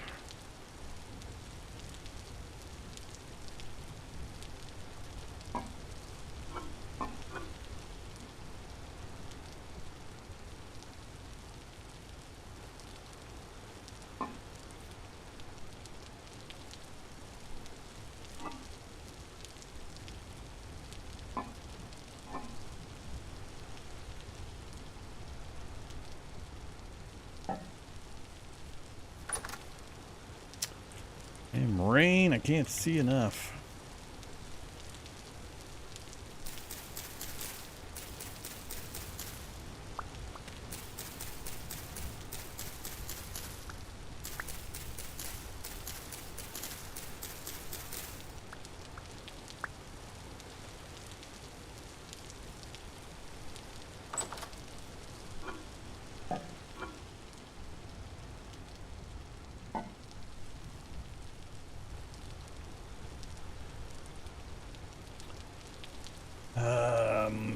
The sooner I can get a farm down, the better. Do we do?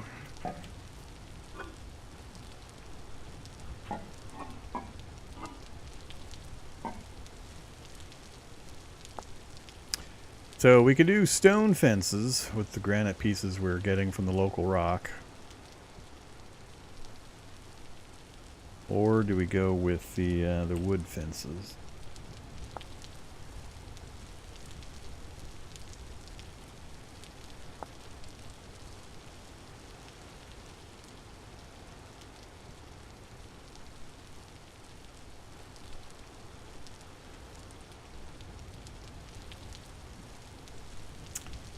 I'll probably go with the wood fences. I'm just going to, I'm not going to set the farm up right here next to the building. I won't need to interact with it very often, so I'll pick a really big flat spot out here because I'm going to be expanding it and expanding it and expanding it. So I'm going to find kind of the biggest, flattest spot I can out here. And we'll set up an initial quadrant, and then we'll keep adding quadrants as we expand the farm, mostly with flax. We only need X amount of other crops, but flax we need just literally as many as I can possibly come across. Flax is the major numero uno crop. Just so you can make twine, to make linen, to make sails, to make the windmill, and it takes so much flax. And the windmill is how you get power to machinery later in the game, but it takes stupid amounts of flax in order to get to that stage. That's not even including the brigandine armor that you also need a ton of flax for. So, what to work on? I got a lot of competing priorities. I got to get copper located, so we got to get pro picking and or traveling and mining. I got to get the skeps going and get the apiary going, so that's somewhat time critical because it takes a long time for these to populate and then to actually develop the honey so that they can be harvested and then replaced. And the same thing with the crops, big time sink, so got to get it set up and got to get it started. So I'm going to have to go with medium fert soil. So I need to get at least the first setup of that, although I haven't been doing a lot of seed gathering lately. What are we up to? 39 flax, 18 turnips, 3 cabbage, and 5 onions. So I need to be trying to bring back seeds as much as possible. And that doesn't even get into the whole leather making process that we also haven't been working on. So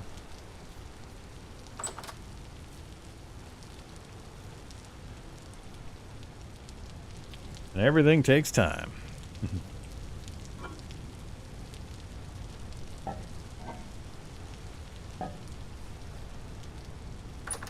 Alright, it's light enough now I can go demonstrate the shears. So you've seen me, if you've been watching at all, go out and gather sticks by, you know, running up to trees.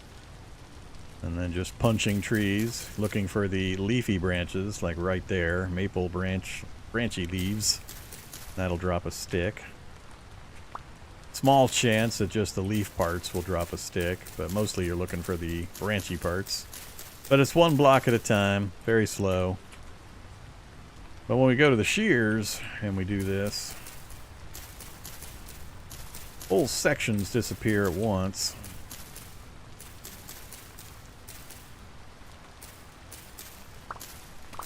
Especially if we get the right trees, ones that have lots of stick potential.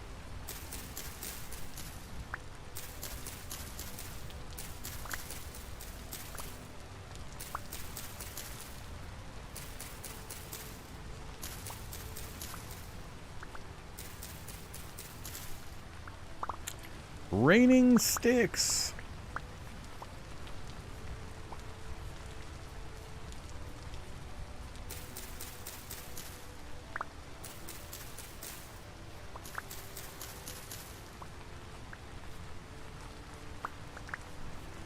Hey there, apple trees.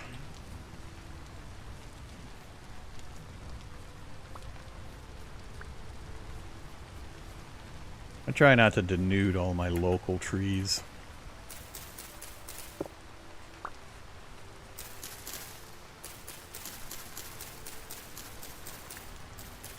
I love it when all the sticks pile up on top of the top log there.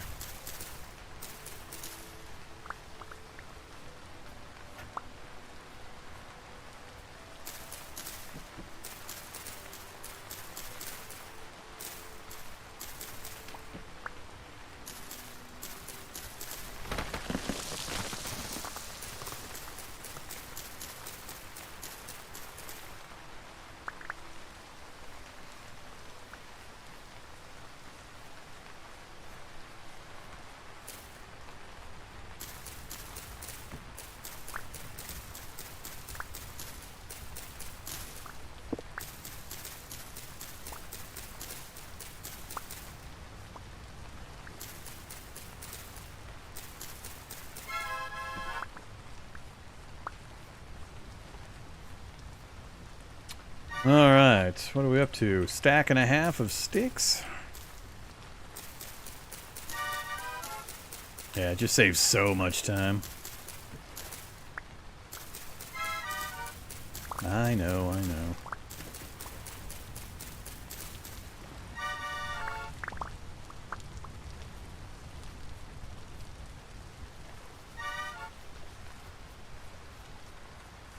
Alright, that's enough sticks for the moment.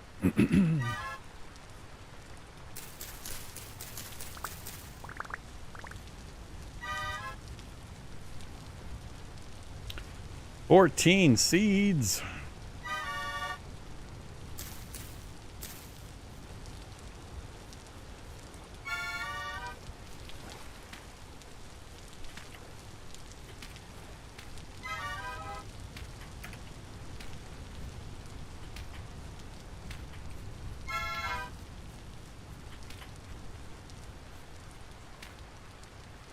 Flax.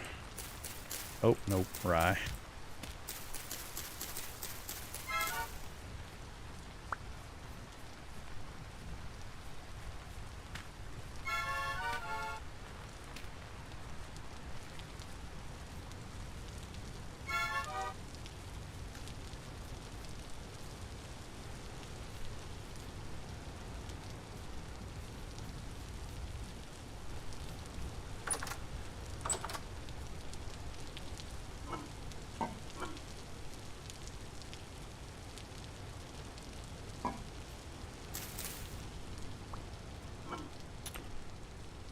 Still supposedly good. 0.3 hours, huh? Yeah.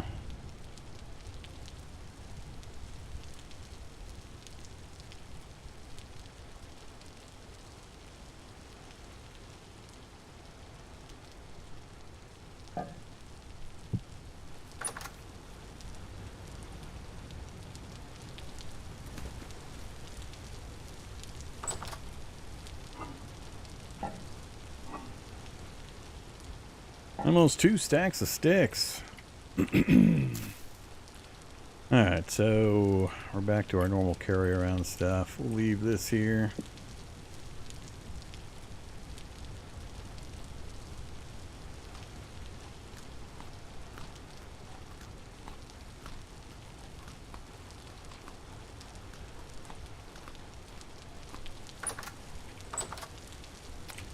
Alright.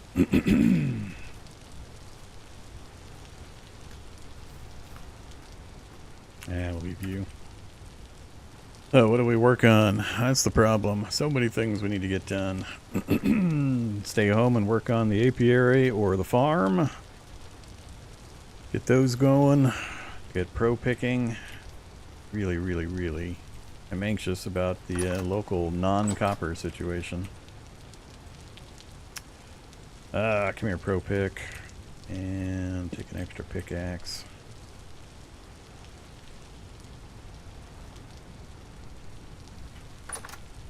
Alright, let's take a trip.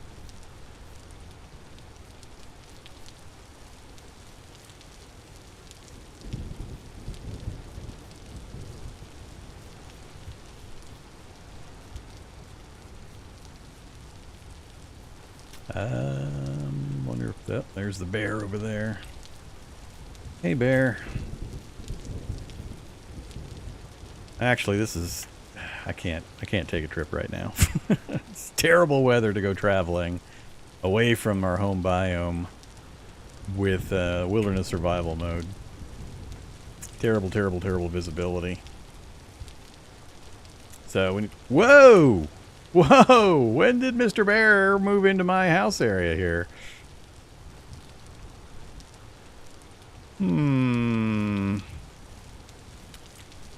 That is not good.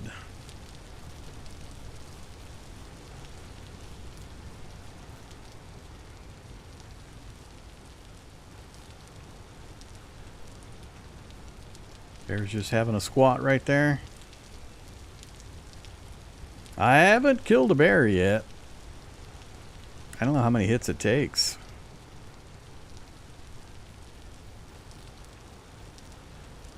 I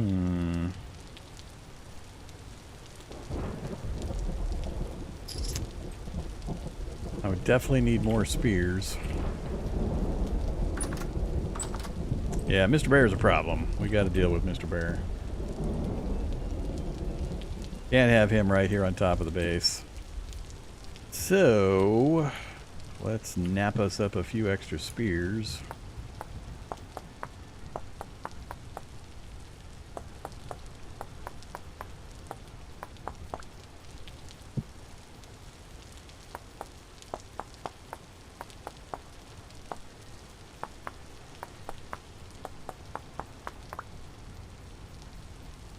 A couple of those are going to break. That gets me 7. I can make more up on the roof if I need to.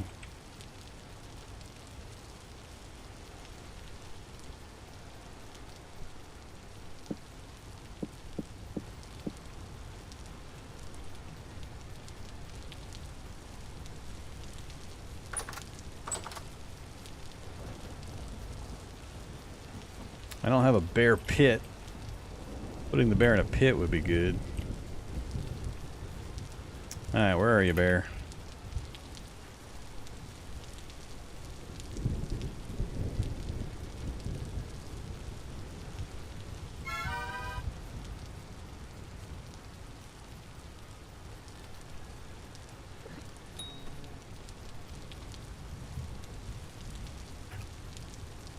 Hope the bear can't use the ladder.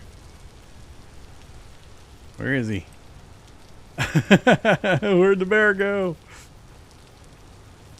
Oh, he's still hanging out over there. He stopped chasing. Alright, let's try another spear.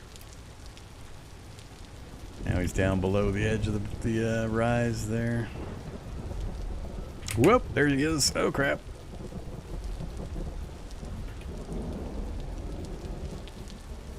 He keeps charging me and then stopping. Stop it, bear. You're freaking me out.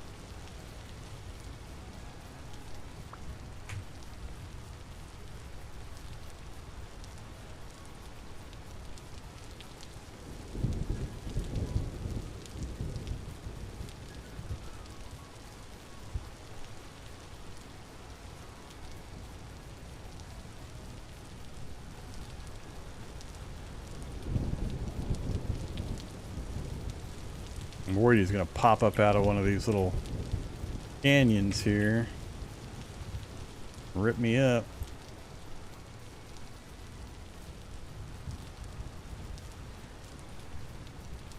I don't know where he's gone. Unless he's down in one of those canyons. Oh, there he is.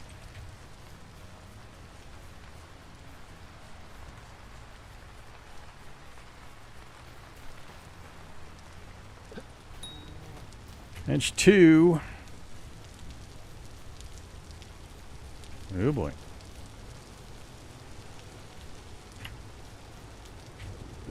Ah, he's getting close. Bear close. Bear close.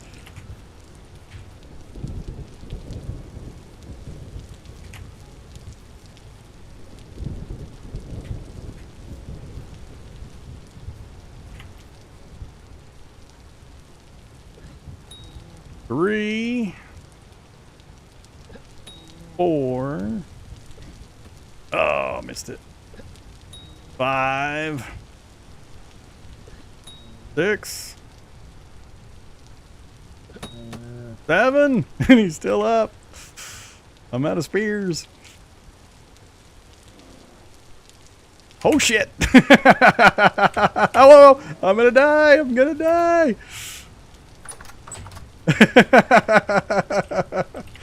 That was hilarious.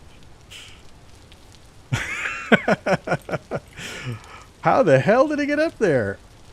I think it's 3 high on all sides.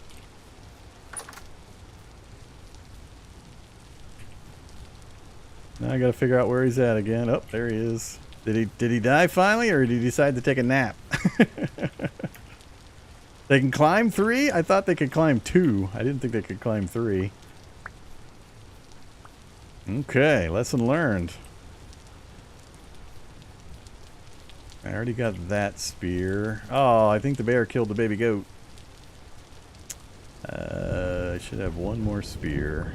Alright, I think that's all my spears. Oh my god!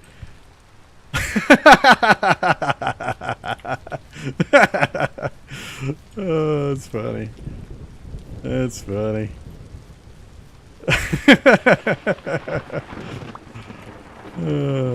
So much traveling around this area I've done.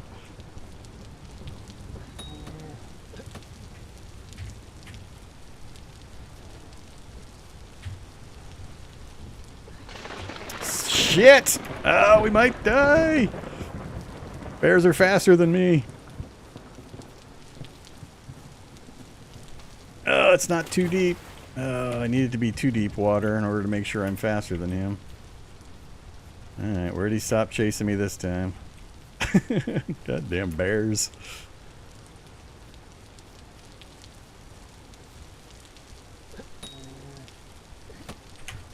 Wow, I am going to die to this bear.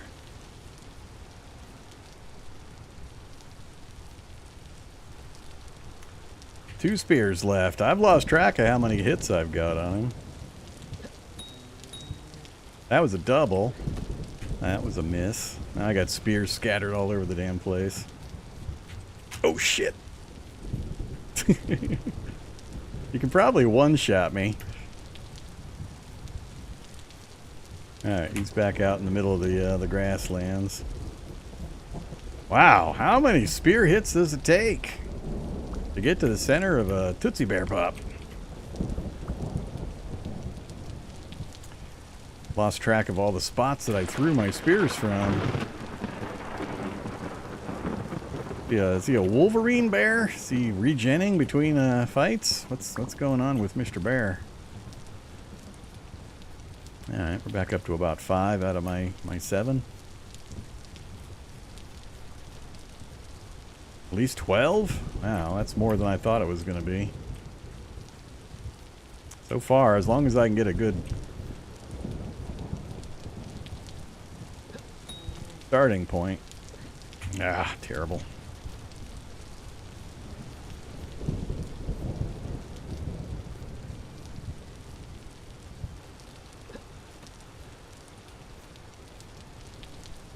Damn it!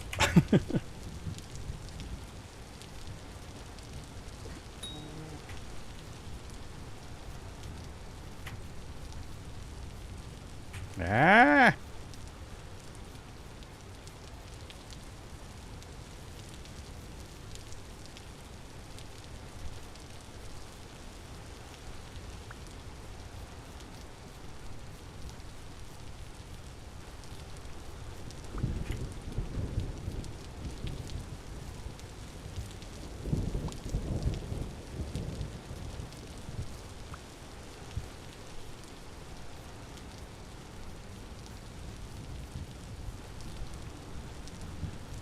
Need to get my diamond tip spears of destiny.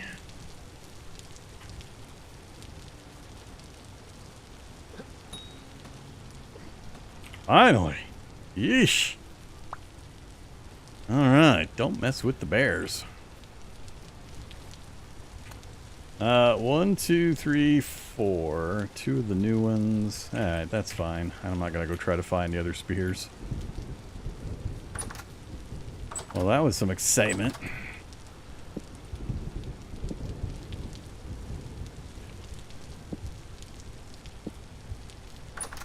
Now, is it bush meat? Watch it, it's going to be bush meat. I don't remember if I've killed a bear since they've been implemented. It is bush meat? Yeah, 17 bush meat. Only 1 fat? Okay, come on now. I mean, maybe it's a seasonal thing. Do they have better fat when they're full body weight? No, this is good body weight. Creature weight good. That kind of sucks.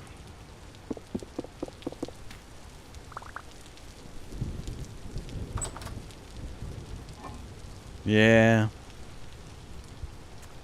The huge pelts are fine.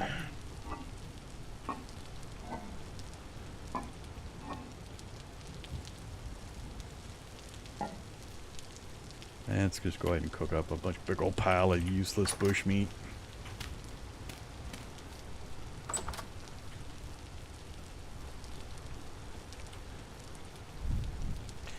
We'll nibble on that for the rest of the day once my meal subsides. Well, we're on June 2nd. I forget how many days. I think it's 8 days per month, something like that. Bushmeat? Bushmeat's terrible. I don't think bushmeat can be used in just about anything.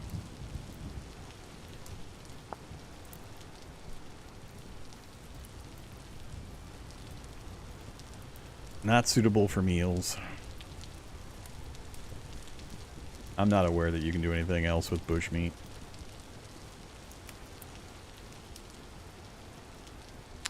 Alright. Unfortunately now we might get a new bear. Probably would have been better to put him in a pit and leave him there. Still raining. I can't get my long-range travel stuff done when it's this kind of rain. The reason I started talking about that when the bear showed up is that I don't have a map. So any kind of travel away from the base when I can't orient easily on the clouds or the sun position and so on can be really dangerous. It's really easy to say, oh my god, bear, and scramble and run and spin and turn and run and jump and swim and turn. And then when you're a long way from home, you lose track of what direction you were traveling and what direction home is, and it can get really dangerous. You can get lost very easily. So I don't like traveling outside of my local biome area here in this kind of a weather. It'd be totally different if we had a map.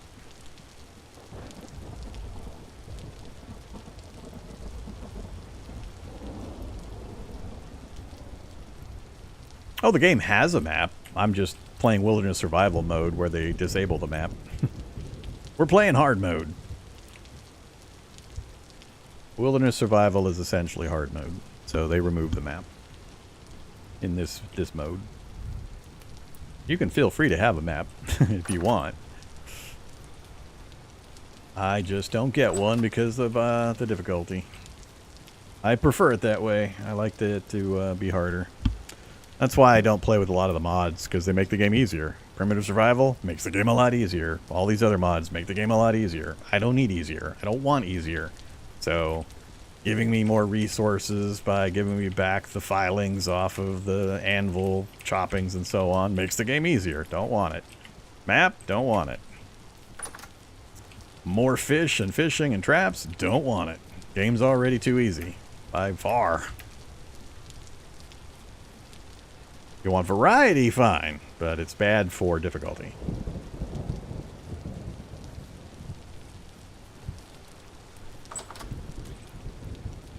How good is your memory?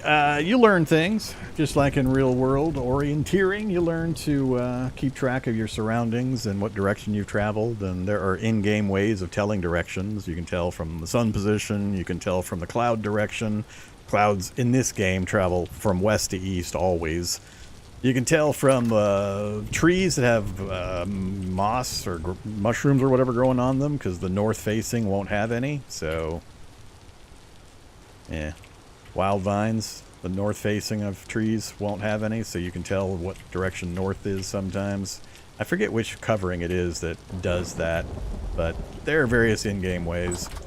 And, you know, get good. Have a sense of direction.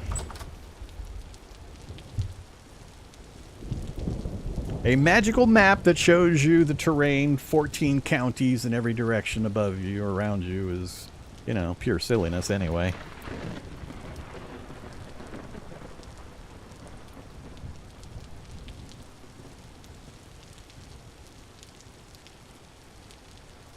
Yeah, I always got to play with step up because, you know, I love my spacebar and I don't want to abuse it, and I love my left thumb. And I've developed calluses on my thumb from having to hop, hop, hop, hop, hop. When you're doing fast traveling, lots of directions. Oh my god, does that get tiring. So the step up mod just lets you do this without having to hit the space bar. A life-saving, key pressing, saving mod. How we doing here? 8 complete. We're not hungry yet. This stuff only lasts, it lasts a few days.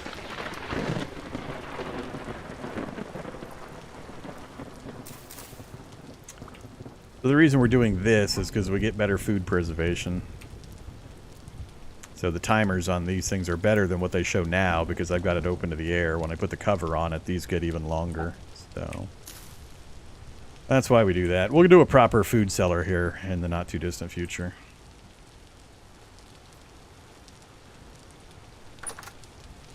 Oh. Yeah, that could be how the bear got up. 'Cause I'm pretty sure he can't go 3 high. But the peat pile would have let him step up and then go up there. So that's a consideration.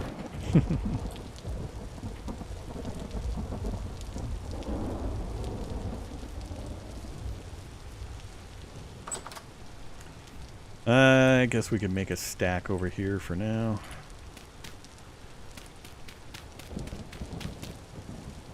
Move it indoors. How rotten are you? 97% spoiled. Oh well. We'll worry about rot and getting fertilizer done later. Alright. Well, yeah, this kind of sucks. I need to pick my spot for my my apiary and my garden. I think I might just put the apiary over here.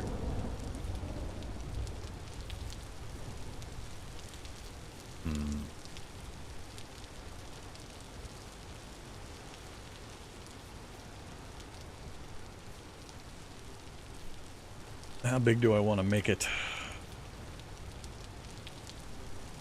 Maybe 4 by 4. It'd probably be big enough over here. I'll just shave this sides off here a bit to make it a little bit larger area and put it right down in here.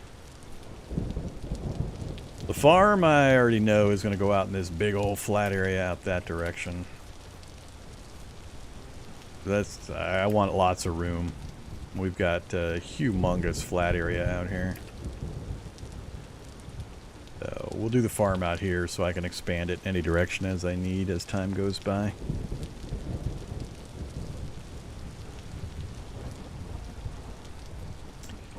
Yeah, that with copper was funny. All the time I spent running over this entire territory, and then while running around chasing a bear, we stumble across this copper. Hilarious.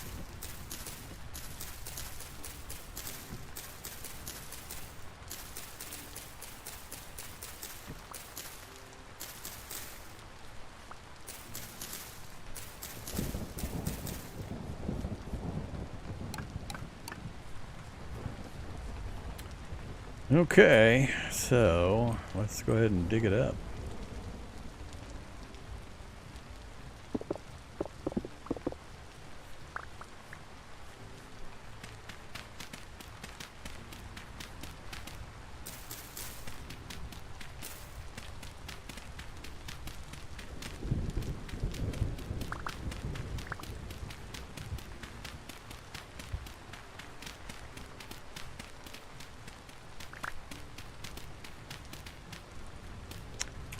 It's actually a good thing if they put the copper under the dirt layer or under the first layer of stone. That way I don't have to deal with as much soil slippage. Go back one more.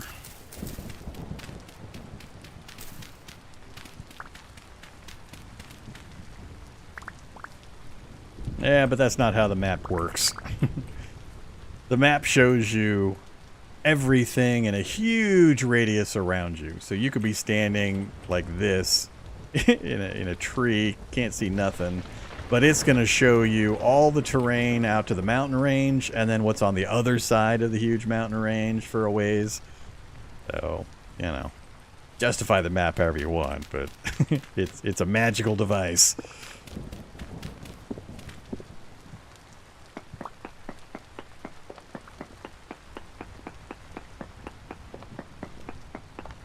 Alright, where are you, copper? How deep are they going to make me go? Might need to go back one more.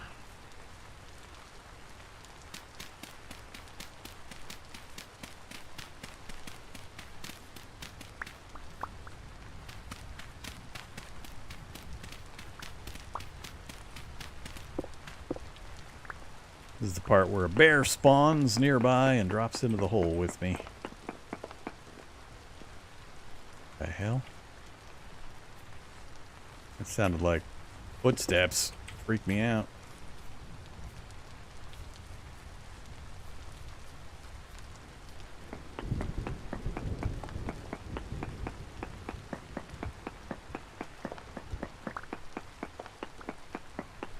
Alright. They're gonna make me go really deep, or is it to the sides? There we go. One more. Medium.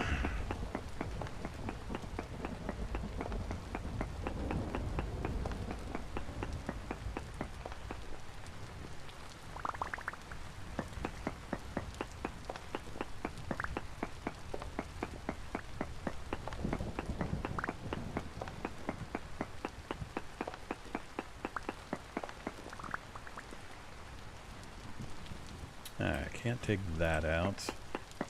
Let's make a staircase right up the middle.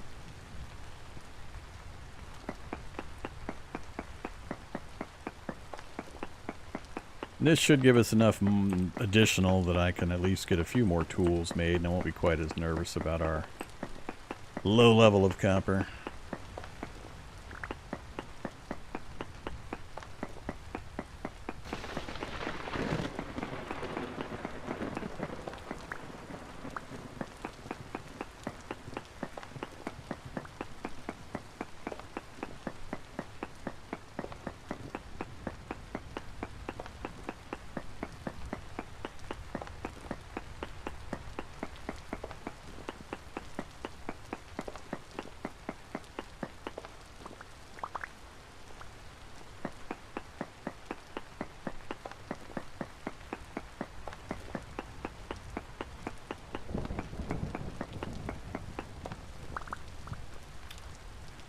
$18. Ouch.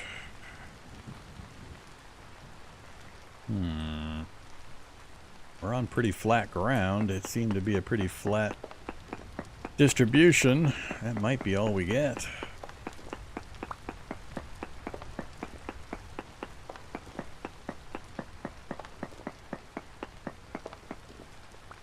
None hiding in the side areas.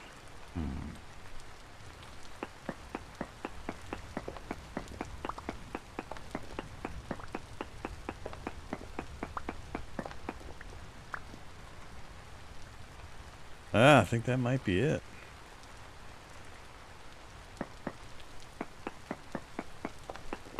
Oh, a little more. It was on a slant.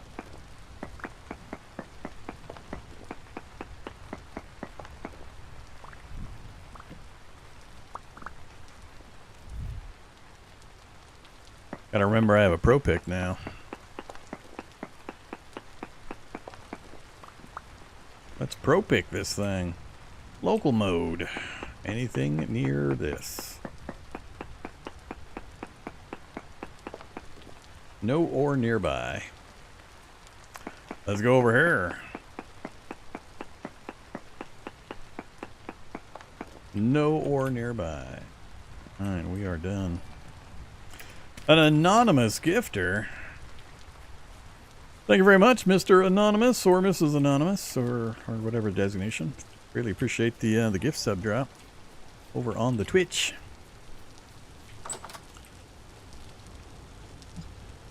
Let's see. Let's do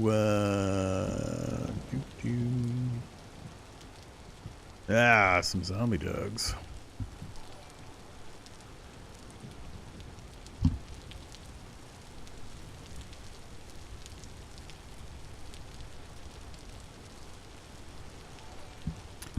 Yeah, I've gotten used to the no map stuff.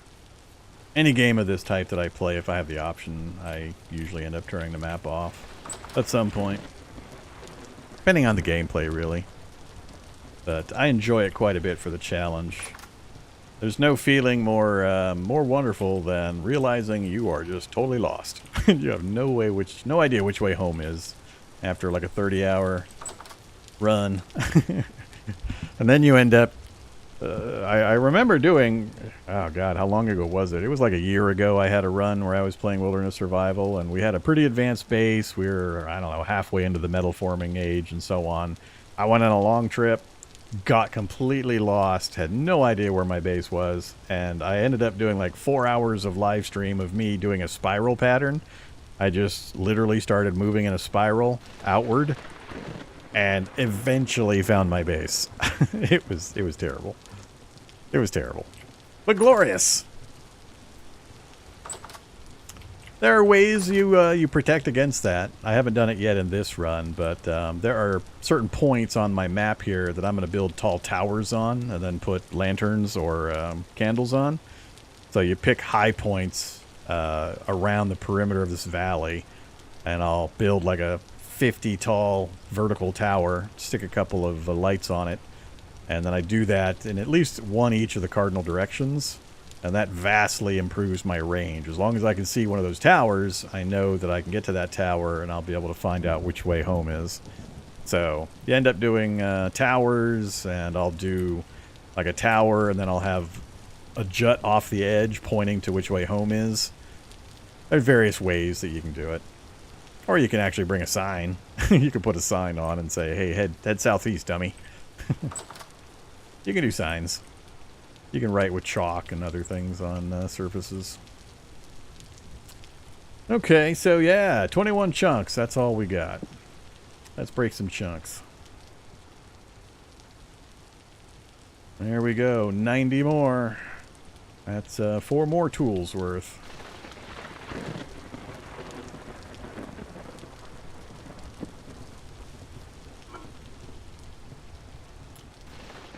All right. So we got 7 tools. No, 8 tools. We're 8 tools ahead now. We have too many sticks. Oh my gosh. Too many sticks. How can you ever have too many sticks?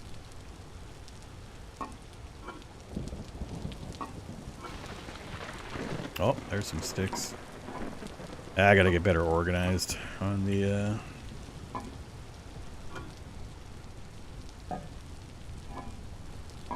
storage vessels and stuff. All full up there too, huh? Time to make pathways and other fun stuff. Actually, I need low-fert soil and... is it low-fert soil and stone? I think it's low-fert soil and stone. Yeah, stone paths. That's what you use all this random stone that you pick up for.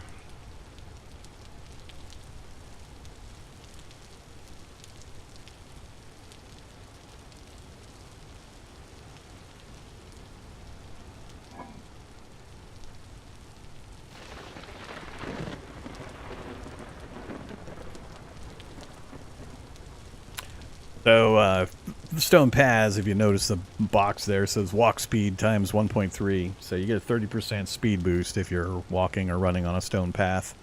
So you want to lay those down as pathways to wherever you've got stuff set up. So you can move a lot faster. Very helpful. So many things we have to work on.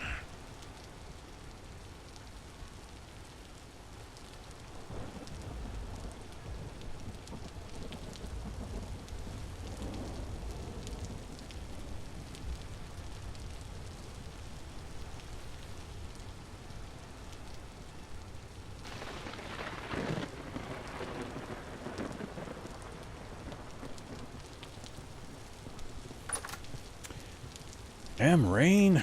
Ugh. They were not kidding.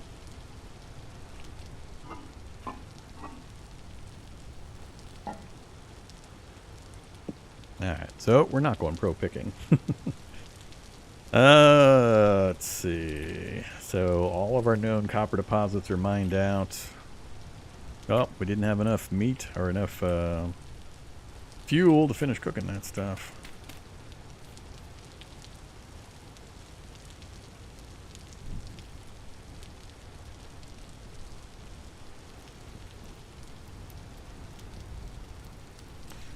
Still haven't started losing my hunger from the meal we made, though.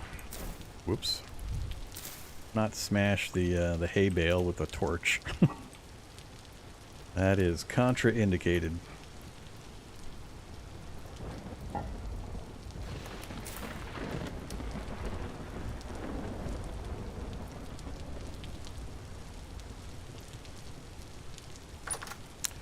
Oh yeah, before I got distracted for the 10th time. Yeah, I think I'll set the apiary up down here.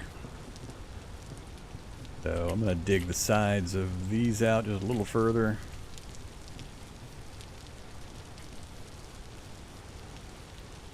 And we'll get that taken care of. Break a shovel. That didn't take long.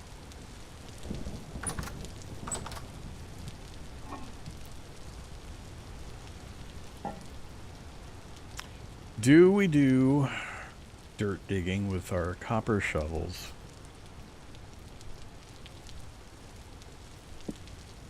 That's about to die also.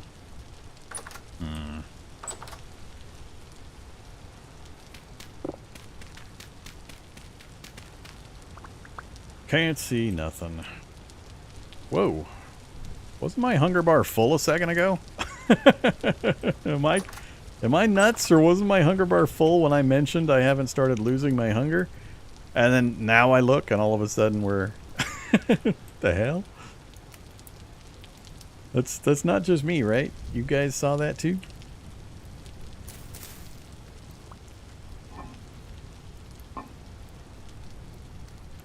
Or is my brain wacky?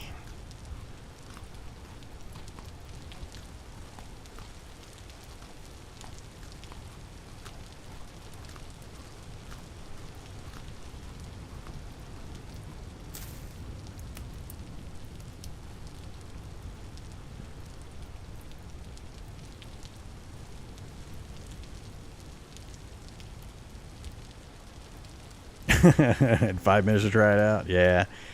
Vintage Story goes out of its way to make the purchasing, downloading, installing, and getting logged in for the first time process hard.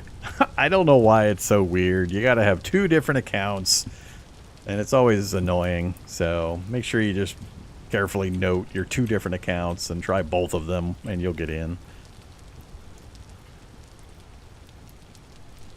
Created one of the 2? Yeah. I don't know why they do it. There's got to be some reason why they do it that way, but it's pretty annoying.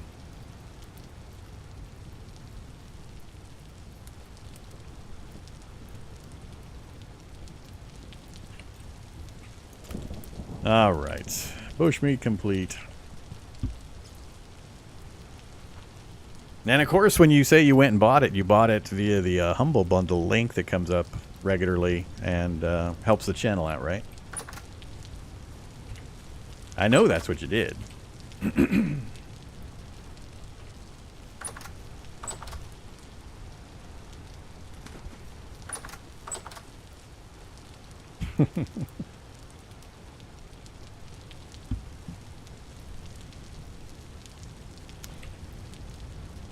All right. What to work on? Stupid. I have a hard time getting stuff done at night because I really don't like having a torch in my offhand because it increases your hunger rate by 20%. We're at a point where it's not as big a deal as it has been in the past, but...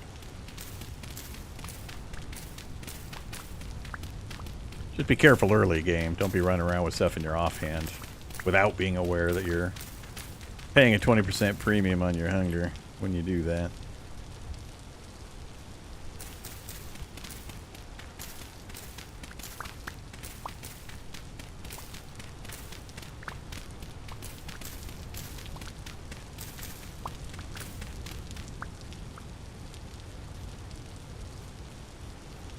That seems like it gives us a pretty good area.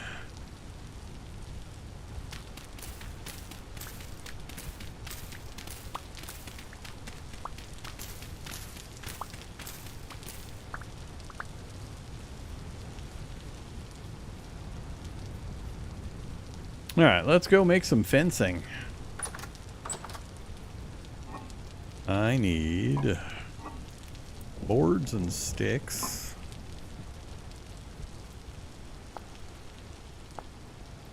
Boards on the outside.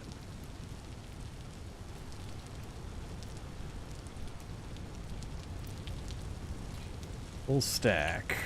And I need a gate, at least a couple. Sticks on the outside.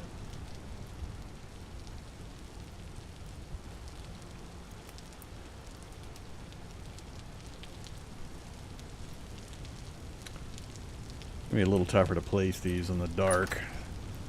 I can't see the whole area that I'm gonna be encompassing.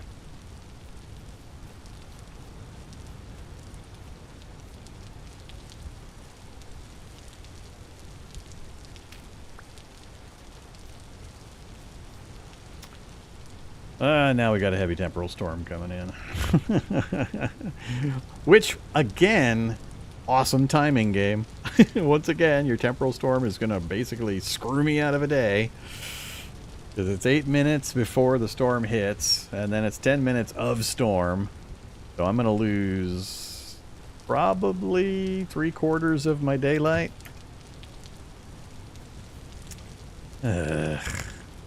Trying to get stuff done. Game doesn't want me to. Alright. We're gonna end up having to step down. I have to break this shovel anyway. Alright, I don't want to get any closer to my water. Let's assume we're going to stay at least 1 away from the wall. 1 there. We'll do 2 there.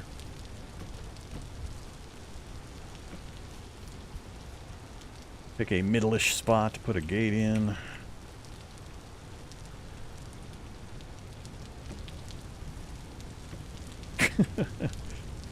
What the hell? Wacko, you're on the wrong option. Actually, let's go there,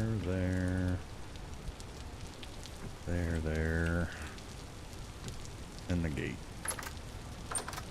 We're gonna have to go too tall. So I'll have to go over top of it again.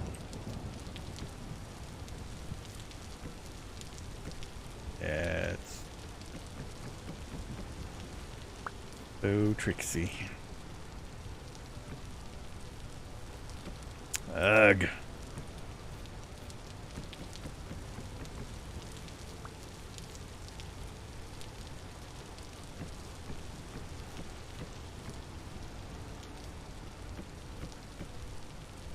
The hell? Oh, stupid flower.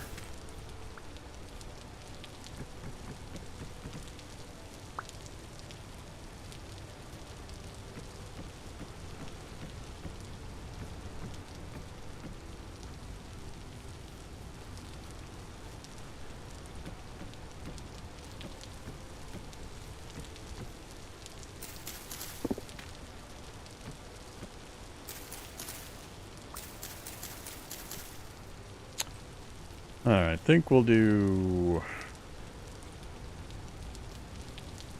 Gonna drop down there.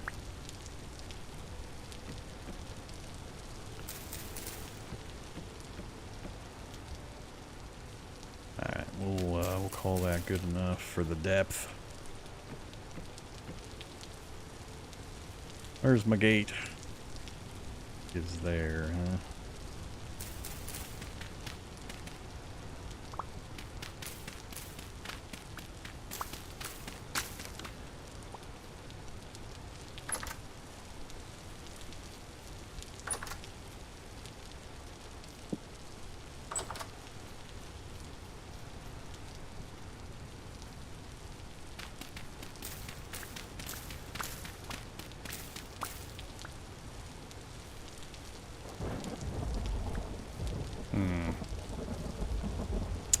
Not quite as big as I thought it was going to be.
Wrong.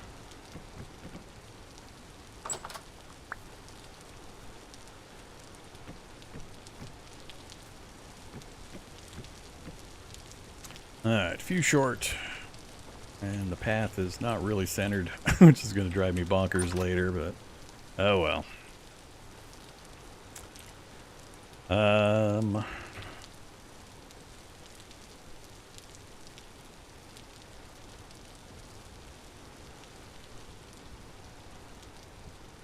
I forgot the pattern. Ah.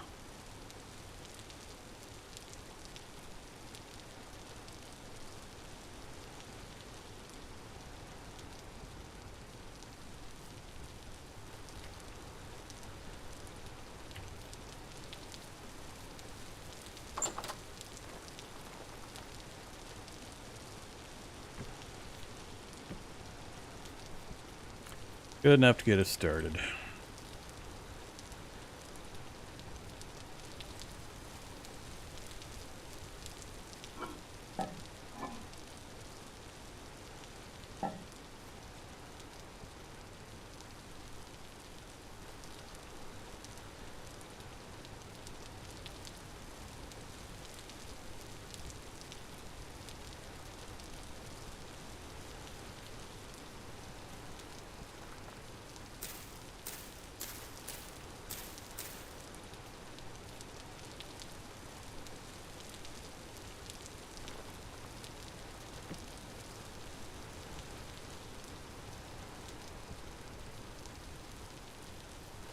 And we'll go.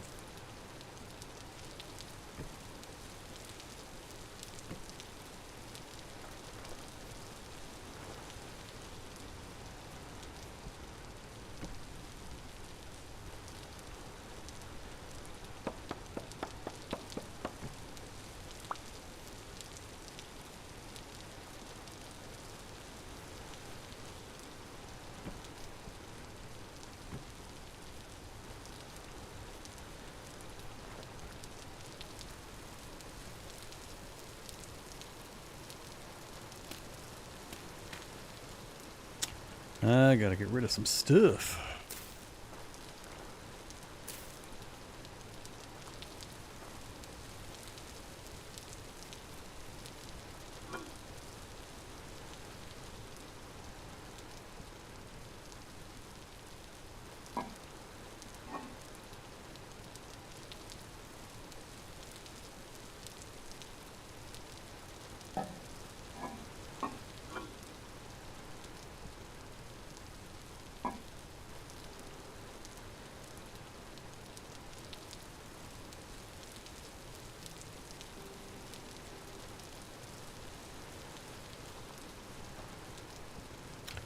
Alright, need another pine tree.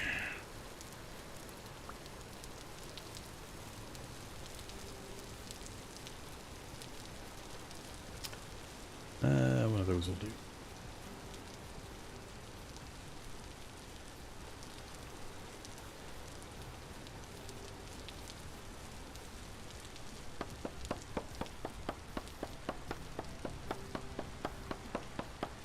Not really. Temporal gears do not have much use. I occasionally do a variant where I use temporal gears as a extra life payment, but I tried that once. I don't remember the other reasons why I was trying that. I think the plan was that I wasn't going to hide during the temporal storms. I was going to try to stay out and fight, but it just never worked out. That whole system is just too silly.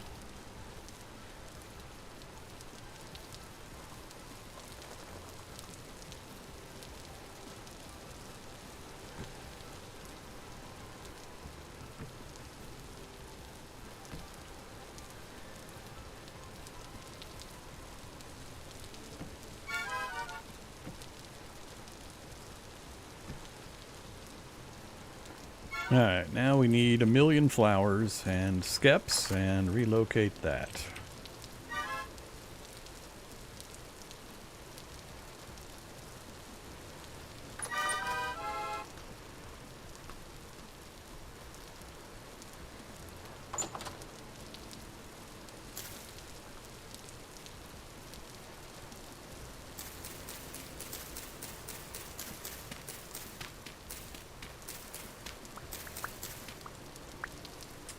I prefer the short flowers.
All right, there you go. I need to get it protected with the fencing still and get more skeps down.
Alright, one more small batch and we're good to go.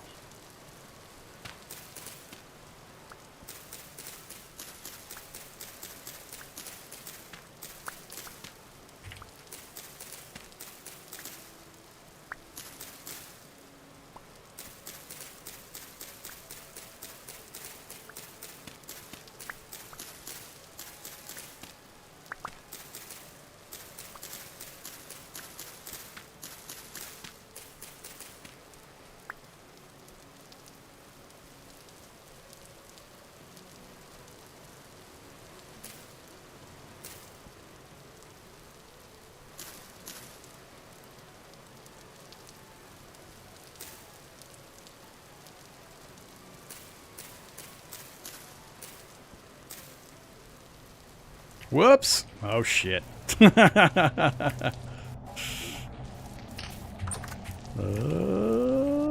might be over. I don't think it'll let me sleep now that the thing has stopped. I wasn't watching the timer. Oof. Oof. I wasn't sure it would let me go to sleep.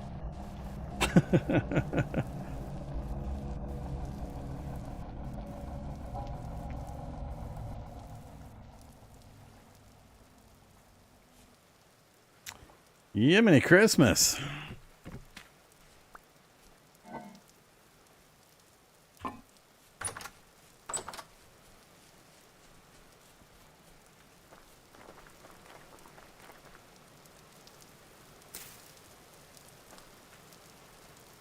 Alright, we're all done, right? I think we're done.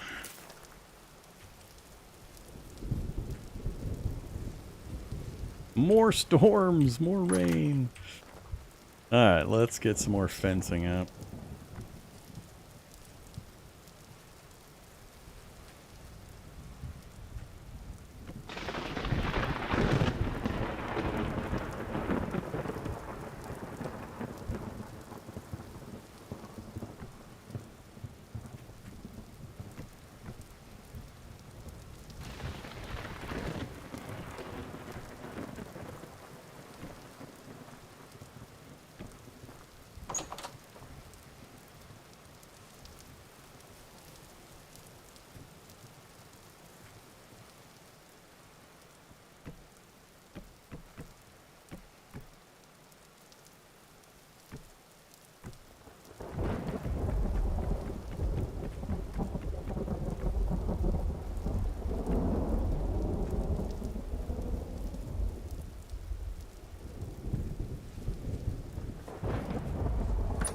Ah, forgot the torch to swap out. Bad Vormithrax. Bad Vormithrax.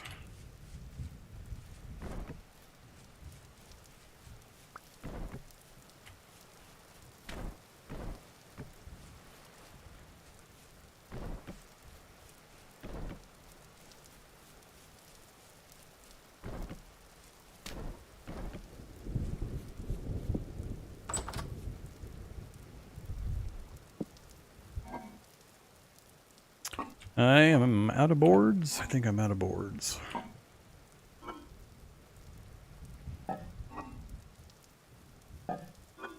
And that's not going to be enough.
Whoops. Ah, crap. Oh, it's gonna drive me nuts. I don't care. Damn it. We're gonna have mismatched fence.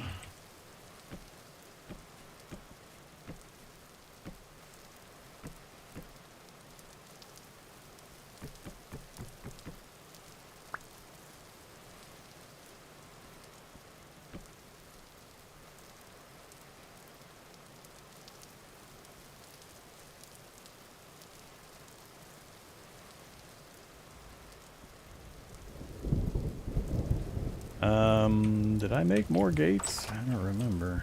I need another gate for each side.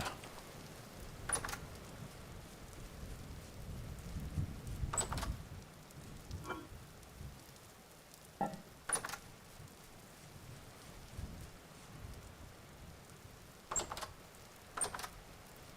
to remember how to do this. Control click? Yeah, control click. We'll put a door or something in eventually. For now, this will do.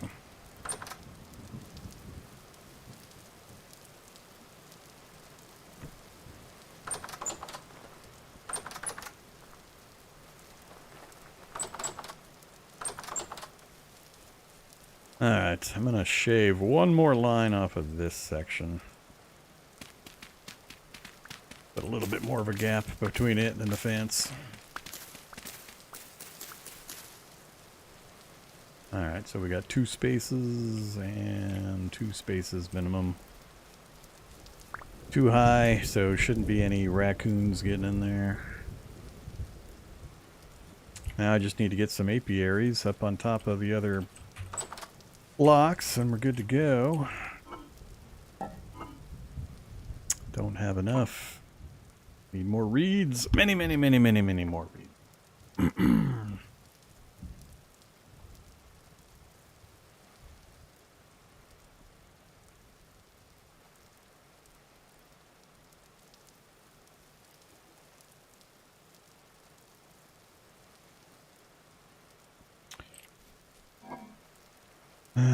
Let's see. Keep picking up stuff I've thrown down.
All right.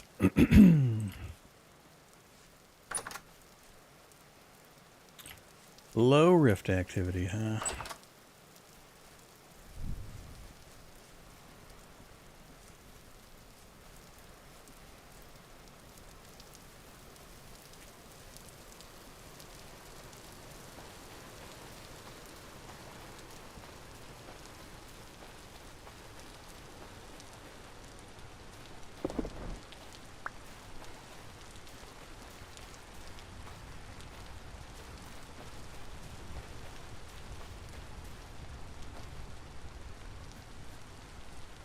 Yeah, I'll have to do a little bit more traveling to get the other reeds.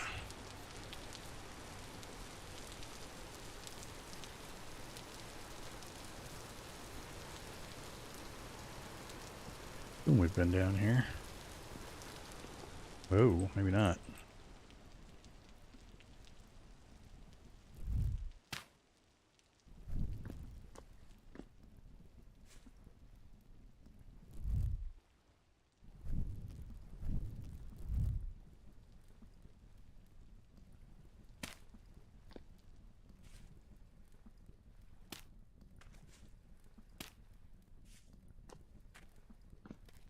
Well, it goes nowhere anyway.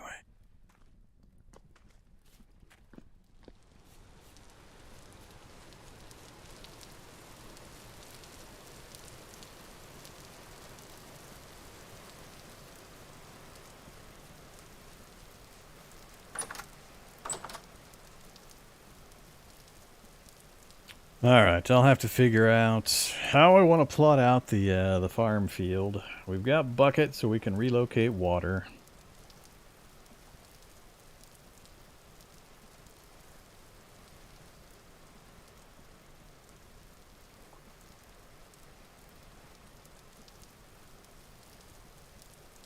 Yeah, I just got to figure out how big I want to do it.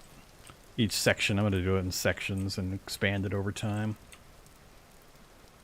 For now, though, I've got to stop. I'm getting kind of tired and hungry. It's been 5.5 hours. Oh, yeah, very much lunchtime. We shall return probably tomorrow. I don't know if I'll get any more vintage story in today. So I'll probably maybe back later this evening, but most likely it'll be tomorrow. So thanks for watching, everybody. Greatly appreciate the support for the channel. Some gift sub drops and resubs and all that good stuff. I will catch you next time. Have a great evening. Stay safe out there.